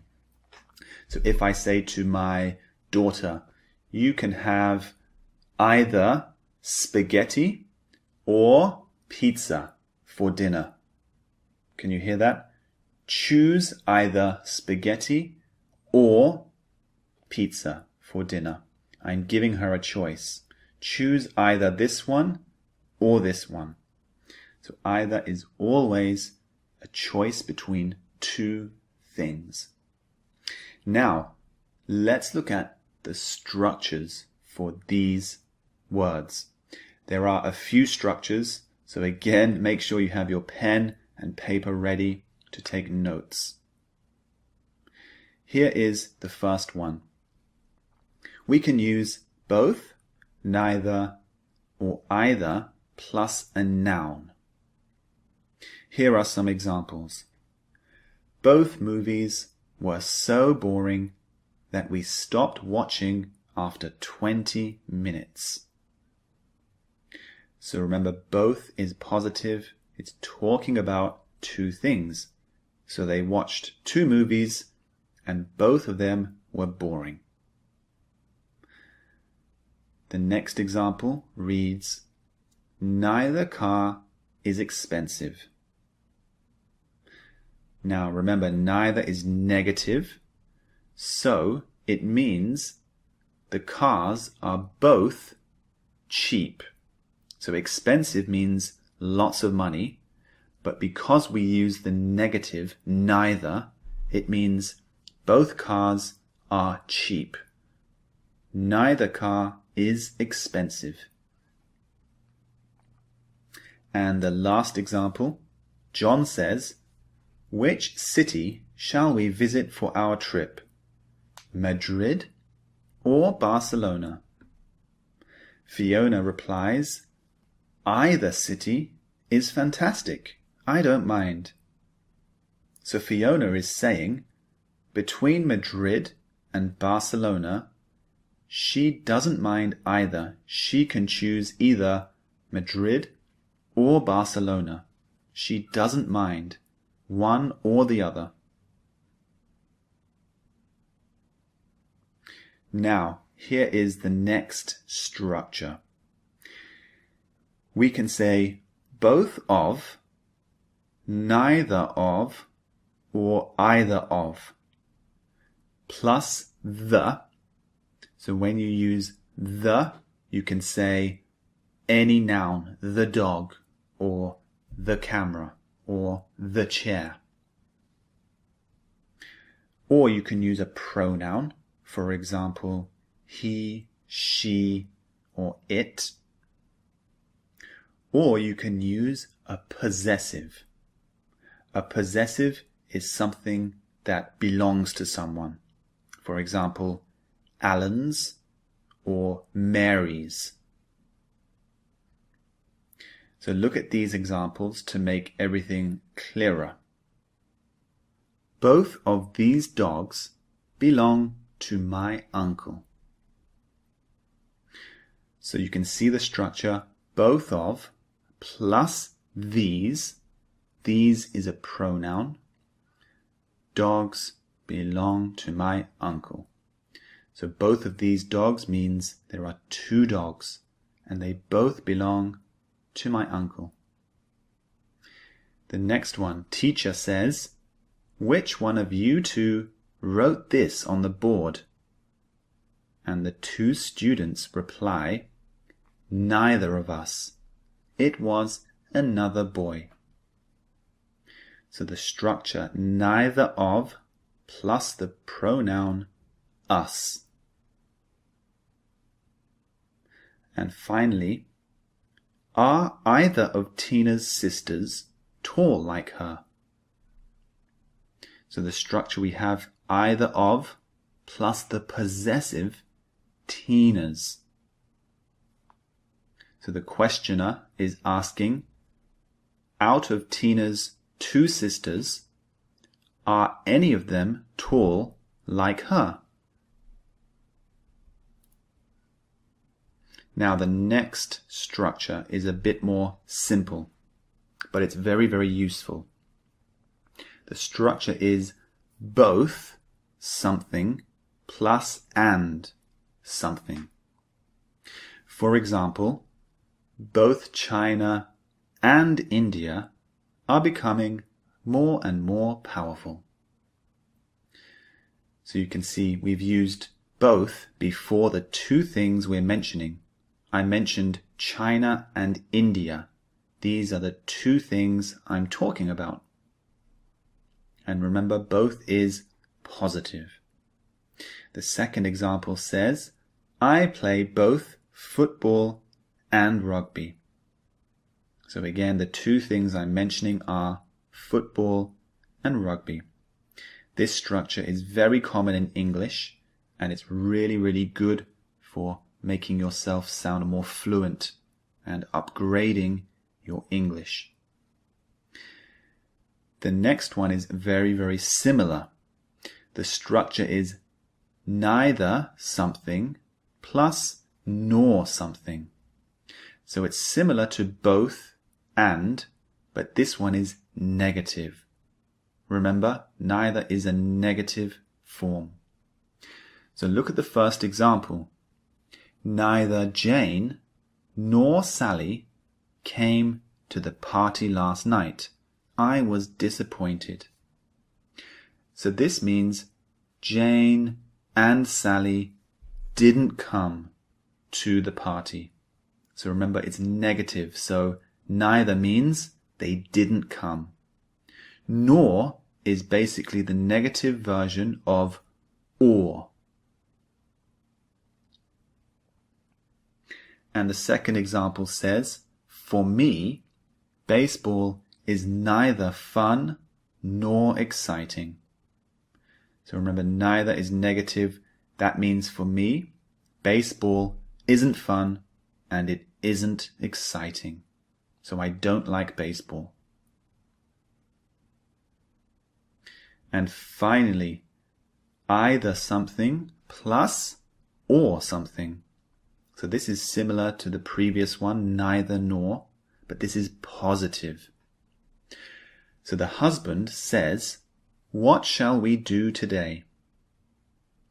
the wife replies, "We can either visit my parents or go and watch a movie." So remember, either is a choice of two things. The choice is visit my parents or watch a movie. And the second example says, "I think either Germany or Brazil will win the World Cup." So the two choices that I'm making are Germany or Brazil. One of them will win the World Cup, in my opinion.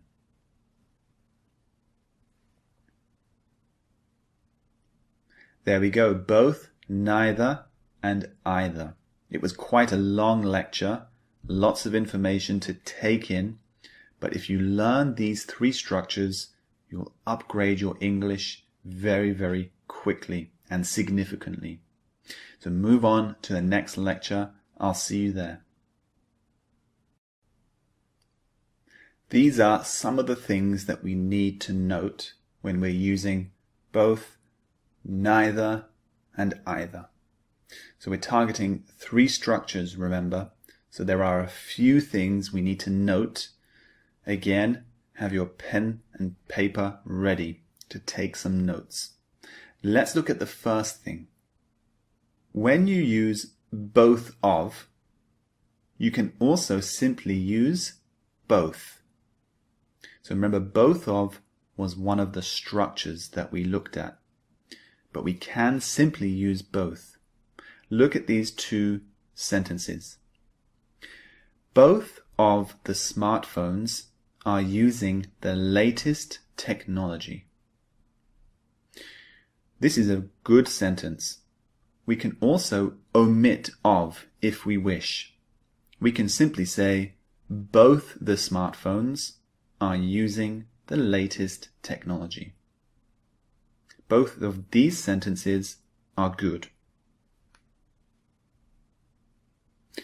Now the next thing we have to note is that you can use both neither and either alone if your intended meaning is clear. So this means we don't have to use a whole sentence using these words. We can simply say the word if the meaning is clear. Here's an example. The dad says, "Do you want a chocolate bar or an ice cream?" The child simply replies, "Both." That means, I want both of them.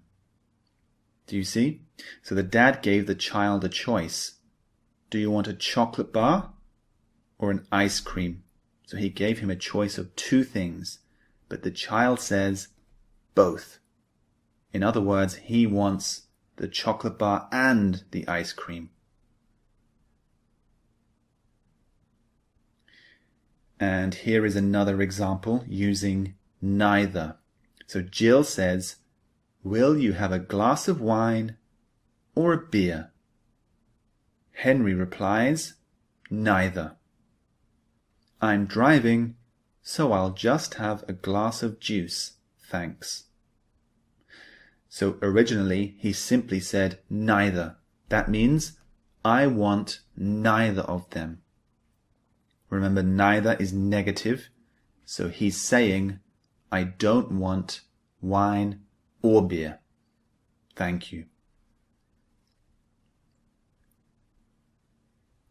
And here's one more example using either. Tom says, "I'm booking the hotel for our trip. Which one shall we stay at? This one or this one?" And Carol replies, "Either. I really don't mind." So this simply means either of them is fine. She's trying to say, you can choose this one or this one. I don't mind. I will let you choose. Because remember, either is a choice between two things. So Carol is trying to say, you choose. I'm happy with either one. And the final thing to note is this. Either is positive and neither is negative. We can use a negative word with either to mean neither. So it sounds a bit confusing, but have a look at this example. It will make it much clearer. I can say, I was invited to 2 weddings, but I couldn't go to either of them. So this means that I couldn't go to any of the weddings. Now, the second sentence is exactly the same meaning. It says, I was invited to 2 weddings, but I could go to neither of them. These sentences mean the same thing. It means I couldn't go to any of the 2 weddings. Those are the things that you need to note. Now you should move on to the speaking and listening practice lectures. They will take your level of understanding higher, and you will train your brain to master these 3 structures. See you in the next lecture. Speaking practice for both, neither, and either. Listen to the sentence, then pause the video and repeat after me. Think about the structure we studied. Train your brain to master both, neither, and either. Let's get started. I neither watch the news nor read newspapers. There are too many negative stories.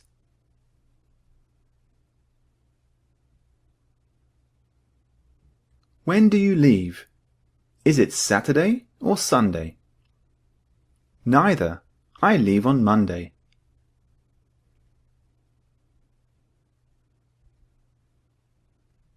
We can either go swimming or ice skating. Which do you prefer?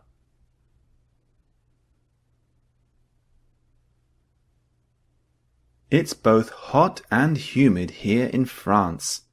I am constantly using the air conditioner.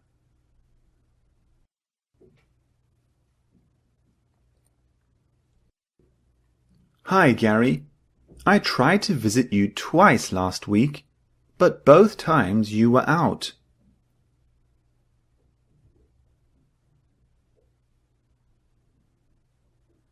Neither I nor my wife drives. We use the public transport to get around.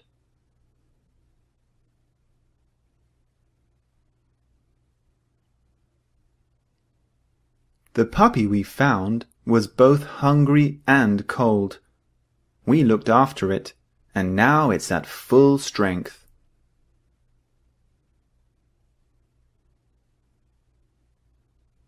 When I visited Spain, I stayed with a Spanish couple, but neither of them spoke English, so it was very difficult to communicate.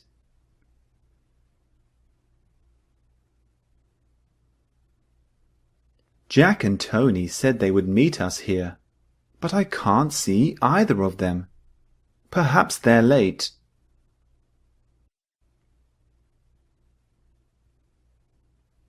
The new boss is fantastic. He's both kind and hard-working, so he already feels part of the team.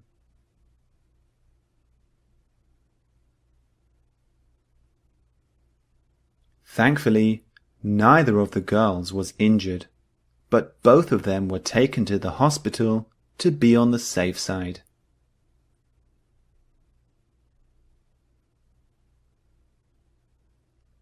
The strange man we met today really scared me. He neither said anything nor smiled.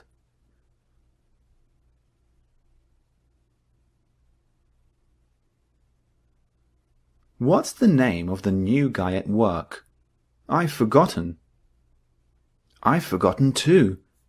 I think his name is either Michael or Matthew.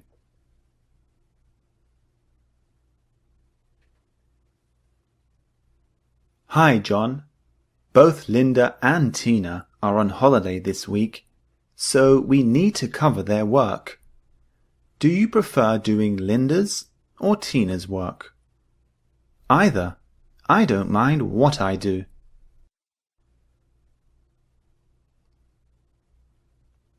It's so hot. Please turn on both fans so we can cool this place down.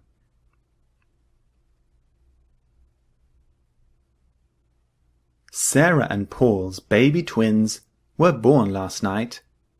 Both of them are very healthy, and neither of them has their father's grey hair.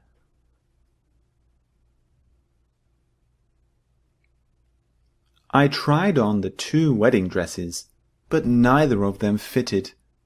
I'll have to choose another.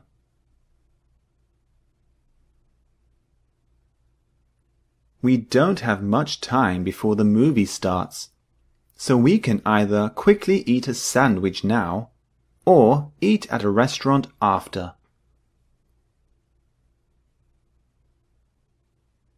Mum is really sick today, and I have some work to do. Either you or your brother has to cook dinner. Why don't we both do it? Then it will get done quicker.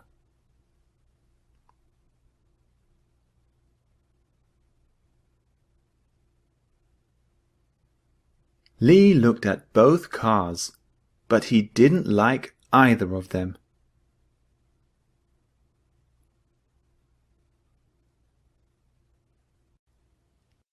Listening practice for both, neither, and either. Listen to me say the sentence, then pause the video and write down what you hear. Press play to see the text on the screen and check your answer. Train your brain to master both, neither, and either. Let's get started.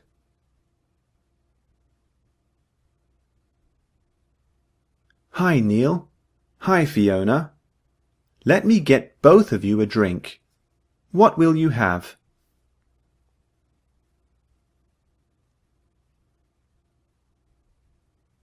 Hi, Neil. Hi, Fiona. Let me get both of you a drink. What will you have?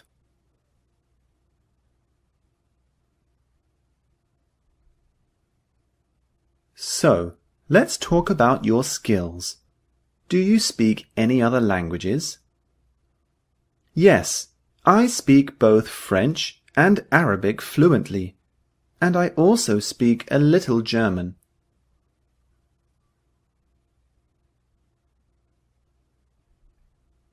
So, let's talk about your skills. Do you speak any other languages? Yes, I speak both French and Arabic fluently, and I also speak a little German.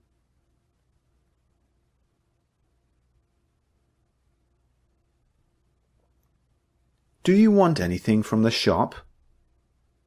Yes, I want something sweet for dessert. Buy either a chocolate cake or some strawberry ice cream.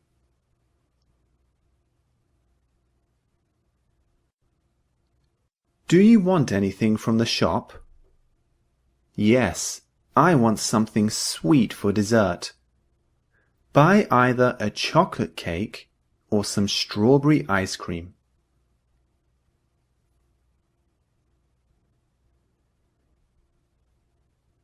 North and South Korea fought a devastating war. Both countries have now stopped fighting, but still remain enemies.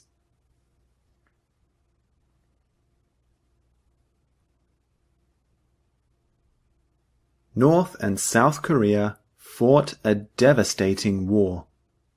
Both countries have now stopped fighting, but still remain enemies.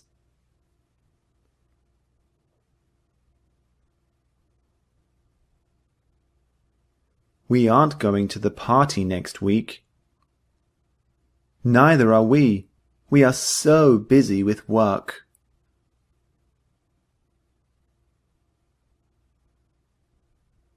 We aren't going to the party next week. Neither are we. We are so busy with work.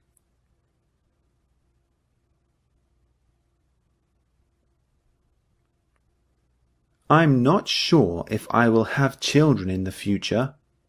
I have neither the patience nor the energy to look after them.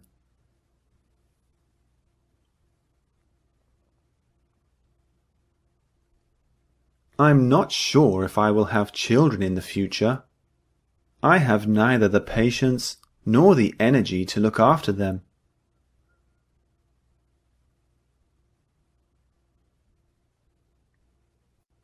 I think either the yellow dress or the green dress would be the best choice. You're right. Actually, I'll take both.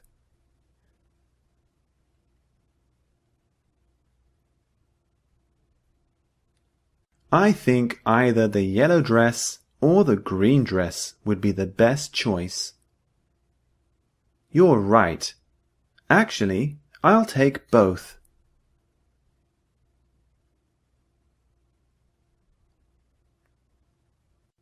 Neither of you did your homework again. I'll have to call both your parents. Please don't call our parents, sir. Either give us detention or make us do double homework tonight.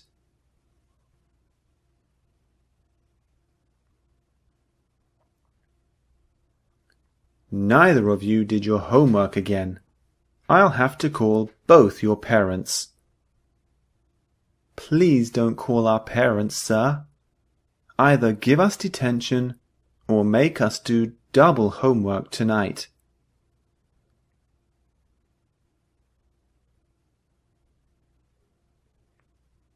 I'm so bored that I really want to go out somewhere. I'm either going to visit my friend Jack or go to the gym.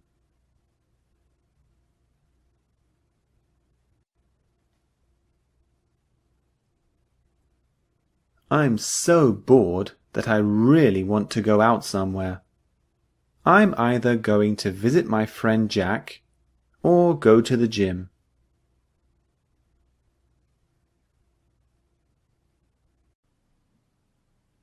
The target structure for this lecture is even. Even is a word that has different meanings, but we're going to focus on one particular meaning in this lecture. It's a very, very useful meaning. It's one that can improve your English very, very quickly. Let's have a look at the example sentence and the meaning. Amy has traveled a lot. She has even visited the Antarctic and North Korea. The word in bold, even, is to show surprise or something unusual or not normal. Someone visiting the Antarctic and North Korea is both surprising and unusual. That's the key with this structure. It's to show your feeling, to show that you're surprised, something is unusual, or that something is strange, not normal. Okay? So it can be very positive, or it can be slightly negative, depending on the situation and the sentence. Let me give you an example. My friend has met many, many famous people. He has even met Bill Gates. So this information is quite surprising because to meet Bill Gates is quite unusual and quite rare. So it's very surprising and interesting information. So I can say, my friend has even met Bill Gates. So when we want to show some surprising information, we can use even. So it's surprising, unusual, or strange. Notice as well the emphasis I give behind the word even. We don't say, he has even met Bill Gates in a flat tone. We emphasize the word even because we're showing emotion. We're showing that the information is surprising or unusual. So listen again. My friend has met so many people, so many famous people. He has even met Bill Gates. Can you hear the emphasis? He has even met Bill Gates. So use your voice to show emphasis and emotion behind the word. Now, let's look at the structures for even. First of all, even should be used before the words that you want to show are surprising. It can be used in a variety of places in the sentence. Here are a couple of examples. Mary loves singing. She even sings when she's sleeping. So you can see the surprising information is that she sings when she's sleeping. So put even just before the surprising information. You see? The first sentence, Mary loves singing, is not surprising. The second sentence is surprising. She sings when she's sleeping. So then we use even before the verb sing. She even sings when she's sleeping. The second sentence says, Patrick works every day, even on Sundays. So here we're trying to say that someone who works on Sundays is a very hard worker. It's quite unusual. Sunday is usually a day of rest. People usually take at least 1 or 2 days off per week.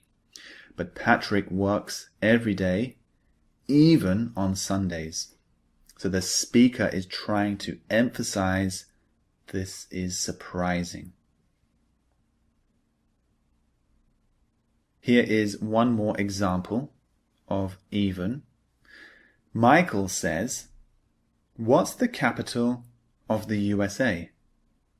And Paul replies, "It's Washington, D.C.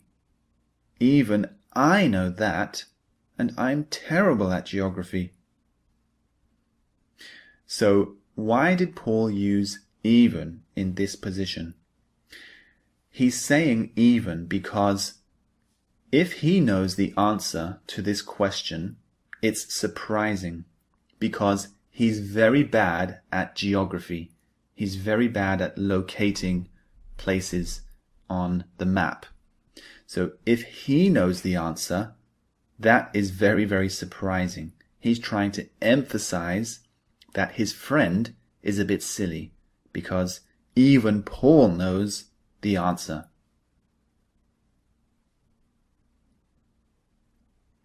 And finally, the negative structure for even. Even is usually placed after the negative word. So here are 2 examples. Nobody knows who stole our car. We don't even know if it's still in this country. So here you can see even comes after the negative. Do not, don't. So why is this information surprising? Well, someone stole their car and they have no idea where the car is or who stole it. They don't even know if the car is still in the country. Perhaps the person who stole the car drove to another country and has escaped with the car.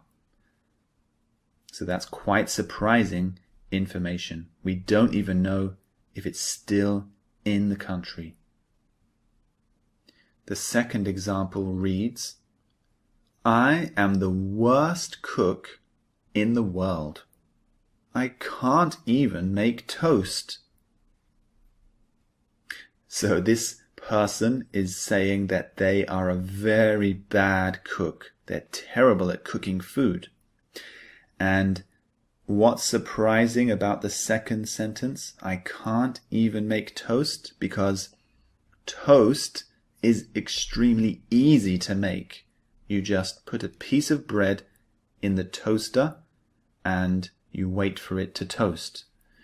But they're just joking. They're trying to say, I'm so bad at cooking, I can't even make toast. So it's surprising. If someone can't make toast, that's really bad. Just remember, even is always used to show surprise or something unusual, something strange. So you're giving some emotion to the following words that you say. Now, the next lecture is very important, the things to note. Make sure you watch it, because there are really important things about even that you need to make sure you understand. See you in the next lecture. There's one really important thing we need to make sure we understand when we use even. Let's have a look at this note. We usually say a sentence or statement before using a sentence with even. It would be strange to simply say, I even visited North Korea. We need to give some context and information before using even. This is much better. I visited some interesting places last year. I even visited North Korea. It's important you understand this thing to note. When you use even, don't just say a sentence with even and nothing else. So it would be really strange if I just said, my friend has even met Bill Gates. If that's the only thing I said, it will be strange. We need to have some context beforehand. We need to give some information about what I'm going to say before. So if I want to use that sentence, I would have to say something like, my friend has met so many famous people. He has even met Bill Gates. Do you see? So I gave some context or information before I used the sentence with even. This is really, really important. Otherwise, you will sound strange just saying a sentence with even. Okay? So that's important to note, important to remember. When you move on to the speaking and listening exercises, you will start to pick this up and start to train your brain to master these rules. So I'll see you in the next lectures. Speaking practice for even. Listen to the sentence, then pause the video and repeat after me. Think about the structure we studied. Train your brain to master even. Let's begin.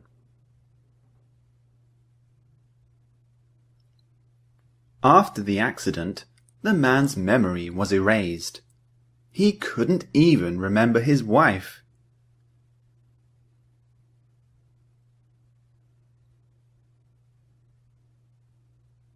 I usually hate art, but even I enjoyed the gallery.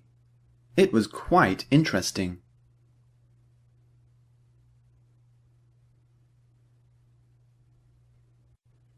We saw so many wonderful animals on our trip to Africa. We even saw a rare rhino that is almost extinct.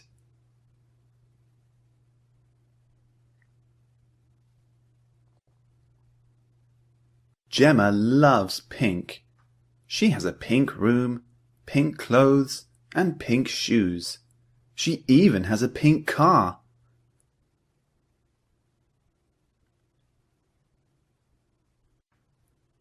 Lisa's child is so clever.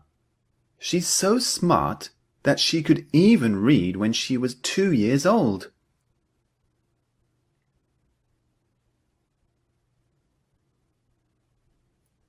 The man next door always wears a coat. He even wears it during the summer.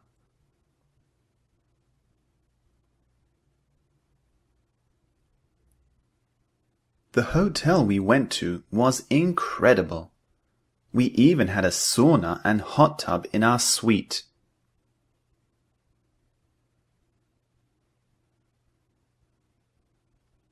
My new smartphone is really advanced.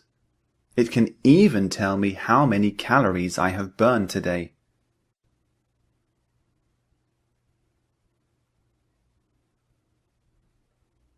The staff at the restaurant were really bad. They didn't even ask us if we wanted a drink.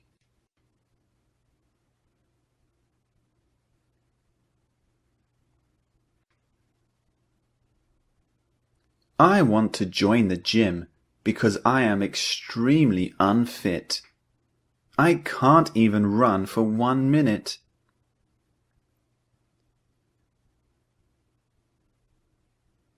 The woman disappeared without telling anyone, not even her husband.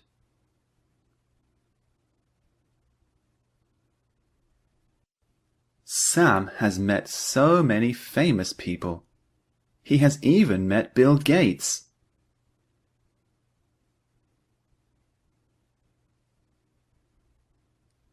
The dog chewed all the stuff in my room and ruined everything. It even bit my smartphone and broke it.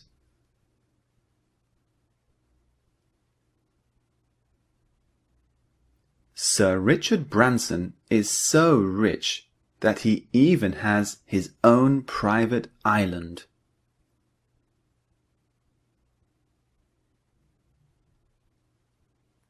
The guests are arriving soon, and you haven't done anything. You haven't even prepared the food.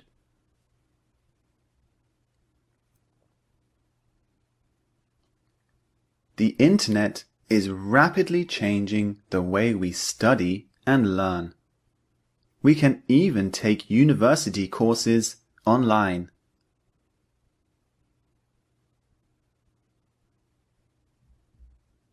"5 years ago, we had no money. We didn't even have enough money to buy new clothes.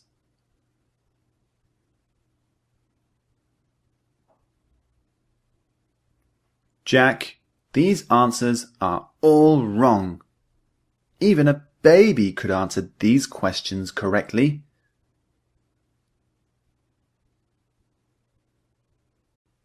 Listening practice 4 even. Listen to me say the sentence, then pause the video and write down what you hear. Press play to see the text on the screen and check your answer. Train your brain to master even. Let's get started.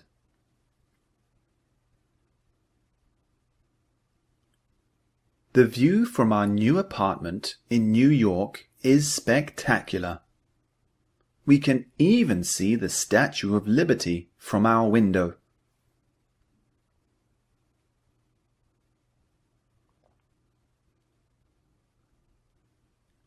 The view from our new apartment in New York is spectacular.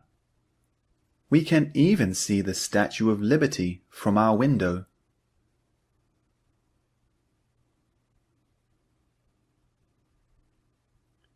The weather really ruined our trip.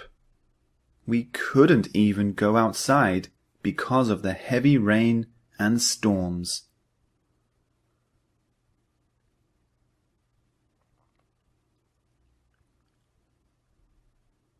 The weather really ruined our trip.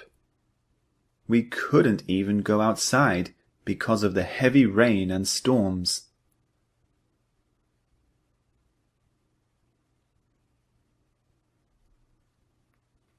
Tim, you are always eating food, even when you aren't hungry.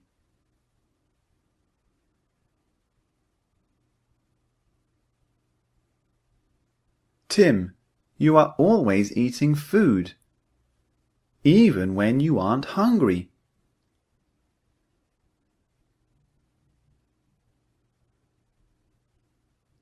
Anthony has tried so many interesting and unusual foods. He has even eaten insects.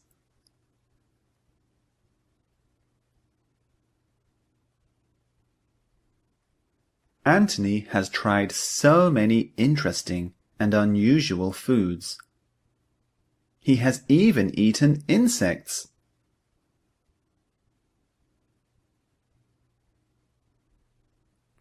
You're very brave and daring doing a skydive. Is there anything you won't do? No, I'll try anything once. I have even swum with sharks before.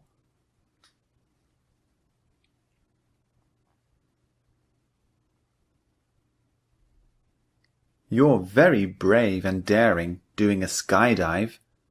Is there anything you won't do? No, I'll try anything once. I have even swum with sharks before.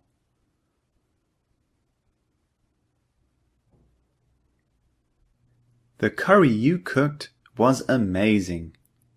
Even Daniel liked it, and he usually hates curry.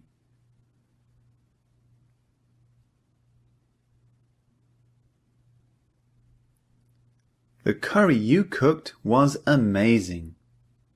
Even Daniel liked it, and he usually hates curry.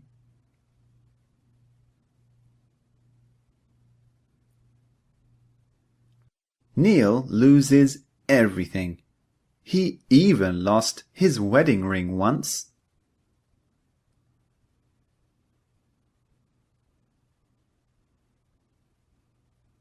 Neil loses everything. He even lost his wedding ring once.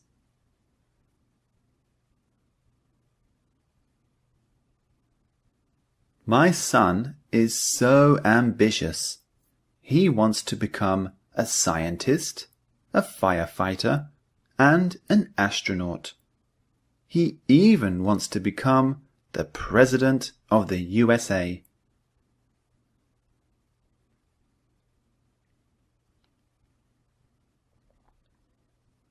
My son is so ambitious.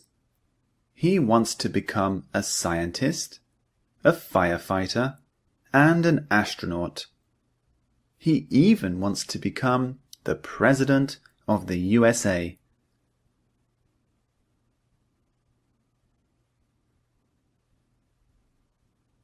My wife forgets so many things that I sometimes can't believe it. She even forgot my birthday last week.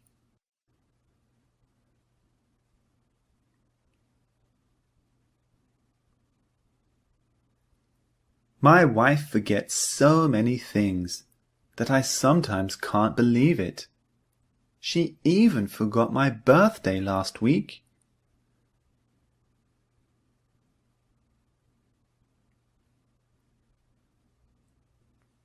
Paul's cooking is so bad that even the dog didn't want to eat it.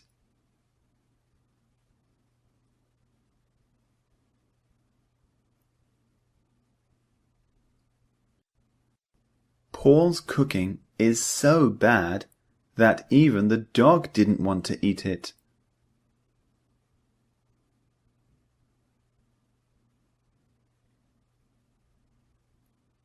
This room is really strange.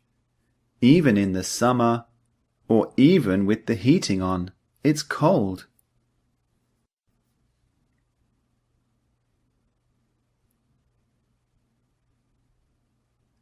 This room is really strange. Even in the summer, or even with the heating on, it's cold.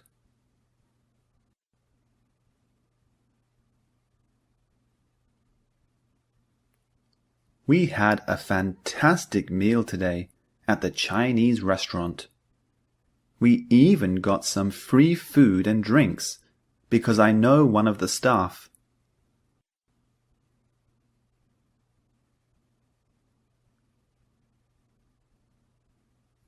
We had a fantastic meal today at the Chinese restaurant. We even got some free food and drinks because I know one of the staff.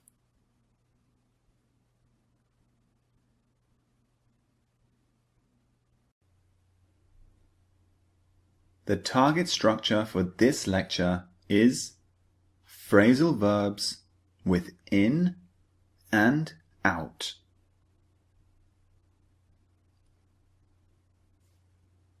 We're going to look at some phrasal verbs in this lecture.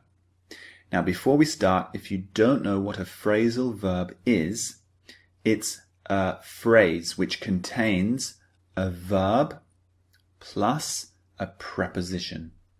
For example, the phrase sit down is a phrasal verb because sit is a verb and down is a preposition.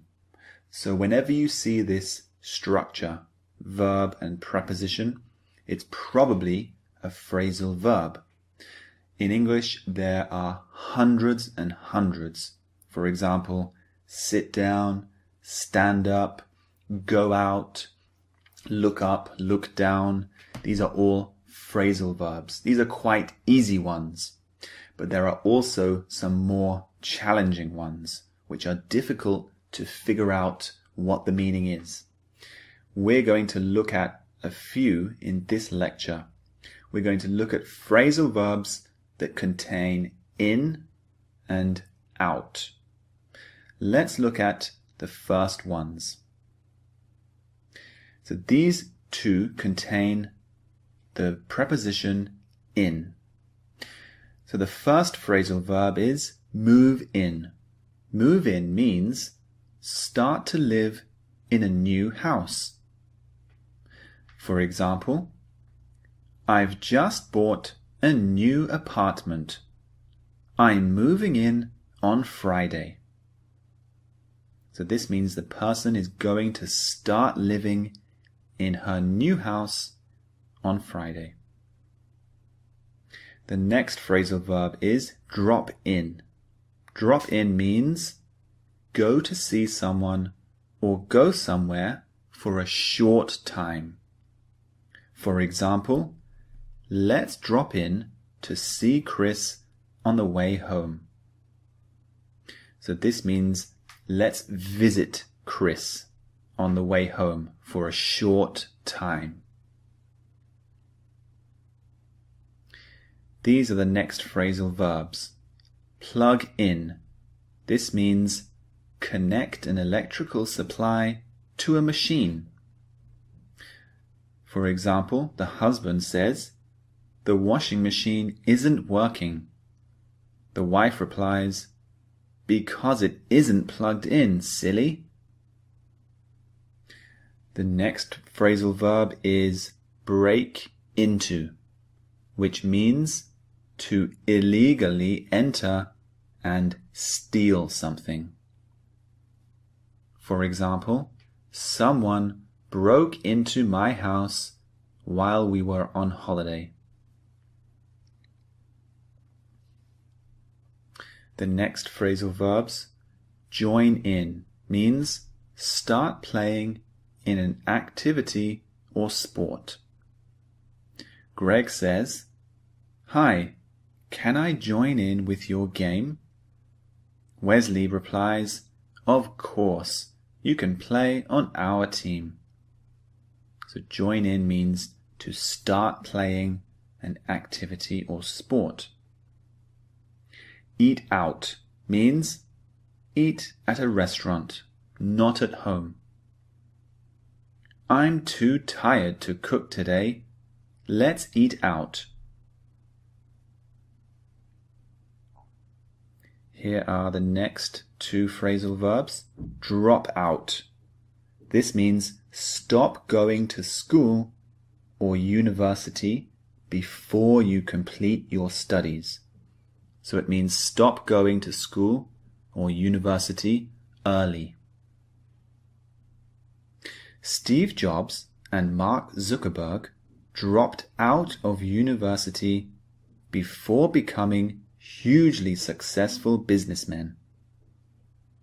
So Steve Jobs and Mark Zuckerberg stopped going to university before they finished their studies. Fill out means to complete a form. The example is, please fill out this document so that you can open your new bank account. So fill out means to write on a document, write your name, address, phone number, etc. Fill out. And here are the last two phrasal verbs. Cut out means eliminate or stop doing something. I'm going to cut out chocolate for a few weeks to try and lose weight. So cut out usually refers to a food or sometimes something bad that we should stop doing. And finally, figure out. This means find the answer to a problem. I finally figured out this puzzle. It took me hours.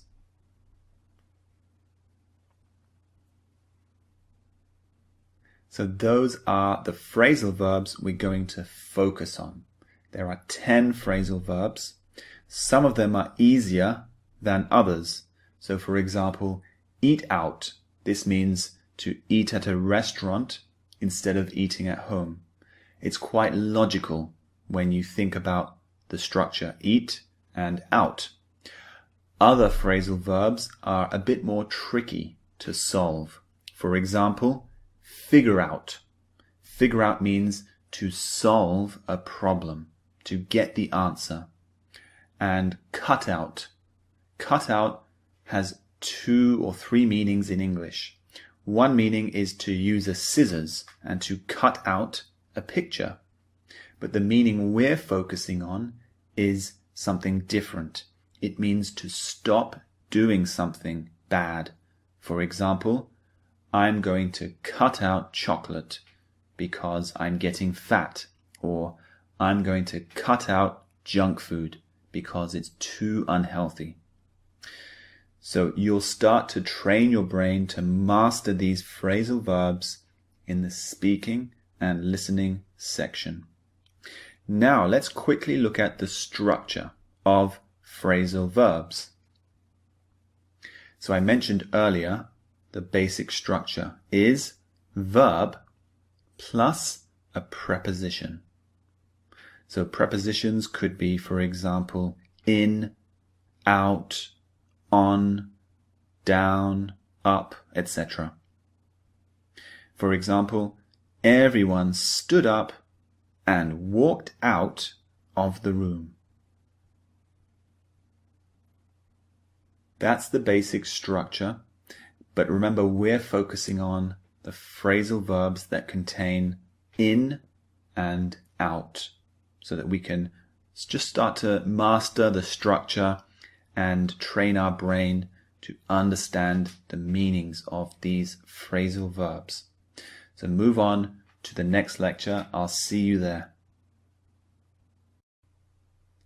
Here are some things to note for the phrasal verbs we're focusing on and phrasal verbs in general.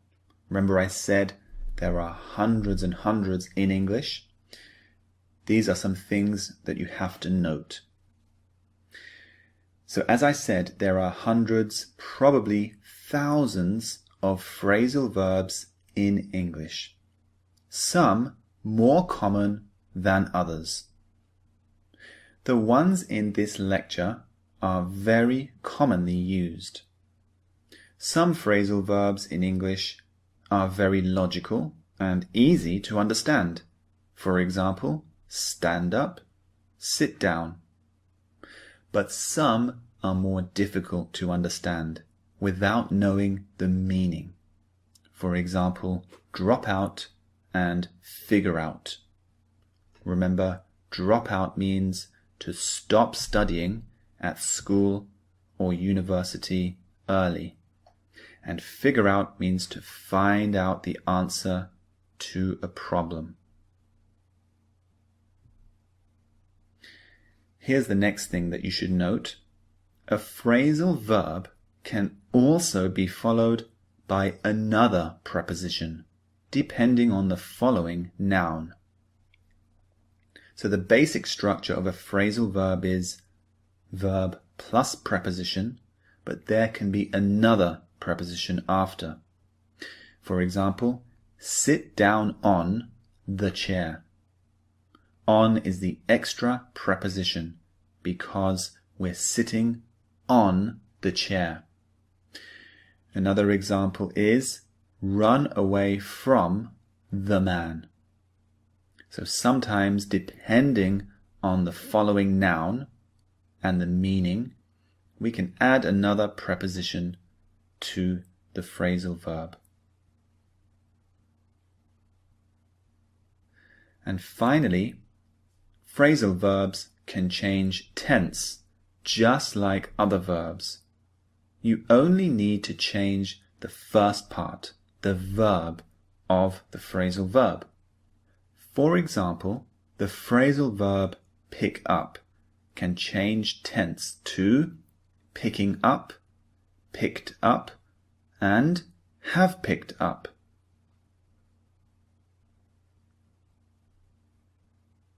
Those are just a few things for you to remember and note for using phrasal verbs. Now, the speaking and listening practice is next. Make sure you complete those lectures and download the MP3s so that you can train your brain to master phrasal verbs with in and out. Speaking practice for these phrasal verbs. Listen to the sentence, then pause the video and repeat after me. Think about the structure we studied. Train your brain to master these phrasal verbs. Let's get started.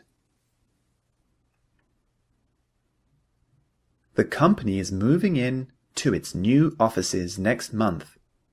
It's going to be a really busy period.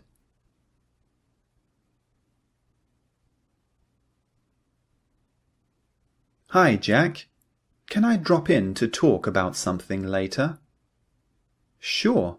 What time do you want to come?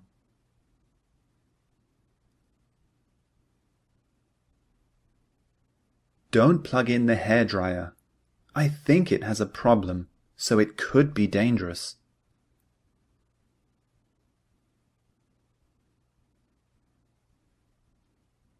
Paul didn't want to join in with class activities today. Is he feeling okay?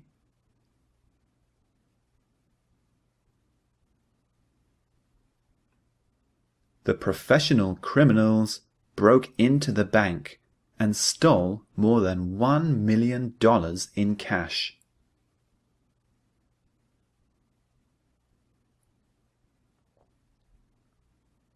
What would you like for your birthday dinner tonight? Let's eat out at the Chinese buffet restaurant.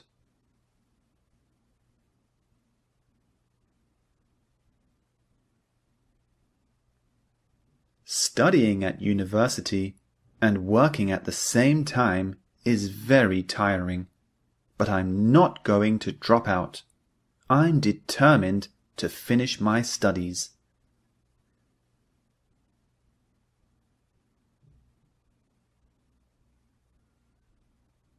Hello, madam. Please fill out this form and we can open your account today.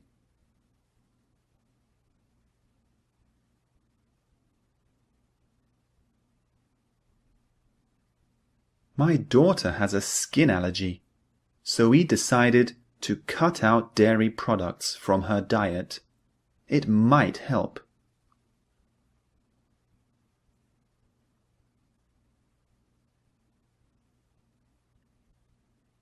Sir, I can't figure out the answer to question 4.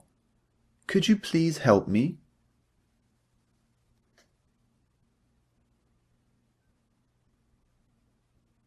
John and I are having some problems with the business, but we're figuring out how to solve them.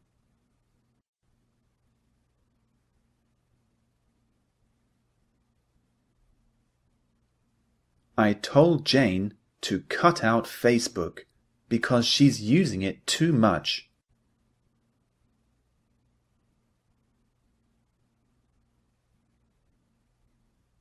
Sir, would you please fill out this short questionnaire? It will only take 1 minute to complete.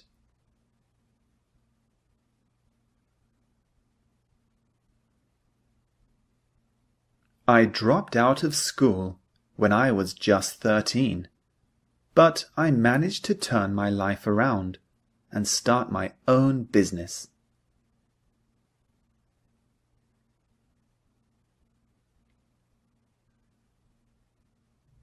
We need to stop eating out so often.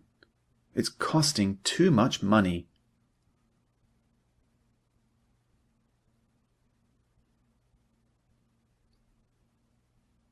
Oh my God, call the police! Someone is breaking into that car over there.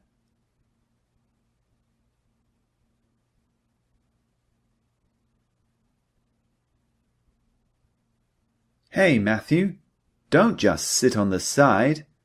Come and join in our game.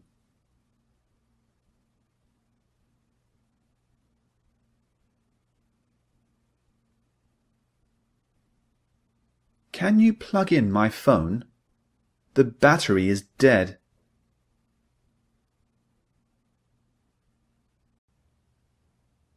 Listening practice for these phrasal verbs. Listen to me say the sentence, then pause the video and write down what you hear. Press play to see the text on the screen and check your answer. Train your brain to master these phrasal verbs. Let's begin.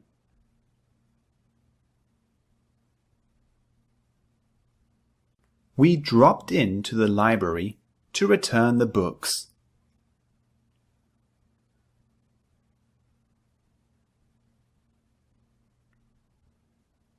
We dropped into the library to return the books.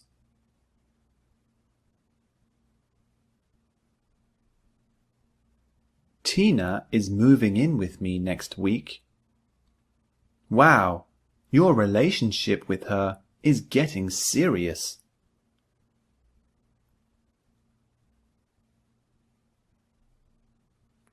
Tina is moving in with me next week. Wow, your relationship with her is getting serious.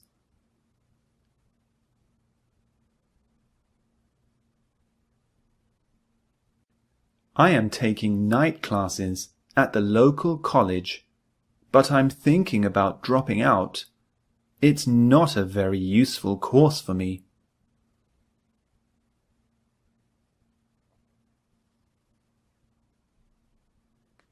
I am taking night classes at the local college, but I'm thinking about dropping out. It's not a very useful course for me.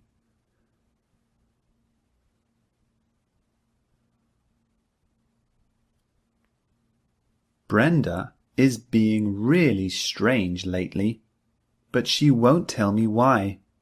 I just can't figure out what's wrong with her.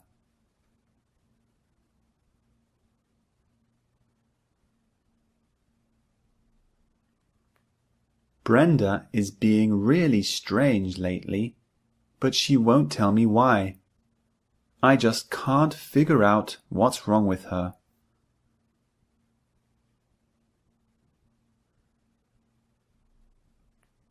Look at this funny story. The thieves broke into a bank but got locked inside. The police came an hour later and arrested them.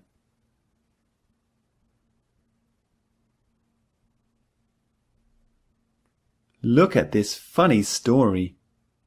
The thieves broke into a bank but got locked inside. The police came an hour later and arrested them.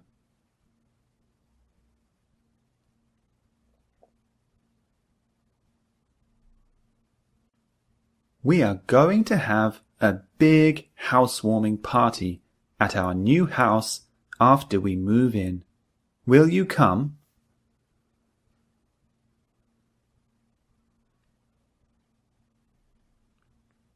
We are going to have a big housewarming party at our new house after we move in.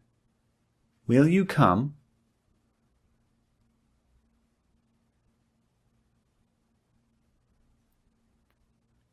When I lived in Thailand, I often ate out because it was so cheap compared to London.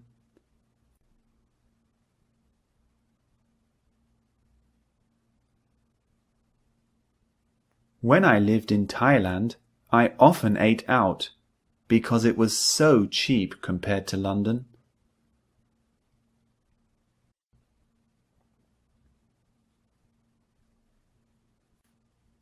How was Mark's first day at school? He really loved it. He joined in with all the class activities and made lots of new friends.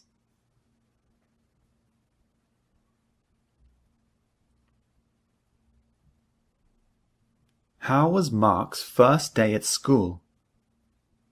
He really loved it. He joined in with all the class activities and made lots of new friends.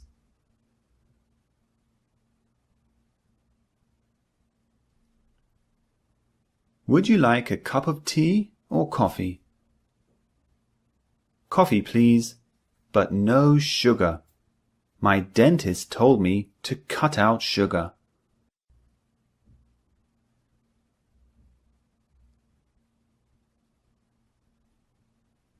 Would you like a cup of tea or coffee? Coffee, please, but no sugar. My dentist told me to cut out sugar.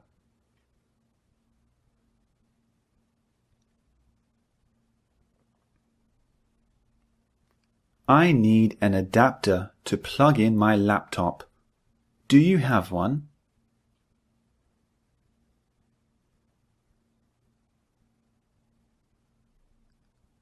I need an adapter to plug in my laptop. Do you have one?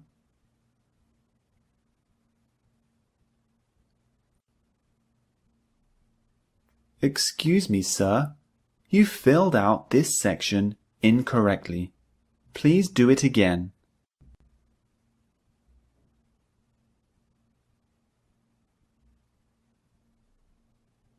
Excuse me, sir. You filled out this section incorrectly. Please do it again.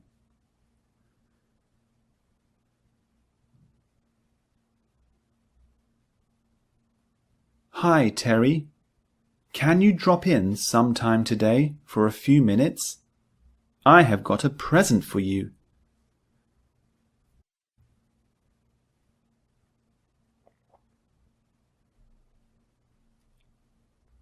Hi, Terry. Can you drop in sometime today for a few minutes? I have got a present for you.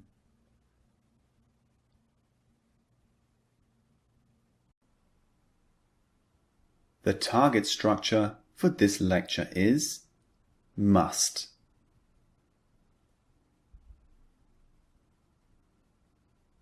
I'm sure you've heard this grammar structure before.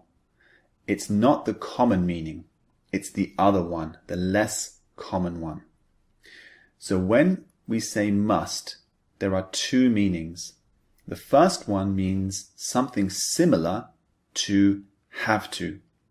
So if I talk to my child, I say, you must finish your homework. This is similar to have to. You have to finish your homework. It's an imperative. However, the focus of this lecture is another meaning of must. It's not the one I just said, it's another one. Let's look at the meaning right now. So look at this example. Paul works from 8 a.m. until 10 p.m. 14 hours a day. He must get so tired. So the words in bold indicate that you believe something is true or certain. You could be wrong, but your belief is that it's true. This meaning of must, as I said, is very different to the meaning we mentioned earlier. It doesn't mean you have to do something. It means I think, I guess this is true, based on some evidence that I can see. So in the example I just gave, I said Paul works from 8 a.m. to 10 p.m. That's a very long time. And then I said he must get so tired. Now, this is what I think to be true. Maybe it's not true. Maybe Paul doesn't get tired. Maybe he's a very energetic person. Maybe he likes work and doesn't get very tired. But when I heard the information, he works from 8 to 10, I guessed that he gets tired. So I can say he must get tired. This really means I think it's true that he gets tired, but I could be wrong. You see? Let me give you another example. Imagine I see someone who looks very, very fit and healthy. They have a good body. They're very muscular. What do I guess from this evidence? Imagine I've never met them before. Well, I can guess this person exercises a lot. I can guess he eats good food, like fruit and vegetables.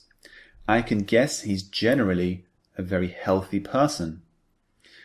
So with this evidence, I can use must. So I can say, wow, you must exercise every day. You must go to the gym a lot.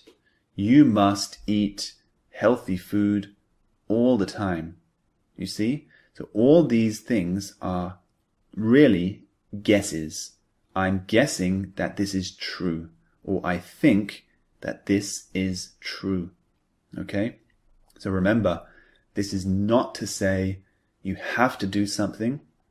It's to say, I think that this thing is true based on some evidence that I can see. Now, let's look at the structure for this particular grammar.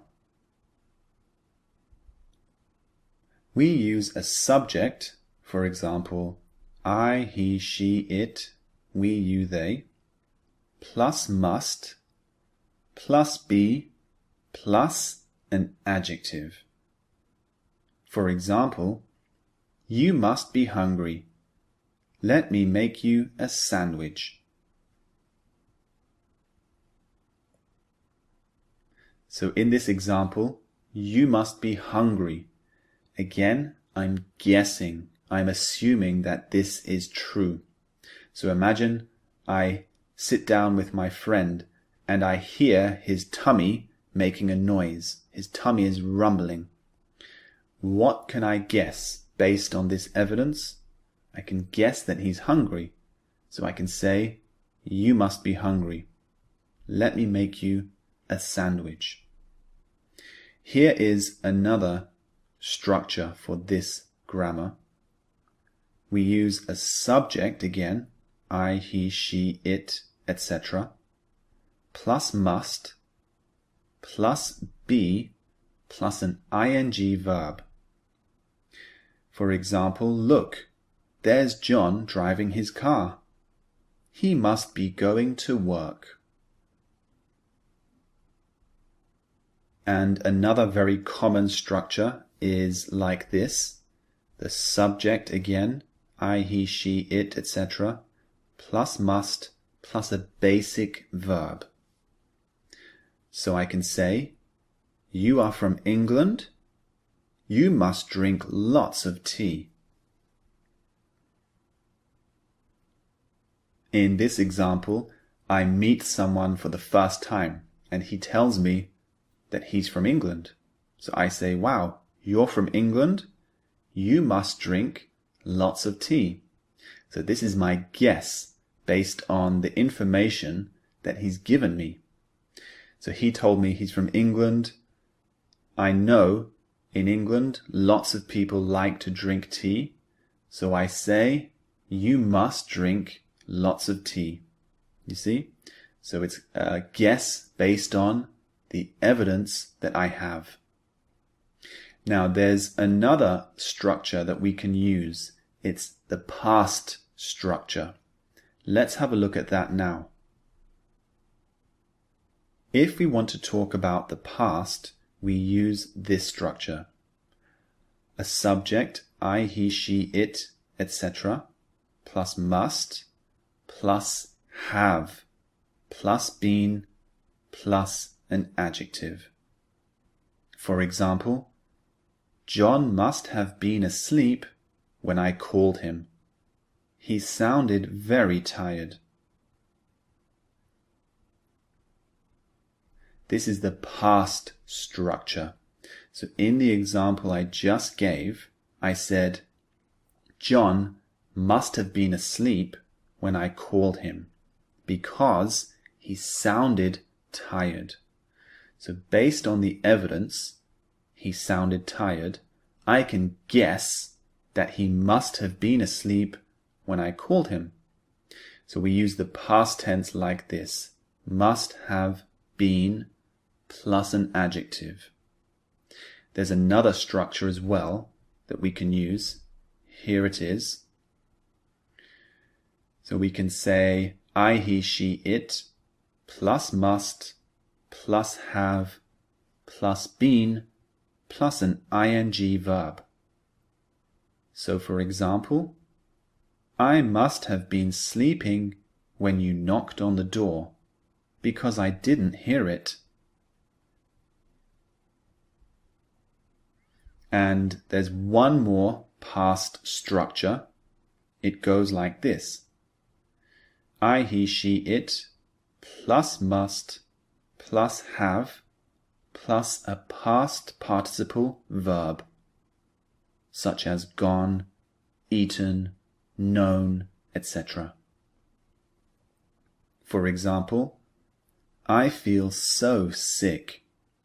I must have eaten something bad yesterday. That's the meaning and structure for must. Just remember, the present form we use must, the past form we use must have. And the meaning is, based on some evidence, I believe this is true. It means I could be wrong, but I guess and I think that this is true. Now move on to the next lecture, the things to note, and then you can move on to the speaking and listening practice exercises.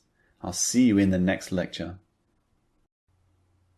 Just a couple of things to note for this structure. Here's the first one, the very important difference between the two meanings of must. So don't confuse this meaning of must with the other meaning. Notice the difference. You worked so hard today. You must be really tired. This meaning is, I believe that this is true. Look at the second example. You worked so hard today. You must take a rest right now. This meaning is you have to do this. So it's very important to distinguish the difference of meaning between the two versions of must. The first one that we're covering in this lecture is I believe this is true based on the evidence. The other meaning of must is have to. Okay? So make sure you keep this in mind.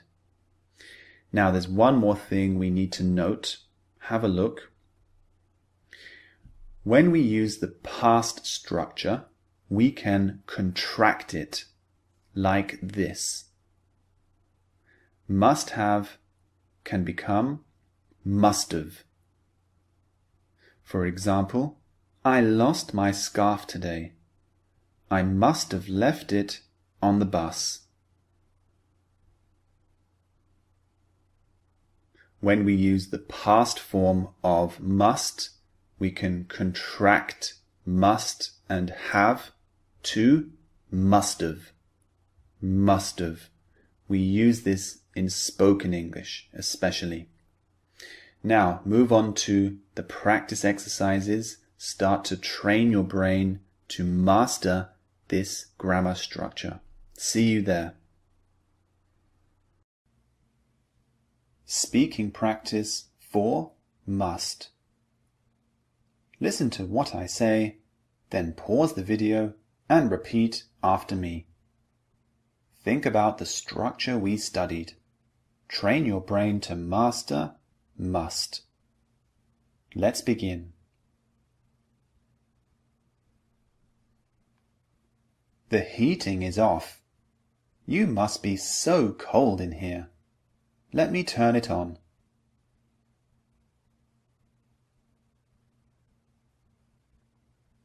That restaurant is always full of people. We should visit sometime. Yeah, it must serve excellent food.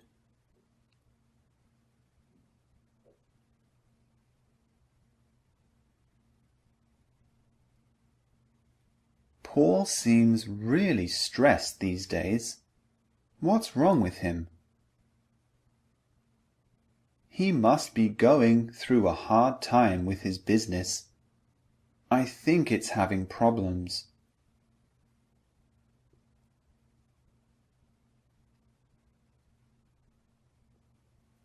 The neighbors must have gone on holiday. Their house has been empty for a week now.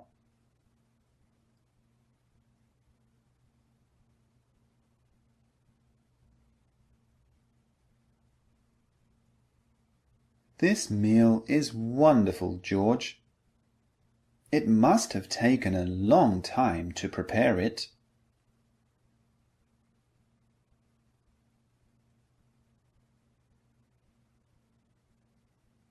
I couldn't see the meteor shower in the sky last night.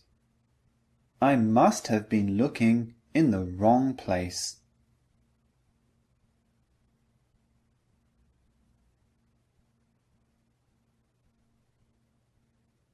Lisa and I just got back from Poland. You must have had a wonderful time there. I heard it's beautiful.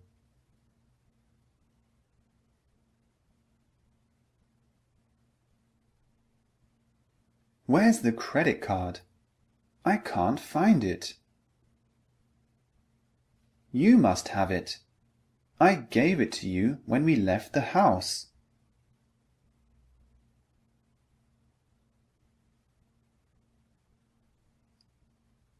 Do you know this song? You must have heard it before. It's so popular.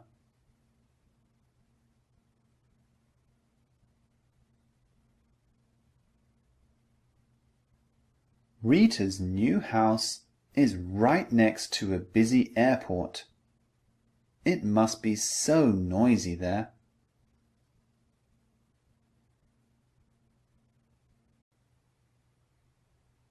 Listening practice for must.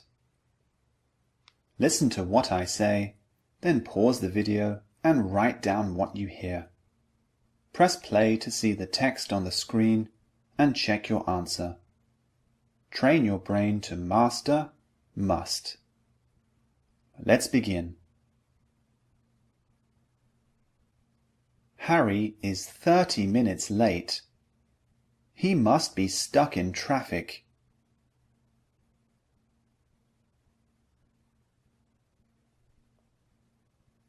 Harry is 30 minutes late. He must be stuck in traffic.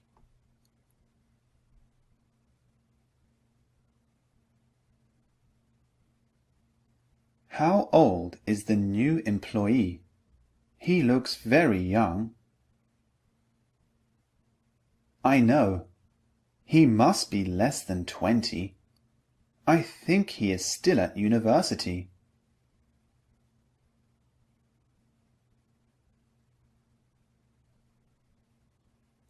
How old is the new employee?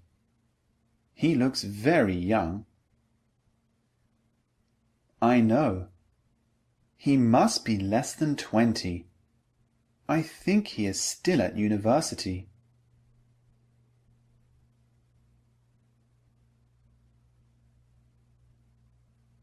You arrived here quickly. You must have driven very fast.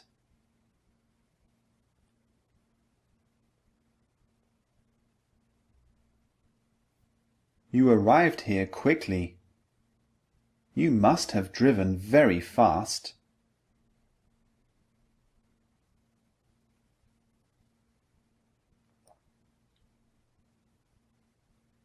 Bob and Sally are always traveling and spending lots of money. They must be quite rich.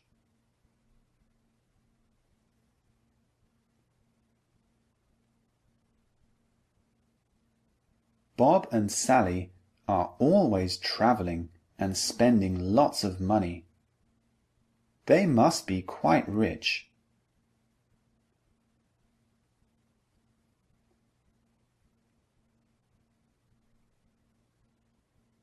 I didn't see Michael at the party last night. I thought he was coming. I thought so too. He must have been doing something else last night.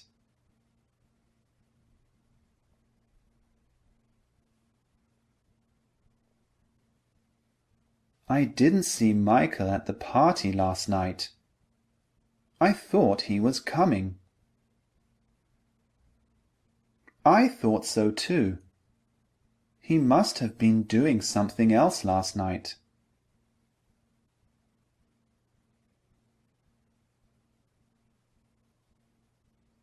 The neighbors are putting suitcases into their car. They must be going on holiday today.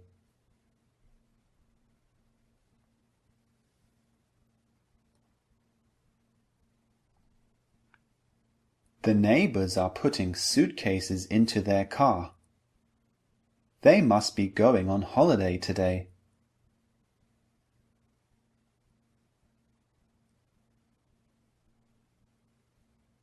It rained almost every day on our holiday. Oh no, that must have been terrible.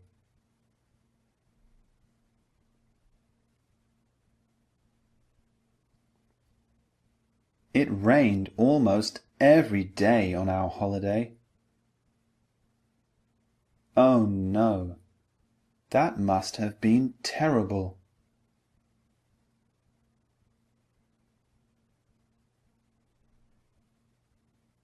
I wonder if Tony is at home. His lights are on at home, so he must be in.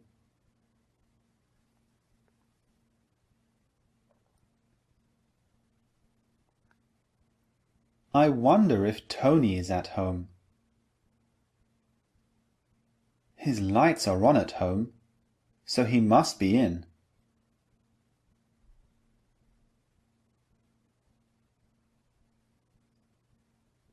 Joe, you have so many books in your house.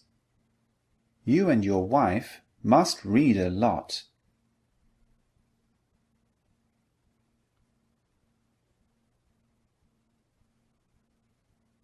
Joe, you have so many books in your house. You and your wife must read a lot.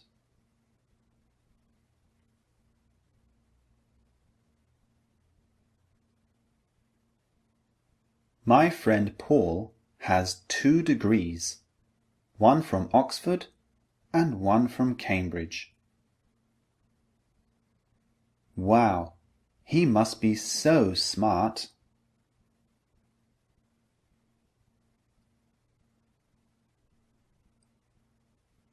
My friend Paul has 2 degrees, one from Oxford and one from Cambridge.